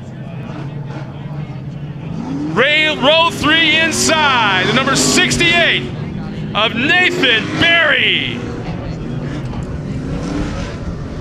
Outside of row 3, the 61 of Robbie Hornsby. Row 4 inside, the number 57 of Carson Etter. Outside of row 4 in the 75, Bronson Chiaramonte. Row 5 inside in that 17, Maximilian Pinto. Outside of him in the 28, Ryan Etter. And the back row, row 6, inside, the 49 of Mario Vasquez. And finally, starting that 12th spot, the 44 of Pat Monahan. Seeing some new names in there, pretty cool. Maximilian stepping up again. He was in rounds 1 and 2 there. The only Maximilian I ever met were 2 of them, and both young. One is Maximilian Gordon. Oh, yeah, Max, yep. And then Maximilian Cheney. Jenny, yep. That's the only other two Maximilians I've ever known. And then one other. Well, now. Yeah. Or no, actually two more. Pace truck coming out of the final turn. Will it pull off right here? Yes, it does. We're going green this time by. Oh, yeah. On your feet. Here we go. This is Pro Light. Weitzel and Bailey going to lead him into turn number 1.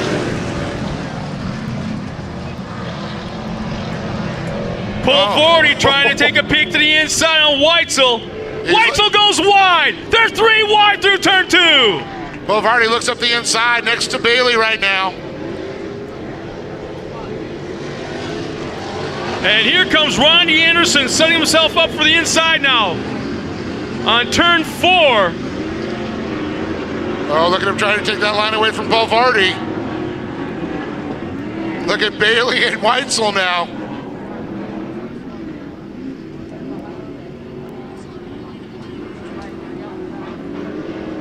Ha! Just like that, my wife tunes in. Hey, babe, wish you were here. Pro Lights Racing. Down the front straightaway they go with Jimmy Weitzel III, the General Tire driver. Out front with Maddox Bailey, Ronnie Anderson, Christopher Boulevardi, Nathan Berry,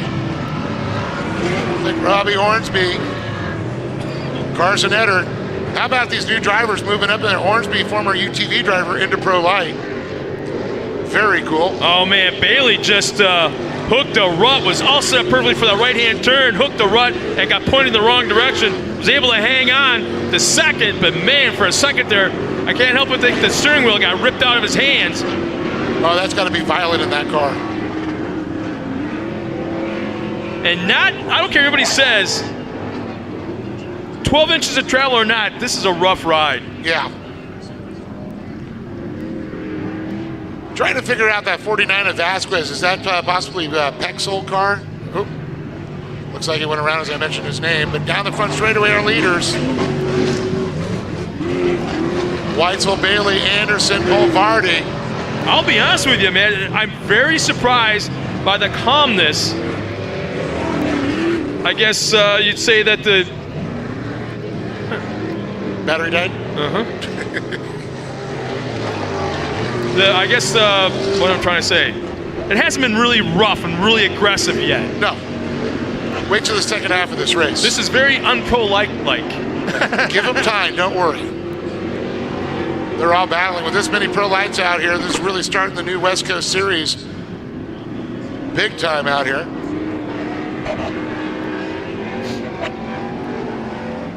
Jimmy Weitzel really coming into his own there for sure. I can't help but think Jimmy's going to get himself in trouble because he really pitches that thing sideways, and which scrubs off some speed. He's pointing in the right direction, exiting the turn, but he scrubs off so much speed that he's going to get nabbed in that left rear, right rear corner and turned sideways, almost like right there. Great footage of the drone as it coming around, chasing our top 4 out of turn number 2. Bailey still trying to do it, a second generation.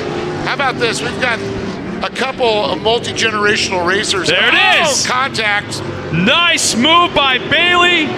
That's legal and off-road. And you know what? I think he actually helped out Weitzel. He straightened him out. Until right there. Man, I tell you, I love how they're doing that outside entrance, inside exit move, but almost every truck gets kicked sideways off that tabletop jump. Ronnie Anderson's running so clean right now. Yeah. Wow. Ronnie's always been a clean driver. Same with Christopher Boulevardi. And we say that, and that's the only truck out there that doesn't have fenders flapping. Yeah. But you know what? Boulevardi goes all the way around! Oh! Well, hang on to the spot. No harm, no foul. First half of the race before comp yellow. Yeah, it's fine. Exactly. He hung on to that spot, didn't lose anything. Just the possibility of possibly moving up the spot or two before the comp yellow. Yeah, Hornsby holding his own back there. How about Carson Etter in the Prado Raceway machine? Behind him, Nathan Berry.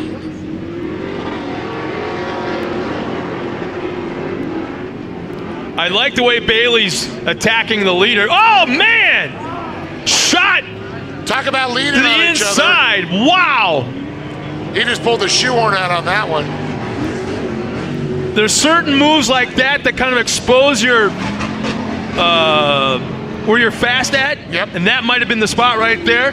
So it might be something to watch in the second half of the race. Yeah, Weitzel now knows that. He's quick into the turn. He can outbrake him. That ain't going to happen again. You know that Jimmy Sr. or his dad is going to keep an eye on that. Look at this, Anderson going to the inside of Bailey. Man, these guys are so close. Keep an eye on Bailey's left front. It just seems like it's wobbling, like something might be going away. You can really see it in the turns, but I could be wrong, but it looks like there might be something going away in that left front.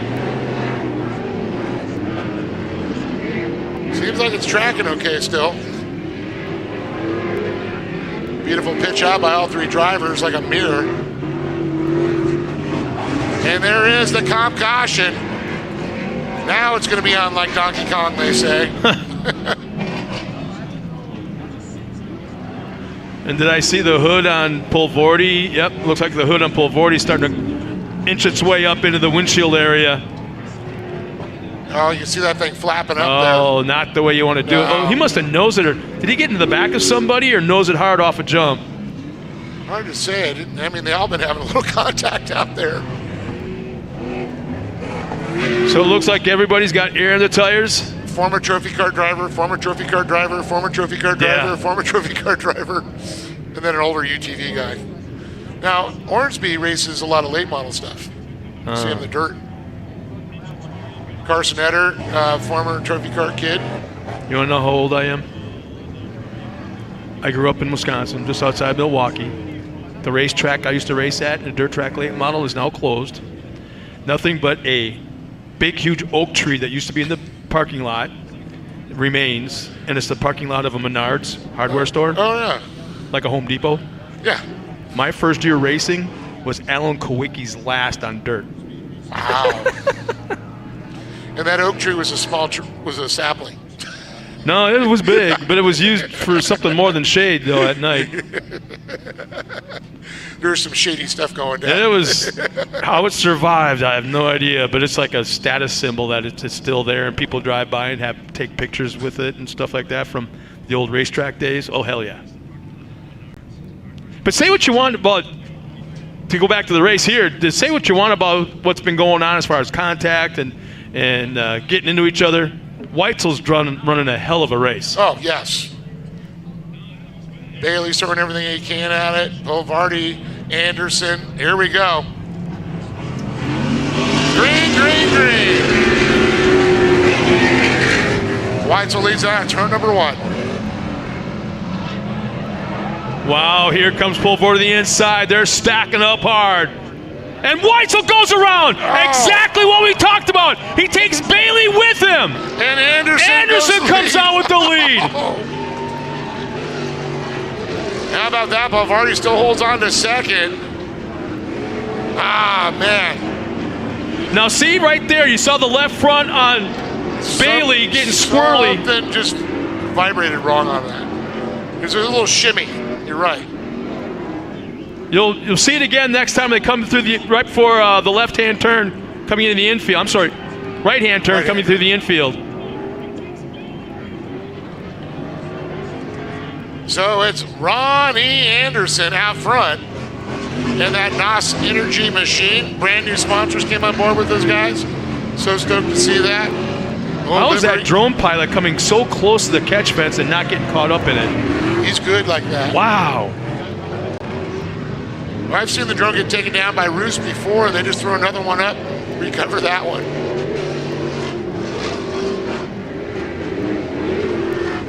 Whoa, big rollover in turn number 2. A pirouette from nose to tail. I saw that one. Woo. And he's still moving, never slow. Gosh darn it, I thought he was still moving. Oh, no, there's lots of smoke coming out of that thing. It looked like he tried throwing it in gear and take off again, but came to a stop almost right away. You can see by the glare of the helmet shield that the driver's moving around inside. As we go back to the front, as the yellow flag comes out, this might end up being the counted as a comp yellow as well. Not sure if it was scheduled for that, but... Well, we only had 4 laps to go, so that we're past the comp caution. Okay, yeah, you're right. Woo. Well, it looks like they're going to get that driver attended to and make sure everything's okay, get him cleared off the track. We'll bring him the pace truck back out, that beautiful Ford Ranger. Optima batteries, flag, and Old Glory flying high. So this way it's going to shape out here. It's that NOS Energy South Point BF Goodrich machine there of Ronnie Anderson. And every fender, hood, doors in Still place. attached. Yeah, no flopping whatsoever. Then the Ford Steal It. Optima batteries machine there of Christopher Boulevardi, kicker. And then how about that, the 61 of Robbie Hornsby.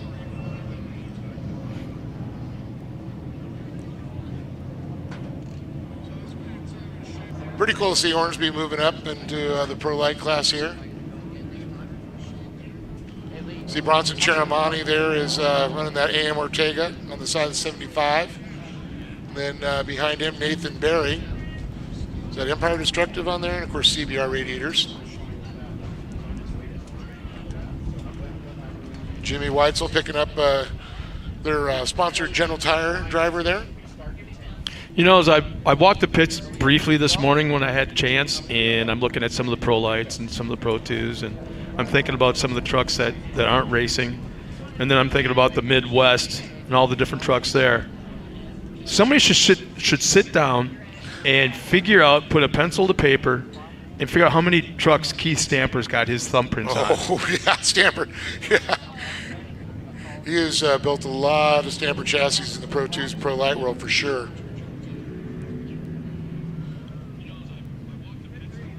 I mean, some of them, how many championships Stamper has? I think it'd be easier figuring out how many trucks. Yeah. Pace trucks off the track. We've got, let's see, 4 laps remaining. Green flag is out, we're underway. Boulevardi right on Anderson's tailpipe. Boulevardi tries to get up to the inside. Here we go. He's got the spot. Anderson. Oh, he went into the corner with a big push. Had to check up to get the truck to rotate.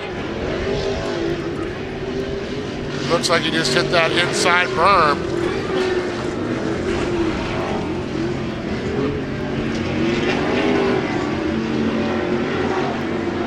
Carson Eder running up in that 4th position with Mad Max coming on. Nathan Berry right behind him. Weitzel still trying to find his way back up. Yeah, there's no give up there.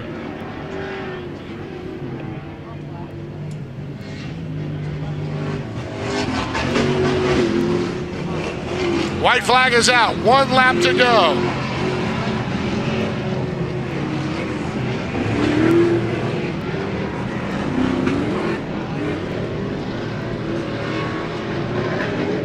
Now on this right-hand turn, watch the left front of Bailey.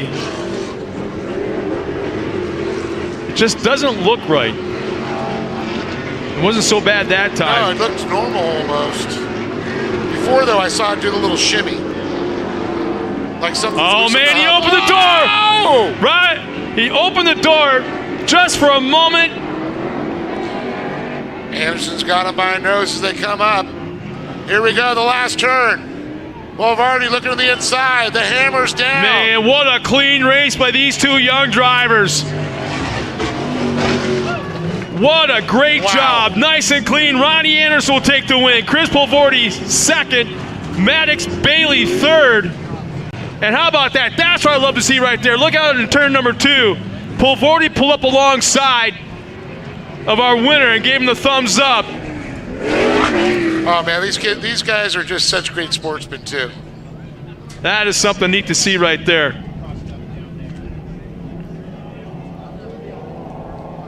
Great shot as our drone flies up and around Anderson here. Now, think about this.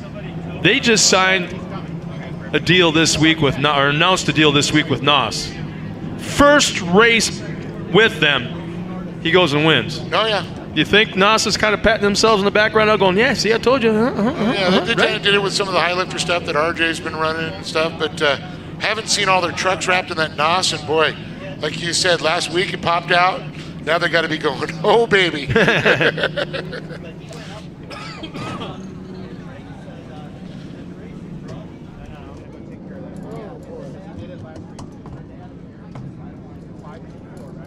One more, uno más.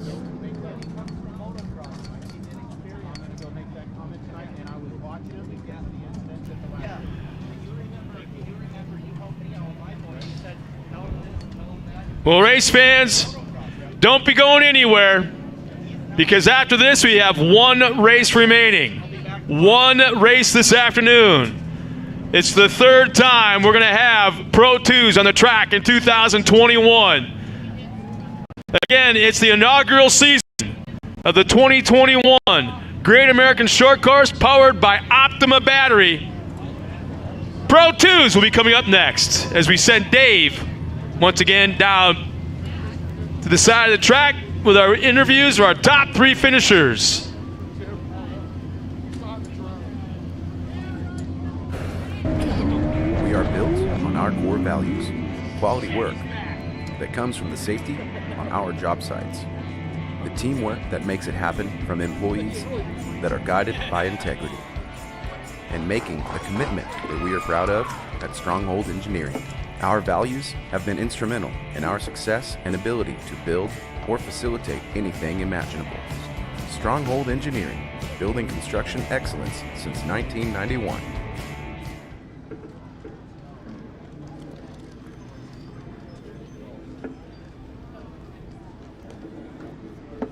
Holy ripping the track this time. Woo.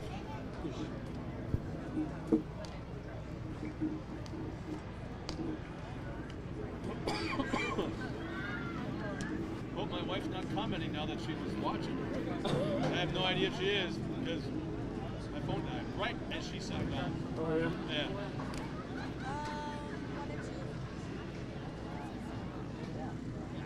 Yeah. And 3.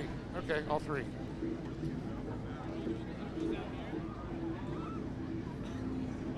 Just get all the stuff. No worries about that. Good job, Ronnie. Good job.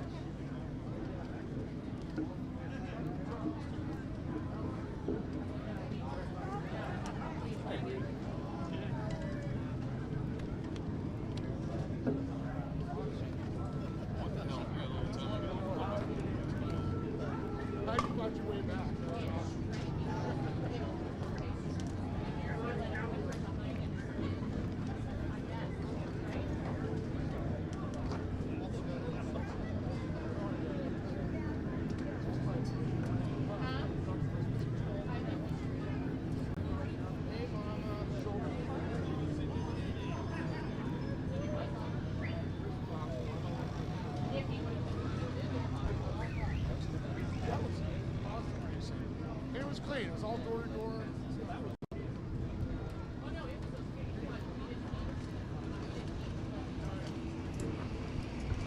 Well, what a crazy race. Awesome race. And that's why we do this, is for the show. Let's go ahead and get Ronnie and Christopher and Maddox up here.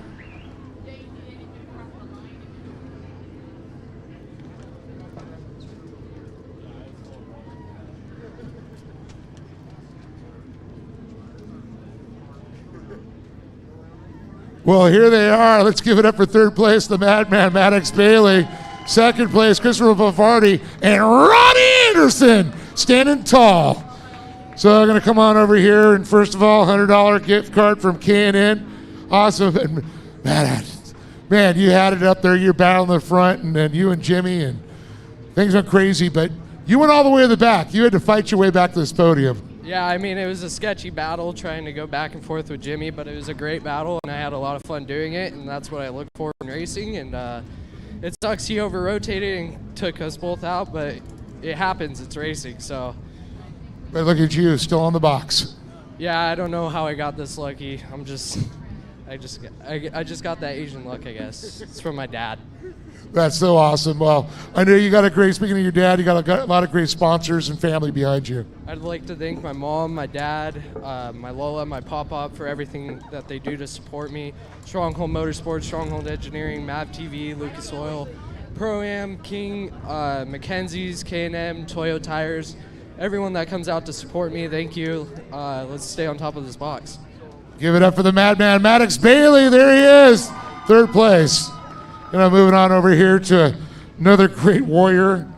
He's got $150 from K&N. You can always put that to use. And Christopher, talk about this race. It was crazy. I mean, you're battling back there in third for a while, watching Weitzel, watching Maddox. Craziness happens, and then it becomes a battle between you and Ronnie. No, I mean, it was a wild one out there. There was a lot of ups and downs, and it was tons of fun. That track made for all kinds of different opportunities. The roost was insane. I was sitting there in fourth just getting a mouthful, and it was just a lot of fun. I had a feeling it was going to come down to me and Ron at the end, and we always throw elbows, so always a good time. Stoked for him, but this Ford Ranger is so fast. These Toyo tires, Optima battery, steal it. Everyone who helps me get up here, Kicker, my whole family, my whole crew, and everyone for coming out and supporting this new series. There's a lot of new stuff with this series that is unknown, so everyone who comes out here and supports it, hats off to you guys. You got to say the car count's not too shabby. No, I mean, it's doing good, and it's always good, when you got a solid crew like this on the podium, it was a good race. Yeah, you got the race with the best of the best. Give it up for him, Christopher Pavardi, second place. Ronnie Anderson, we got you $250 from K&N. And, man, I'm going to have to get taller or longer arms for you. You're not getting taller every year. But, Ronnie, looking at your truck, looking at you, you're fairly clean. I know you were back in the mix of it for a while. Then all the craziness happened. Yeah, super fun race. Got a good start off there. Luckily enough to get Chris in third, and just followed in line with these guys, with Maddox and Jimmy for a little bit, and just planned out our attack. So once the track got a little western restart and temps got a little high, they made a little mistake and we were able to capitalize. So just super pumped to finally bring home a win, and it's been a long time coming. So huge thanks to the American Shortcourse for putting on this great series. Can't thank them enough for giving us a whole place to race, and just all of our sponsors: NOS Energy Drink, Walker Evans Racing, Polaris Razor, South Point, BF Goodrich Tires, K&N, Rigid, all of them. Thank you guys so much. I appreciate it. Well, give it up for this young man standing tall on top, Ronnie Anderson. But give it up for Maddox Bailey, Christopher Pavardi, and on top, standing taller than real life, Ronnie Anderson, right up there, taking it top. But folks, don't go anywhere. You thought this was great. We got the Pro 2s coming up, the two biggest premier classes to finish the day off here. Scott, I'm ready for a battle royale, but we'll be back in just a moment. And a word from our sponsors. We are built on our core values, quality work that comes from the safety on our job sites, the teamwork that makes it happen from employees that are guided by integrity, and making a commitment that we are proud of at Stronghold Engineering. Our values have been instrumental in our success and ability to build or facilitate anything imaginable. Stronghold Engineering, building construction excellence since 1991.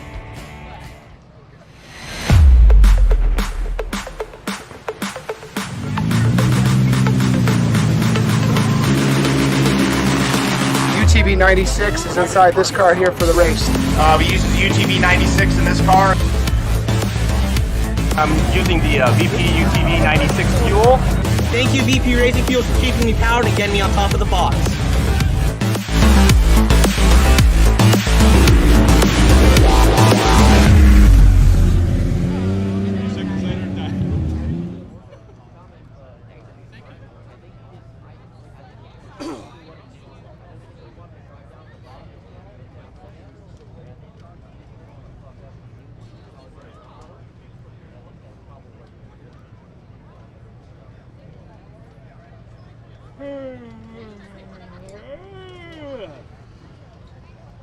Hey, Poppy, do you guys have official apparel? Chad's selling it. Alright. And Chad's cheese. Oh, really? Not much. We didn't do sweatshirts or anything, just t-shirts and hats. That's kind of what I was looking for. I know. Well, who thought we would need sweatshirts? Yeah, I never. Next time, I was thinking, you know what? Actually, what's the weather going to be like in San Bernardino? It can't be a whole lot different than here. Every time. But I figured it would be hot as fall. No, because I slowed him down. Because I used to. Well, you know what? You heard what Torque used to stand for, right? Take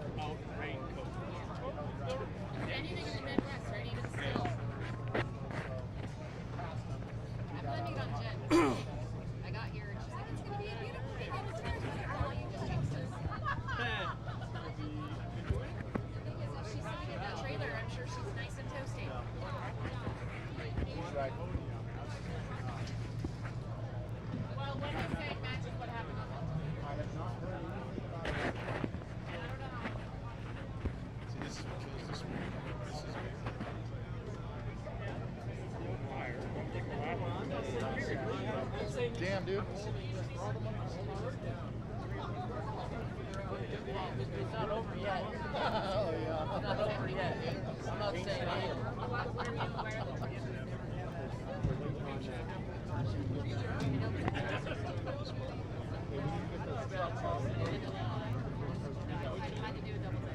You too? Yeah.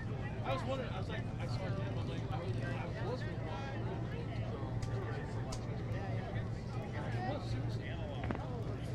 So I kind of tried to, like, when you were over there talking to him before, I tried to, like, get it close to hear his voice, see if it sounded like him.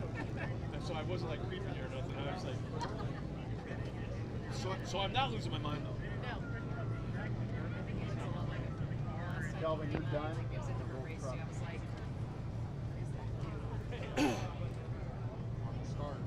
PDR, that's not rocks on the top left of that hill out of one by the pole.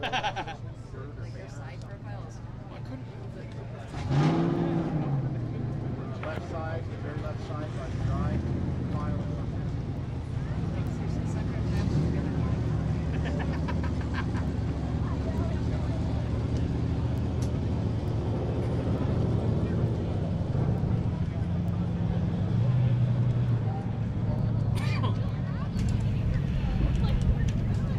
Well, race fans, it's been a long time coming this afternoon, but we know why you're in the grandstands, no doubt about it.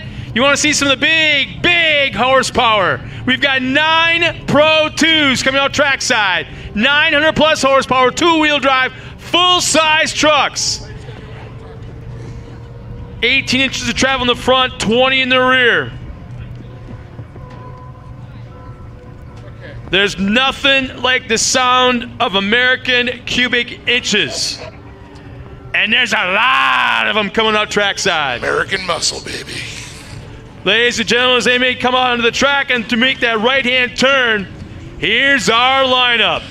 On the front row, inside, on the pole, number 22, Mason McCarthy. Outside of him, row 1, the 44 of Mickey Thomas. Row 2 inside, the 37. His little brother just cleaned the clock in Pro Light. Can he do it in Pro 2? It's R.J. Anderson. And in a brand new, beautiful blue number 65, the eBay Motors entry of Dave Mason Jr. Row 3 inside, the 10 of Dylan Cochran. Outside of Dylan, the number 67 of Eric Jacobus. Row 4 inside, out of Las Vegas, Nevada, the number 70 of Adam Daffner. He was quick this afternoon in practice and qualifying. Can he stand up now in the race? The 94 of Kip Michaels. And rounding out the field, the number 72 of Jeff Shelton. Ooh. There's no Jeff Shelton.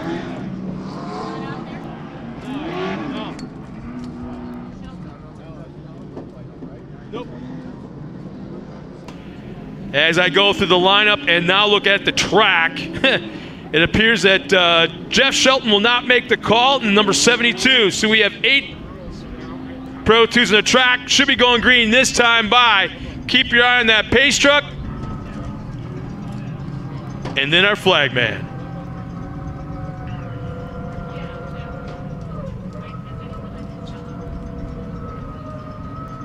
Pace truck off the track. We're going green. Here we go, Glen Helen. Green is coming out. Green, green, green.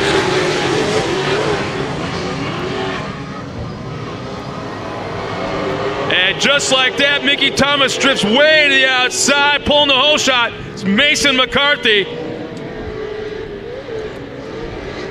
Brand new truck there for Mickey Thomas there. Custom off-road design, just putting that thing together. R.J. Anderson breaking out the old Pro 2 with a brand new Croyer build on the motor. Kevin's here, by the way, as well. And also, should be mentioned, they sport in brand new colors with a big sponsor on that door. NOS energy.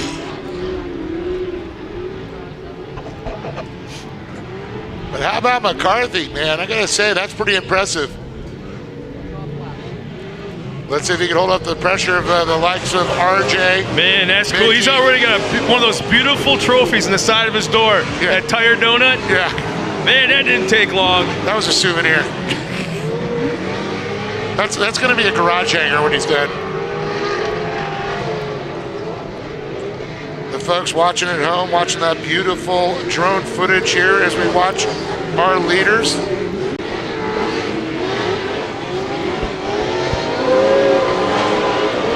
Dave Mason Jr. out there in that eBay Motorsports. Max is just coming on board from him, making the switch. Dylan Cochran in the off-road warehouse machine there, and then the JE Racing, Eric Jacobus, followed by our good friend Adam Daffner, Kip Michaels. So Jeff Shelton not able to make the call. That's a bummer. That is a perfect tire donut in the store, you're right. It's like they drew it there.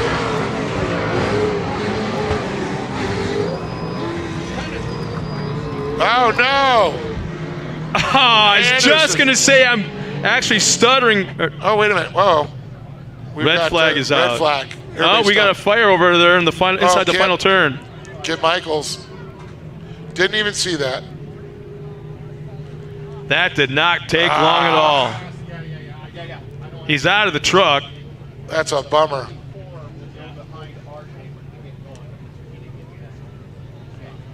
I thought something was wrong with RJ until we looked over and saw the red flag. I was just about to say I'm actually studying RJ's last lap or so, and it just appears that he's definitely not at full throttle.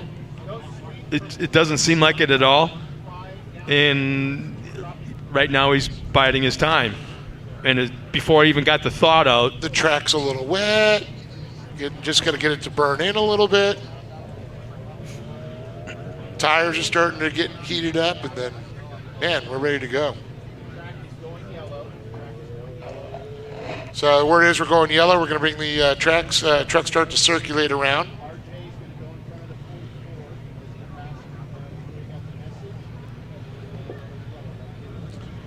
See, all these drivers, they also have a in-car light system. We have lights all around the track that show that it's either, green, yellow, or red. At pertinent, considered dangerous locations where, for whatever reason, if you can't hear the spotter, do they have the little the B? Truck. Do they have the little B transistor yet? Yep. Okay, so that's a listen-only radio. So track officials, it's a race control can talk to the drivers. Drivers can't talk back to them. It's a one-way radio. So basically, they learned their lesson. You have to listen to race control. You can't talk back, but you got to do what they say. So you got that radio. Then you got your normal your normal radio talk with your spotter, and then like you said, there's lights at various locations all around the racetrack, as well as in the truck. Yeah, and that's going to lead into that one where if the light goes on, say in turn 2 of flashing yellow comes down inside the truck. Yep.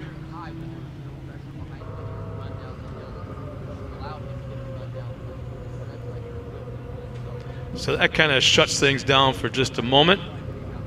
Yeah, it looks like they got it all out there. Kip's out of the truck. Everything's all good. Yeah, that was some ugly looking smoke too, and it wasn't like a transmission fire or tranny fluid or anything like that. It was something electrical. Yeah, I think so. I think you're right. Well, let's just say it won't be cheap. Every time I see smoke coming out of one of those vehicles, that just cost you 10 grand or more.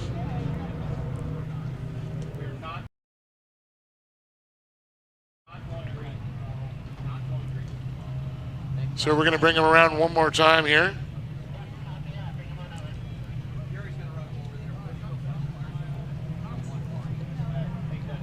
Loving the footage for the folks at home there as they rotate around RJ's truck, then up to McCarthy's truck. Down the front straightaway.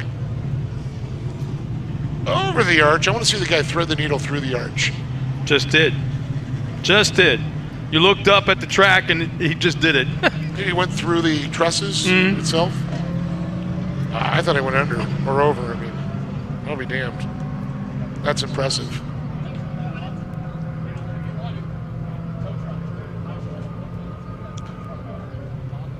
It's really interesting. There's not. I'm trying to remember. There's any other form of motorsports that has the competition yellow, even though that's not what this is right now. But I remember when it first came out, and Core. Yeah, it was kind of an experiment, and man, everybody was just up in arms, and there was quite often if a driver or a truck found that right setup, whether it was tire grooving or shock setup or whatever, it was a runaway. Oh, yeah. It was a runaway, and outside of the fact that I love this sport, it could have been a very, very boring race. Yeah, and sometimes was. Yeah, that's what you don't want. You want to watch action. Yeah, and then Jim Baldwin had this crazy idea one time in a staff meeting, and everyone but maybe one or two people were like, no, that ruined everything, and da-da-da-da. And damn if we didn't do it the first weekend, and holy crap, it works. Well, you know what? It bunches it back up. It makes for great TV. And, when it comes down to it, racing will always be racing, but this is also the entertainment business. It added so much strategy. Yeah. The tire manufacturers got into it. Okay, we could do this, this, this, and this. With the tire grooving, the way they do things, and the way the compounds are set up and running through the different type of dirt. There's so much strategy that goes into it, that with the gearing, how much the slip, and then on the, the converters and everything.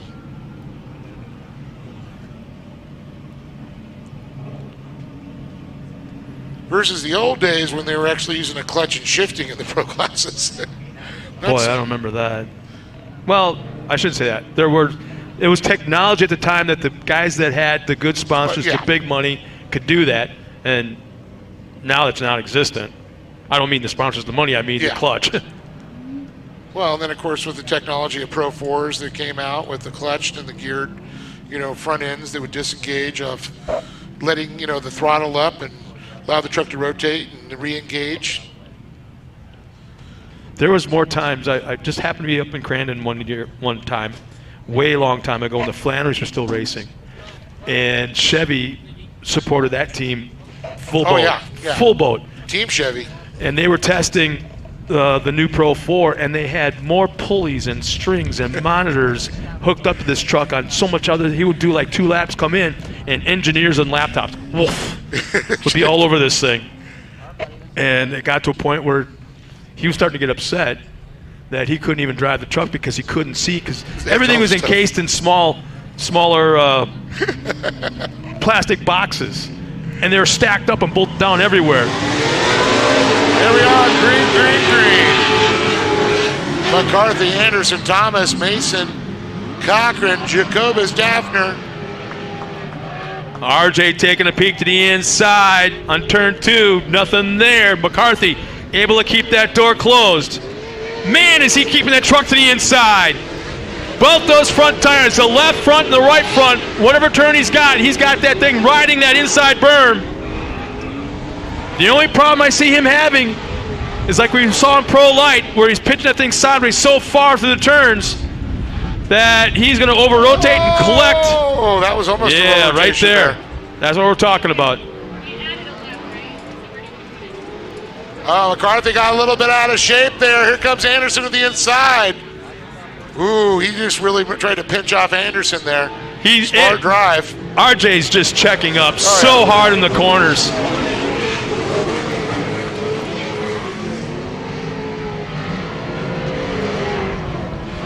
It almost seems like McCarthy's truck and the weight transfer is just a little bit too much. He's running a little bit too soft.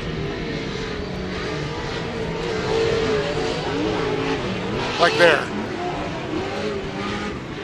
And he's a little loose coming out of the corners upon exit. And I think that has to do with the softer suspension, you're right.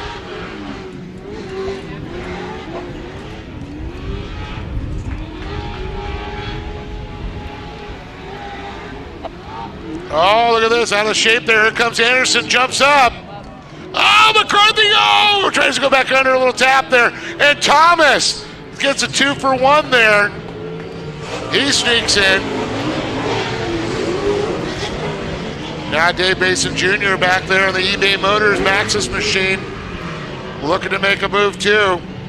He smells blood in the dirt. Well, I think Mason's got to be a little bit careful right now because the aggressiveness of McCarthy's probably been amped up quite a bit. Because he just got passed. Yeah, there's not one driver whose ego will allow not to be passed once but twice and not get upset and overdrive.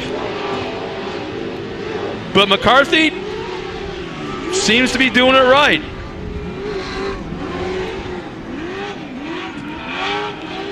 Well, watching this kid over the last couple of years, he's really gained some skills.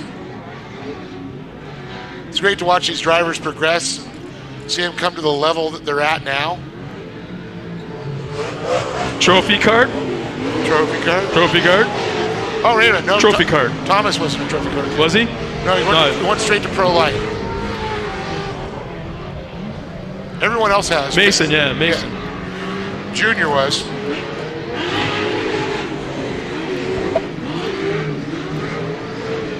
Dylan Cochran, of course, working for Greg Adler.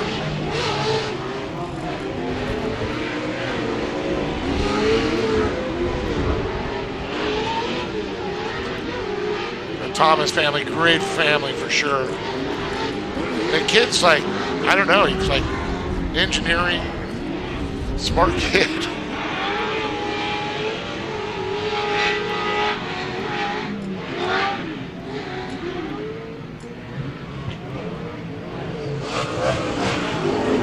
Now, I never even paid attention, so you're going to help me out with this one. Is there a tire rule in Pro 2? DOTs. Is it DOTs? Yep.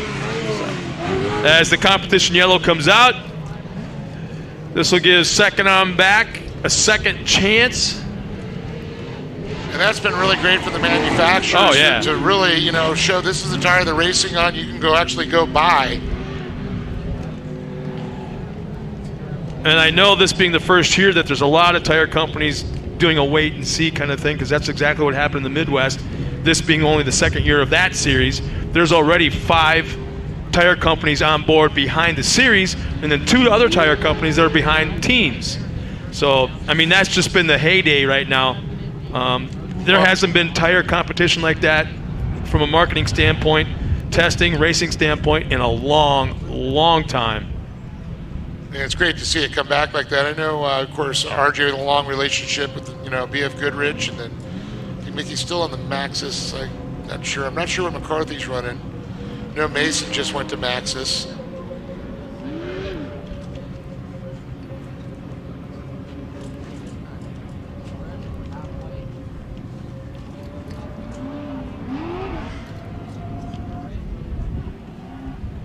I know Mystic Lube's been with Mickey for a while. And of course, South Point, the Gone family with the Andersons. Nas, a new addition. Good to see eBay Motors come back into the sport. Remember they had a brief time with Kerry Hart and the Hart-Huntington team. Pace truck's off the track. We're going green right now! And how about that?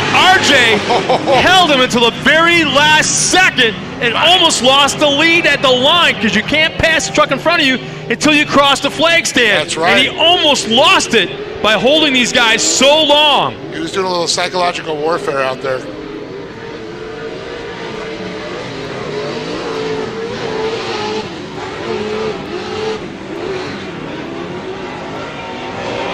I thought McCarthy was going to get up to Thomas there, but Thomas, really held his way through. Wow, look at Thomas pitching that truck. Is that Kyle LeDuc out there running, or is it? Is he backing it in? Yeah, or is it Thomas? It's hard to tell, but man, he is. A lot of these turns, they come off the jump sideways and land and set up for the corner. Well, and that's the new thing, is you can see how low that truck sits. They're able to do that now. They don't have the big 18-inch travel. Yeah. It's 12 to 13 now. That's it. That's been the new one. I think Kyle LeDuc's actually the one who first started doing that. Had that lower truck where the suspension really kind of drops out a little bit. Kind of like the old stadium trucks. Huh. Old Mickey Thompson back in the day.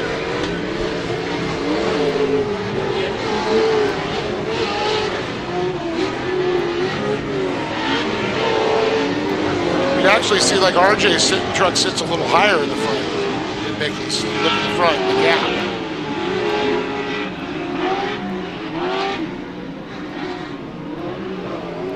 But RJ's truck works great.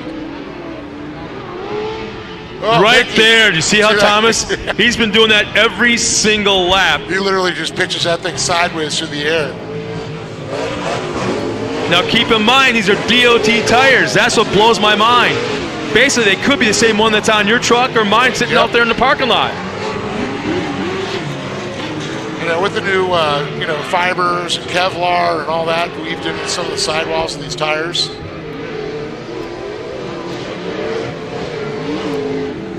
That's a lot of pressure.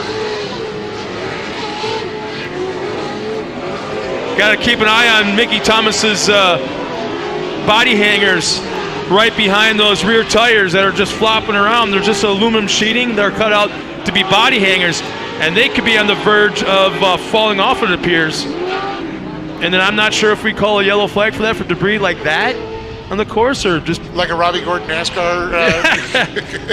Yeah. Did I just say that? Everybody knows what I'm talking about. Oh, look at this, Thomas. He's making he knows there's only a few laps remaining. Time is running out. Little more than 2 laps remaining, and Thomas has got it figured out. This is what he has to do right now. Not just make a run at the leader, but to pressure him.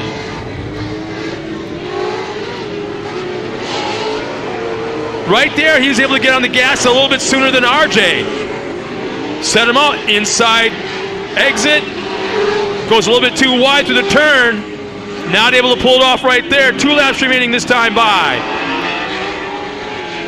There we go, Thomas. Oh, didn't kick it that side. I think he found out that he might be faster driving through the corners like RJ's been doing as compared to just hucking it sideways and hanging on like Steve Kinzer in a sprint car. Scrubbing that speed.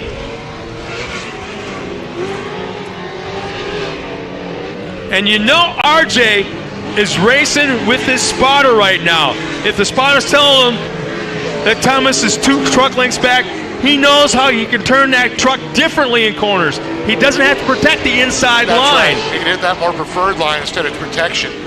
So right now he knows that he's got a 2 truck length gap. He doesn't have to run the tight to the inside. He can run right down through the middle of the turn. And there's nothing Mickey can do about it. The white flag should be coming out this time around. Now watch this corner. He's got a 5 truck length gap. He might throw a little bit more sideways. No, drives it through. I think it was a hanger or fiberglass just came off. There's the white flag. Yellow's not going to be coming out now. And Thomas guaranteed, yeah, he's hanging it out right now. He was 3-wheeling around like a late model.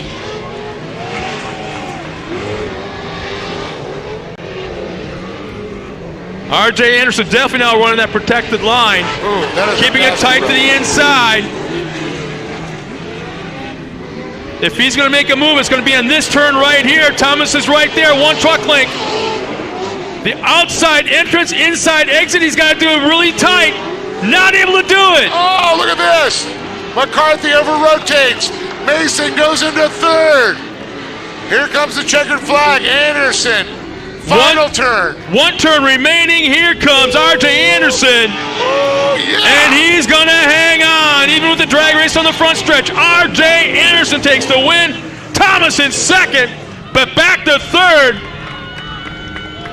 Mason's going to hang on for 3rd, making the pass for position on the last lap. Man, oh man, was that crazy. Man, when you talk about a young kid, you don't think about somebody that's that knowledgeable, that smart, that savvy on a track. And RJ Anderson is probably, he should be a 35, 40-year-old driver in knowledge and skill and experience, but he's still in his 20s. Well, he came out of the womb with his steering wheel in his hands. That was one of the smartest drives I've seen. Yeah. Not just in a long time, but probably ever, because you could tell that he was listening to his spotter. Spotter was saying 2 truck lengths, 3 truck lengths, 1 truck length or less, and that's how he was driving those corners, keeping it tight if the guy was right behind him, or letting it go drift out to the middle if he was like 2-3 car lengths in front. And that is a cool thing to watch. Well, yeah, he didn't have to hug the corner a few times and everything, so it was kind of crazy. Well, I'm going to head down and talk to these guys. One final time, we'll send Hollywood. Dave, down to the podium. Huh? Oh,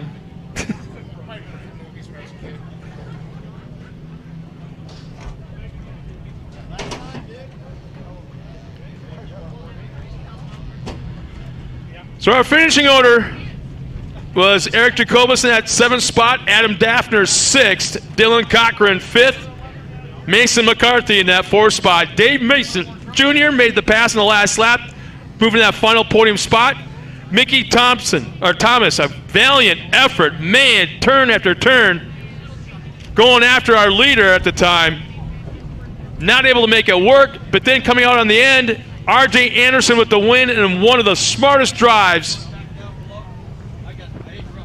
in recent history, as he, again, ends up on the podium just like his brother in Pro Light with a brand new sponsor on his door. Congratulations to R.J. Anderson. Let's turn it on to Dave down at the podium with our top 3 finishers in Pro 2. Dave?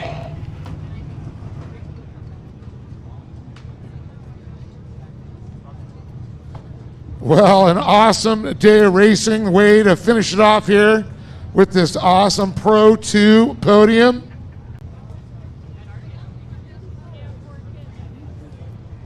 You gotta say the Great American Short Course Series powered by Optima batteries absolutely does not disappoint.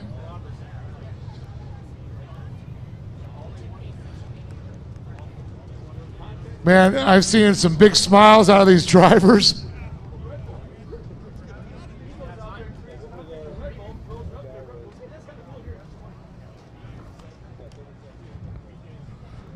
Well, these drivers are just first place getting out here. R.J. Anderson again, and how about Mickey Thomas?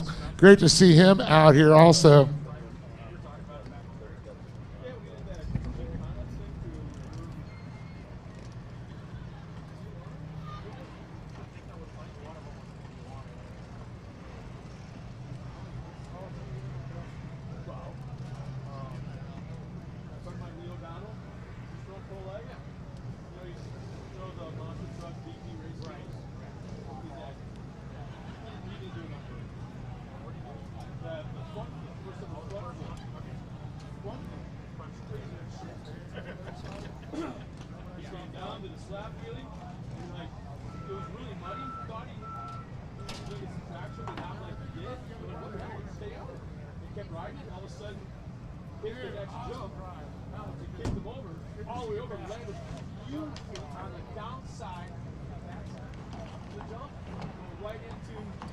All right, let's go ahead and get RJ, Mickey, and Dave up here. There's some chocolate milk calling RJ. Drink me.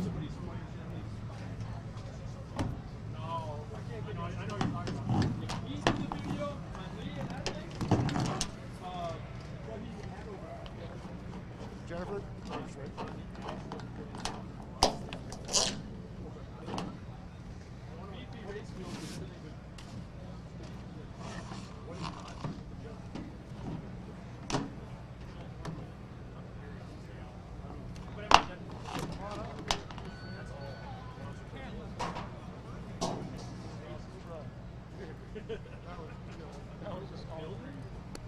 What a show.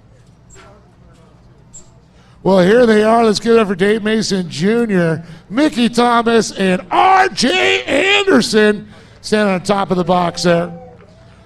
Talk about an awesome show. And, man, talk about last minute, get that pass to get the podium. It was a struggle. I mean, all these guys were fighting out there, and it's so, you guys are all so equal. But the white flag's out. You're in 4th place. What's going through your mind? Like you said, nothing like the last minute. We were running hard, you know, it was just really intense. Everybody up there in the front was just pushing hard. So I was trying to take my time, make sure I didn't make a big mistake. And I was able to get them right on the last turn, or the last lap of the event. So I'm just so grateful. You know, I just want to say, you know, thank you to the Lord and Savior Jesus Christ. He's number one. And then from there, it's just all my amazing sponsors and my team. So eBay Motors is behind me, have been for 2 years now, and I'm just so grateful for that. We're very proud to bring on Maxxis tires at this event, and we've got 2 of the 3 spots covered. We're hopefully get the top one tomorrow, and it's just a great thing to be up here. Well, awesome. Great to have you back, Mason. I love it. Dave Mason Jr., 3rd place. I'm going to move on over here. Great to see him and watched him move up to the ranks. And I'll tell you, this new truck, wow, that thing looks like it's handled. Mickey Thomas, what an incredible race. Just watch. Once you guys got past, McCarthy, watching you and RJ just go at it was just awesome. We were making comments going, man, is he's Kyle LeDuc over there backing that thing in? That truck just pitched it sideways. Yeah, that thing just needs to be driven hard like that, and it's so much fun. Hats off to Custom Off-Road Design. We literally started that truck like 2 days ago, and it just finished its first race, no problem. Super stoked with how it's performing so far, and yeah, good time. Got to thank sponsors, Mystic Lubricants, Stovall, Maxxis Tires, Walker Evans Racing, and hopefully we might be out here tomorrow again. Turn some more laps with RJ. Well, I hope so. We all hope so. You guys put on one heck of a show, and hopefully we'll see you back here again too. Great to see you back on the West Coast, Mickey. Well, he blew the dust off this Pro 2, brought it on out, and put it on top of the box. RJ, $250 from K&N there. Got to be loving that, but man, that thing just looks like it's an animal still. Yeah, it's a Pro 2 is still fun to drive. I'm hearing Mickey talk about his new truck. I'm like, you lucky guy. That thing's 11 years old over there. So we treat her nice though, So I couldn't let Mickey go fast qualifier, win the race. Sorry, Chad. I just couldn't do it. But I know those guys work hard. So that was an awesome battle. But I hats off to Mason. I met him on the starting line over there. I had no idea who he was, and he ran awesome, really hard those first few laps. He made a couple mistakes, and I was like, I got to pass him clean. He was running really good, and so I was pumped to see him up there in the Pro 2 field, and that's what it's about, getting new people in this class. So I couldn't let my brother take all the credit today. I might rock, paper, scissors him and let him race it tomorrow, so we'll see. But hats off to my whole team for getting us here. We've had a wild week, to say the least, but NOS Energy Drink for coming on board, South Point, Polaris Razor, BF Goodrich Tires, Highlifter Rigid, K&N, Walker Evans Racing, the list goes on. Thank you guys, and thank you, Lee. The track was awesome. We had a blast. Pumped to be here. There he is. Give it up for RJ Anderson, everybody. An incredible show. But again, Dave Mason Jr., Mickey Thomas, and RJ Anderson standing tall to cap off round number 3 here, the Great American Short Course Series, powered by Optima Batteries. I want to thank everybody that's tuned in on our Facebook pages, our YouTube pages, all the fans that showed up here today. For myself, Dave Arnold, Scott Rain, and the entire crew from Great American Short Course, we'll see you tomorrow on the dirt.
I'm Jeremy McGrath, and welcome to Palms River Resort.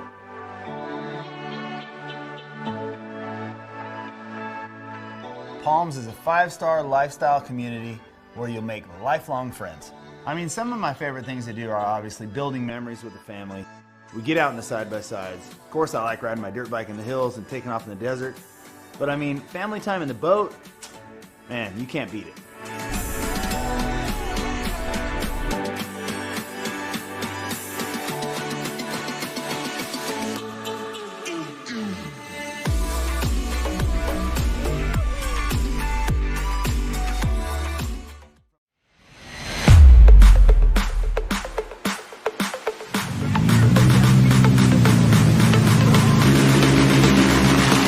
UTV 96 is inside this car here for the race. We use the UTV 96 in this car. I'm using the VP UTV 96 fuel. Thank you, VP Racing Fuels, for keeping me powered and getting me on top of the box.